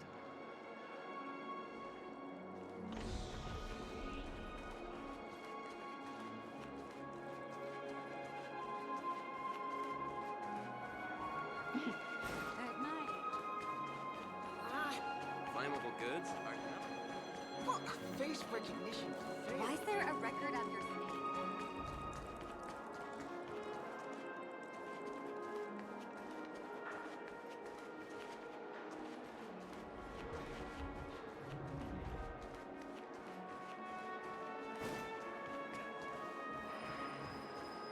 My phone clearly shows that there are rooms available.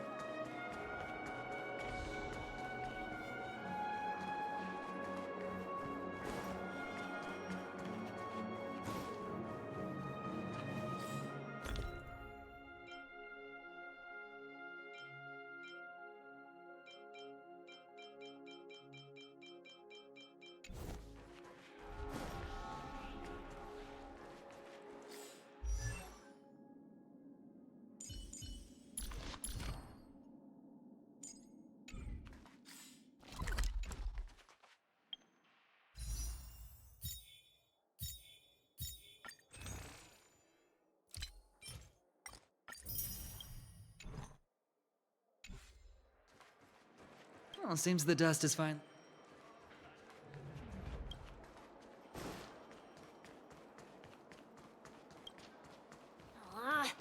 Even if we there's heads, this statue would still be taller than us. I heard a big star. Why is it detected? Mr. Aventurine and Miss Topaz are here too. Oh, and who is that over there? The Intelligentsia Guild's Dr. Ratio. This assembly is quite something.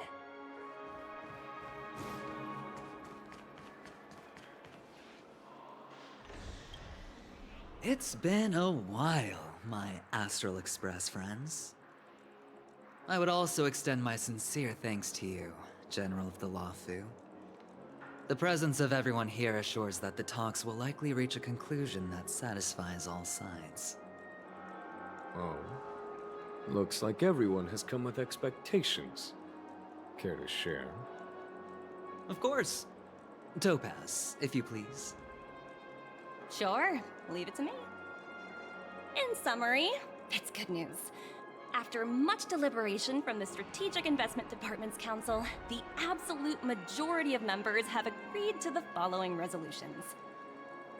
In light of long-term considerations for interastral peace, and by authority of Pierpoint HQ, the Strategic Investment Department, on behalf of the Interastral Peace Corporation, will permanently relinquish its claim on Penacony sovereignty and offer unconditional support of the family's rebuilding efforts on Penacony. Now that's something.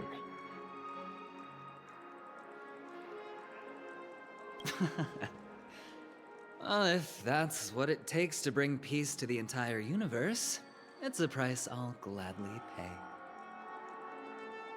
Has the IPC finished sharing all its thoughts? Then it's our turn.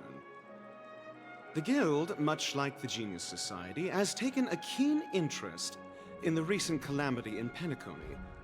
Ultimately, both parties have agreed to a comprehensive collaboration, offering technical support for the reconstruction of Penacony.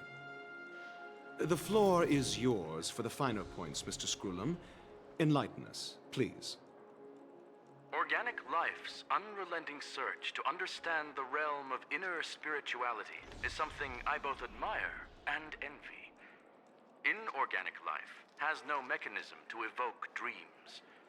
But when my mechanical impulses are activated, my inspiration circuits will start to operate, and I will enter a state defined as imagination. Every time, within the realm of imagination, there emerges a fire from the shadows. It is warm, bright. I frequently ponder this flame might represent the essence of intelligence. A cluster of inspiration ignited by high temperatures. The future direction of the universe may well lie within it. Alas, they are nothing but projections of my thought system to me. Desired, but unattainable. But after learning of Penacony's accomplishments, I have come to realize that the flame is not beyond my grasp. After deliberations with my partners, we have decided to defer the progress of the Simulated Universe project, and instead assist the Intelligentsia Guild as technological consultants in the research of the Dreamscape and Memory Zone, so that these assets may be better used to serve humanity.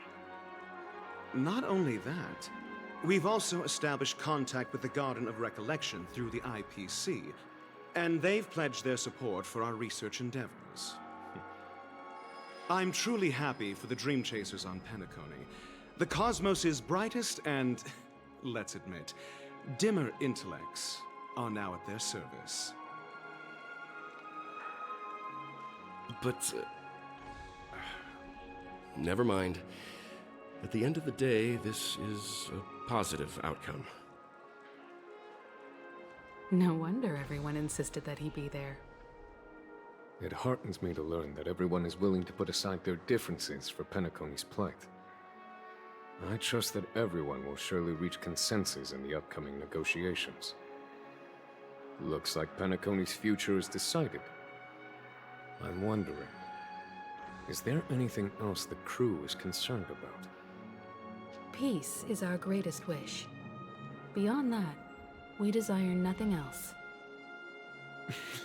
Well, that's good.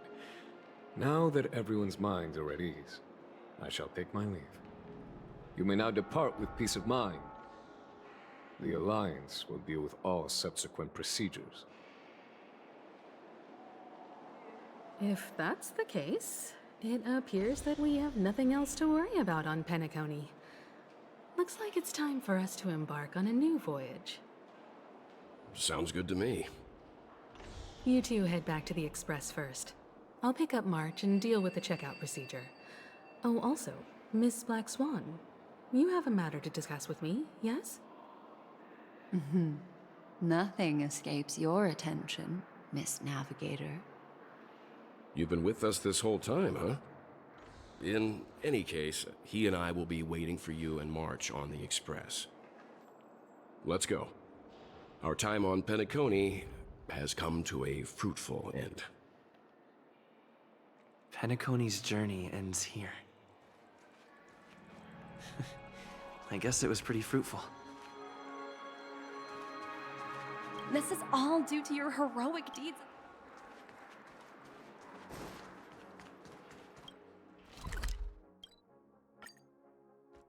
The navigation meeting is about to start. We're all waiting for you. When did the Express become so lively?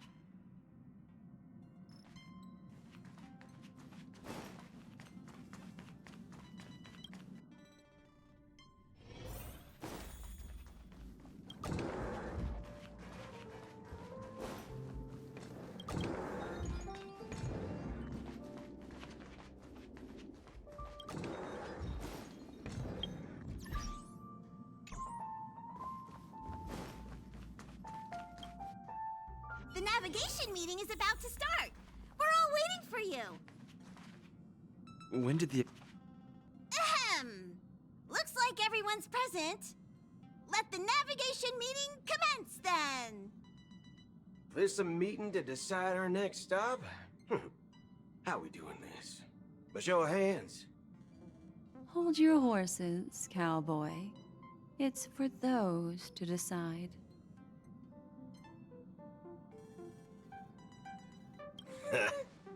I'm just catching a lift. Don't sweat it. Allow me to explain. Mr. Boothill and Miss Black Swan submitted a request to temporarily travel with the Express for their own personal reasons. As you all may know, the Astral Express never declines any passenger whose heart yearns for the distant stars. Therefore, they will be traveling with us for a while until they reach their destinations. Whoa, the Express is going to be much livelier now. But, Miss Black Swan, you better not use your memo keeper abilities to pull any pranks. Understood, Miss March. I promise you, You'll never see me in your room while you're taking a break. Don't! You're freaking me out. All right. Now that everyone's met everyone, we can continue our navigation meeting. Firstly, Pom-Pom wishes to thank everyone. If it weren't for you all unearthing the truth about Penacony, Pom-Pom would have never known where Mikhail and the rest had gone. What they had to go through was regrettable, but I reckon they all fulfilled their wishes. And it was thanks to all of you. Thank you, everyone. Now then, we come to the crux of this navigation meeting. We must decide on the Express's next stop. Let me introduce our current options.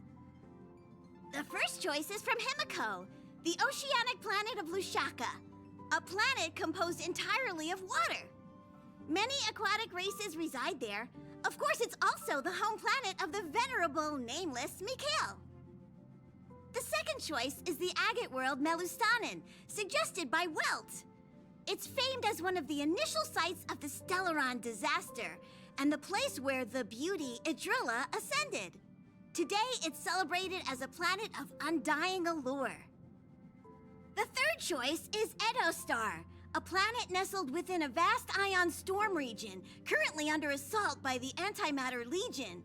However, the distress signals from there have recently ceased, prompting the IPC's wish for us to check in on the situation. The last choice, courtesy of Black Swan, is the glass belt Petravia, a massive belt of asteroids that was turned to glass by the Lord Ravager Zephyro. These days, it's apparently known to house one of the branches of the Morning Actors Troupe. Ooh, so many options. I'm seeing stars already. Next up, everyone will select the destination that they wish to visit. And then we'll put it to a vote. This trip to Penacony has allowed me to see another side of the Stellaron disaster. In terms of symbolism, the state of the dreamscape bears a striking resemblance to the agate world. Visiting it might deepen our understanding of the Stellaron. That makes sense. If that's the case, I vote for the agate world too. I personally think the situation on Edostar might be more urgent. As Nameless, should we not extend a helping hand? March is right. Though the fact that the distress signals have ceased means we're probably too late. But I still think we should investigate the situation there. 3 votes for the agate world, 2 for Edostar. Looks like we have a winner! Next stop, the agate world, Melustanen! Then this navigation meeting is adjourned. I'll go check the warp jump coordinates. Everyone can catch up on some rest in the meantime. When it's time to make the jump, Pom-Pom will make an announcement. There's still some time before the jump. What should I do? How about a chat? Over here. Please let this trip be uneventful. Please let this trip be uneventful. Please let this trip be uneventful.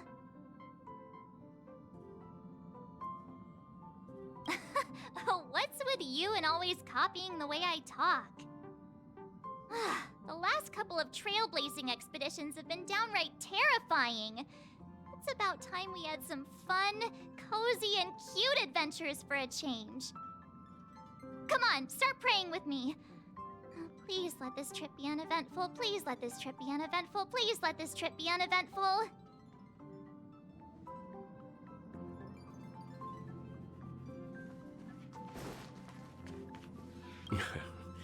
You're fast becoming an excellent trailblazer. It's an honor to be able to watch you grow.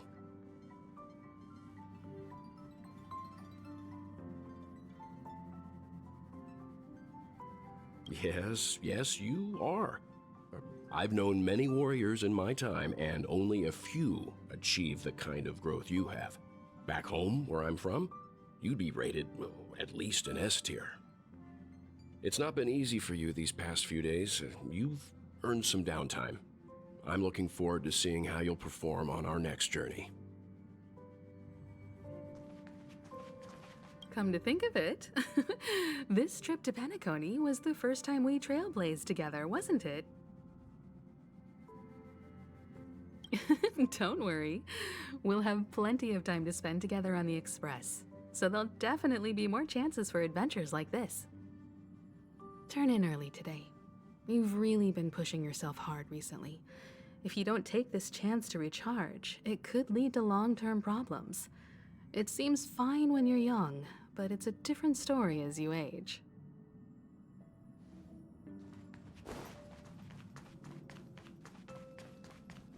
Huh. For some reason, I'm suddenly stricken by the feeling that we haven't crossed paths in quite some time. I should have known better than to expect anything serious from you.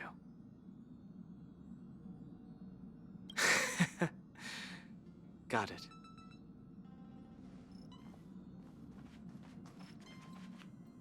This Astral Express sure is comfy. But I got one tiny problem with it. How come there ain't no potent drinks on this ride? I can live without malt juice, but at least stock something else. Like that white gem, common as dirt and not too pricey. Ah, thanks, brother. Any low-cost swill will do. I ain't fussy. All these years out in the wild, and now I'm bunking in luxury.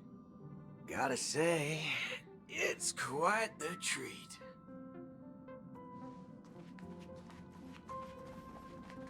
Huh. For some reason, perhaps the joy of reuniting.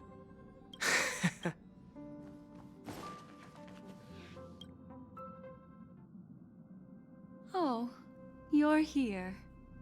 Seeing your reflection among the stars in the porthole really does seem somewhat surreal. How about it? This journey of beautiful dreams. Was it to your liking?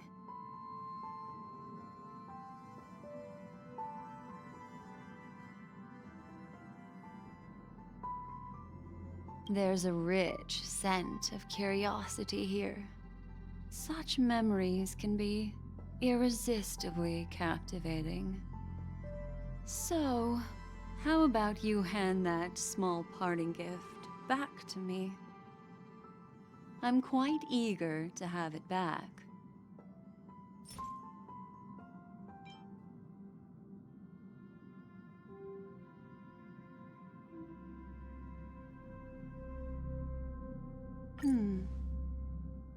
Oh?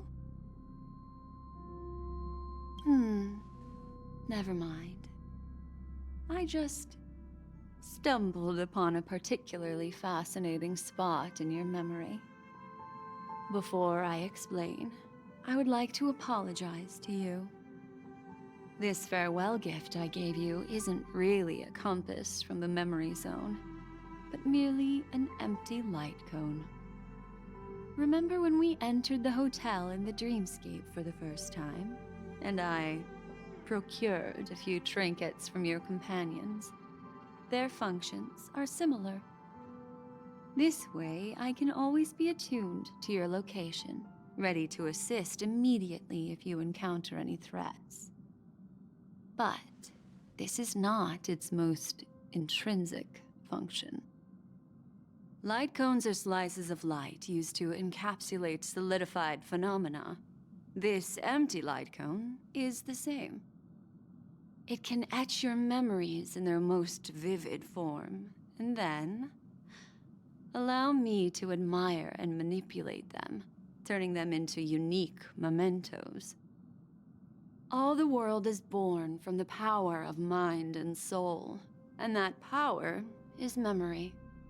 To prevent ourselves from being forgotten by the world, we must make the world remember us, or use our memories to recreate it. Life, seemingly vast, offers but a scant collection of impactful memories. Some joyful, some sorrowful, some light, some heavy. But you are different.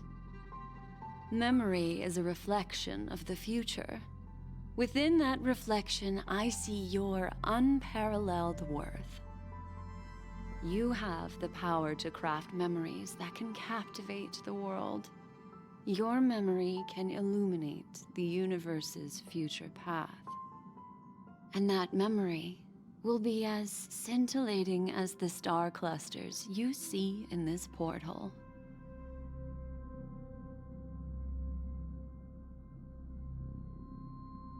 Precisely.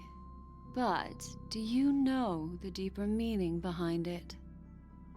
The reason is simple.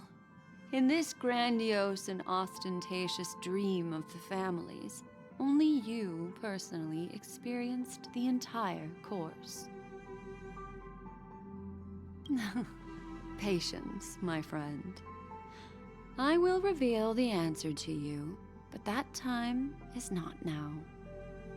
Turn around and take a look at your friends.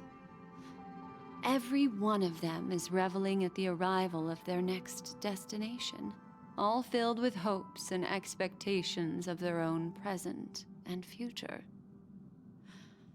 Revealing everything at this moment would be a bit of a buzzkill, wouldn't it? I'm looking for an opportune time, a time when you're totally at ease. Perhaps when the night grows hazy and you're about to drift off would be the most opportune. How about one fine night? I will prepare the candles, aromatics, and even a cushy couch to create a cozy dreamland for you. And then I will tell you the answer in the form of a little bedtime story to lull you to sleep. Ahem. Hi. Hello. Attention all passengers. The express is about to make the jump. Please be seated and hold on. It looks like we're finally about to set off. There are countless gleaming memories out there waiting for us. Why don't we just leave it at that for now? Ah, that's right. As a small token of compensation for playing that little trick on you with the empty light cone, I will gift you with some words. They hold great significance to me. Life is akin to a winding labyrinth where memories serve as our sole companions. You'll remember these words dearly, won't you? In the year 2158 of the Amber Era, the first year of the new epoch, the universe resumed its intended trajectory. The kindling of conspiracy smoldered in Penacony, the land of the dreams.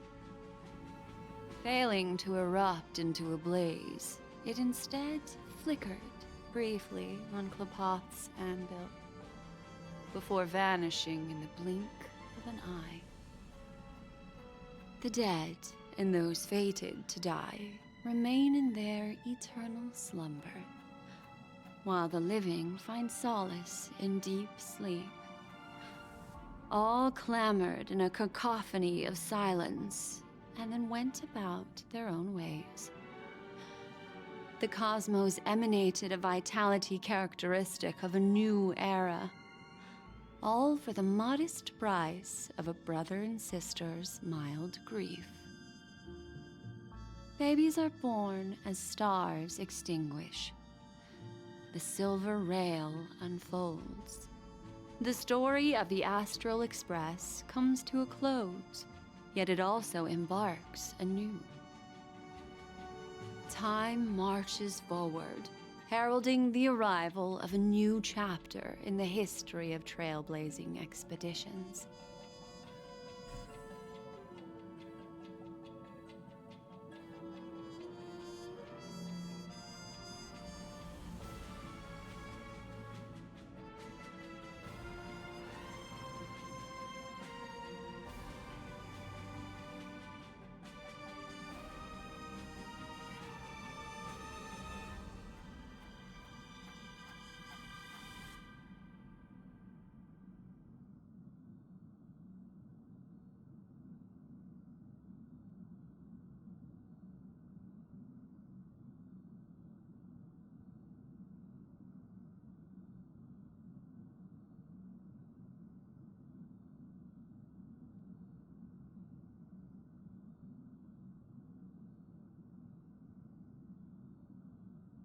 Countless shooting stars streak the sky tonight.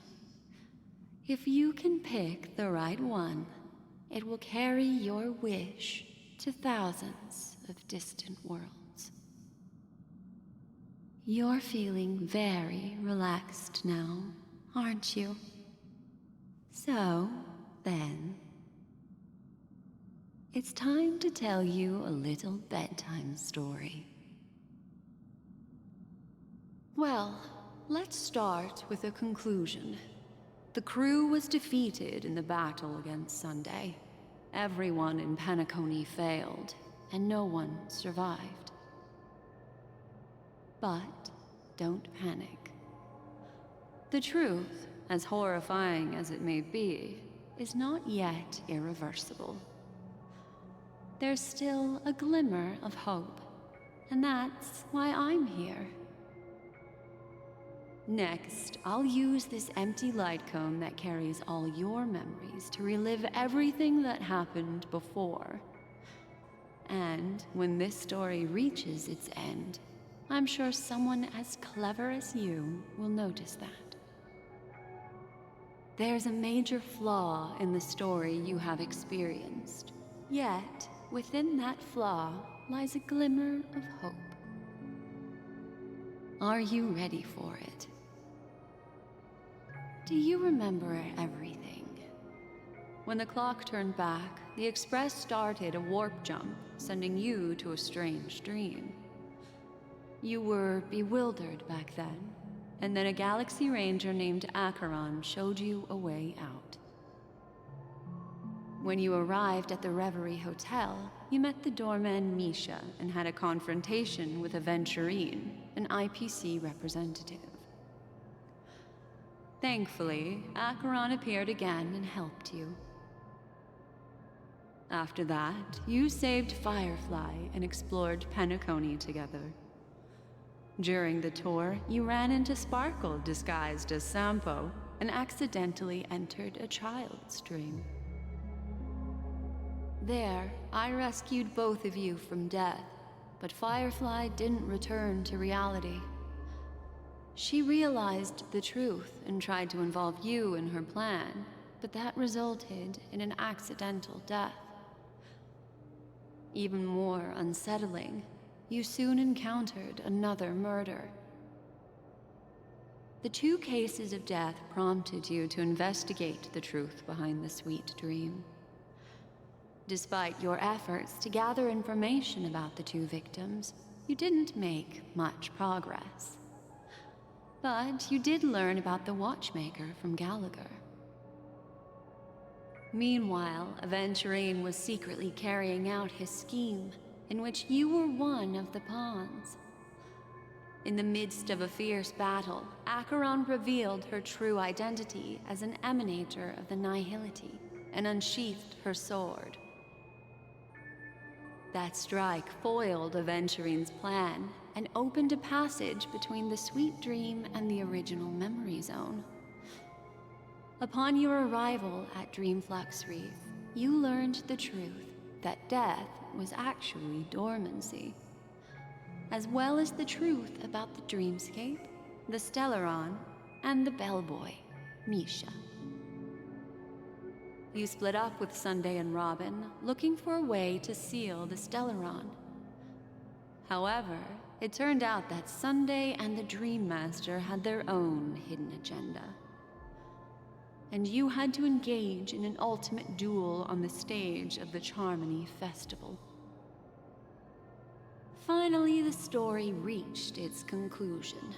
You emerged victorious, with the Trailblaze triumphing over the Order, and Penacony embracing a bright and peaceful future. This marks the end of the thrilling journey in Penacony. I'm sure you've already noticed something unusual, haven't you?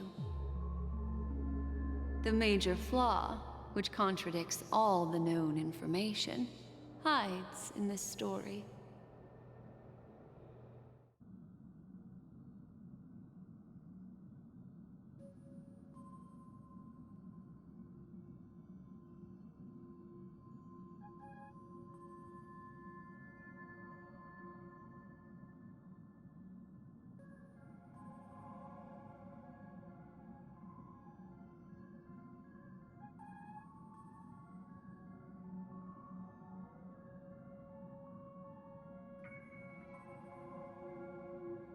Are you suggesting that the sleeping and shapeless never bestows its gaze upon anyone, and thus no one can truly possess the power of the nihility? That's a very astute guess. But unfortunately, Acheron did progress further down the path of the nihility. Her unwavering belief in liberating the world from the grasp of paths surpasses the capabilities of ordinary humans. I'll discard that incorrect answer for you. Take your time and think it through. What is the fatal variable?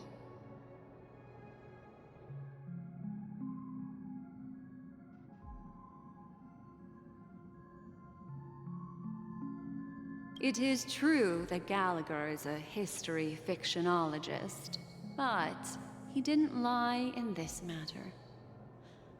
In addition, death and dormancy do arise from the same concept, don't they?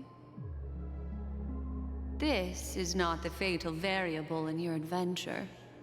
Take your time and think it through. Sparkle. Yes, Sparkle. The most enigmatic and elusive character in the entire story. But, unfortunately, she was the first to uncover the truth, and she did purposefully attack you to create confusion. By the way, she left me a message to pass on to you. Always make sure you can distinguish reality from imagination. Is that a clue, you may wonder? I'm not sure, although I'm pretty sure that the fatal variable has nothing to do with that masked fool.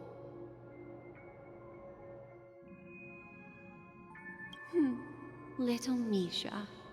Or should I call him the Watchmaker? He's only a segment of memory in a dream bubble, but his ambition for the Trailblaze led him to leave the bubble and embark on a grand adventure in Penacony. While Misha is a rather special Memory Zone meme, and he was granted power by the Trailblaze, there's still one thing that he shouldn't be able to do. A life born in the Memory Zone could never manifest in reality. So, why did he appear in the Reverie Hotel in reality? The answer is simple. He is the one fatal variable that contradicts all our known information.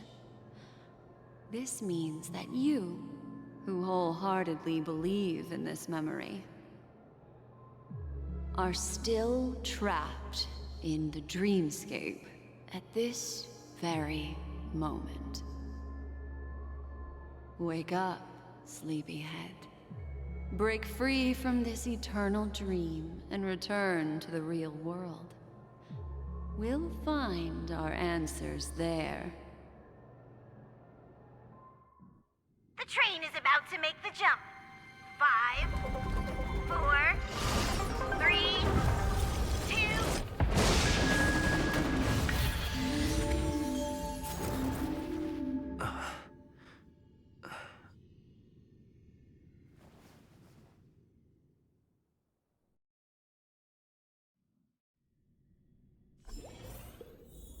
This way, darling.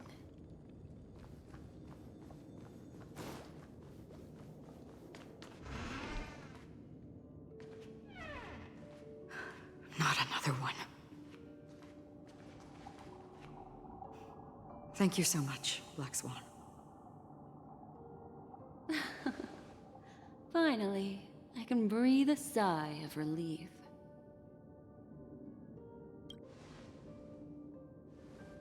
I understand you must be confused, and we'll do our best to shed light on the situation. However, before that, it's essential to know that this place is the rift between dream and reality. A place reserved only for those who have awakened from Enna's dream. Do you remember Sunday's ambitious plan? He intended to harness the power of the Stellaron, the collective will of over 100,000 Oak family members, and the desires of everyone in Penacony to usurp the harmony and restore the order. Unfortunately, it didn't stop there. From the early days of our journey into Asdana, we were already affected by the Stellaron. That strange dreamscape where we met. Maybe it was a sign that your thoughts were beginning to drift away. I don't think the goal of the Order was to put everyone into a deep sleep. Quite the contrary. They used the Stellaron to catalyze the leakage of Asdana's memoria into the material world, allowing the dreamscape to blend with reality. And that included a lot of memoria from the Beyond the Sky Choir. As time came and went, the dreams eventually became indistinguishable from reality, and reality became an illusion. People think they are awake, but their spirits have long since stepped into the Temple of Order.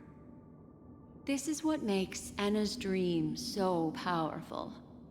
In this paradise governed by the Order, everyone indulges in their delightful dreams and lives happily ever after. I believe what you experienced in the sweet dream, except for that flaw, was real. Only in this way could you reach the destination, lifting the crisis in Penacony and embarking on your next trailblazing expedition. If it wasn't for Acheron's plan, we might have been trapped in this dream forever. Fortunately, while the path of the Order governs all things, it can't affect the Nihility.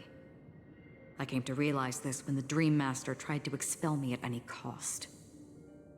This is also why you felt a sense of peculiarity when traveling with her. Well, I'm not as fortunate as she is. Even if I'm a memo keeper, I was still influenced by the power of the Order and fell into hallucinations. However, thanks to your memories, now we still have a chance to turn the tide. For mortals, even if they possess the great power of a path, they can't create a flawless world like gods do. That's why there was a flaw in your dream. In other words, once you have realized the world is not real, you'll have a chance to break free from the dream. The flaw in your dream lies within Misha, who could have never appeared in reality. When I turned the pages of your memories, I realized that I was in an illusion too. Now Sunday has usurped the power of the Harmonious Choir through the Charmony Festival. Asdana has thus fallen into Enna's dream, transforming everyone equally into the notes of the Aeon. Failure doesn't mean weakness. Only the strong can gather the will to resist the Order and try to break free. We still have a chance, though. To make it happen, please, Black Swan, guide us to those with a strong will. All right, please come with me. These people are... They're the ones who accept Enna's dream and indulge in their happy illusions. We have no means to wake them up now. Not even your clockwork will do the trick. However, there are still other things we can do. Let's keep going.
In the obscure prophecy of Dream, a star from the heavens has enlightened my path.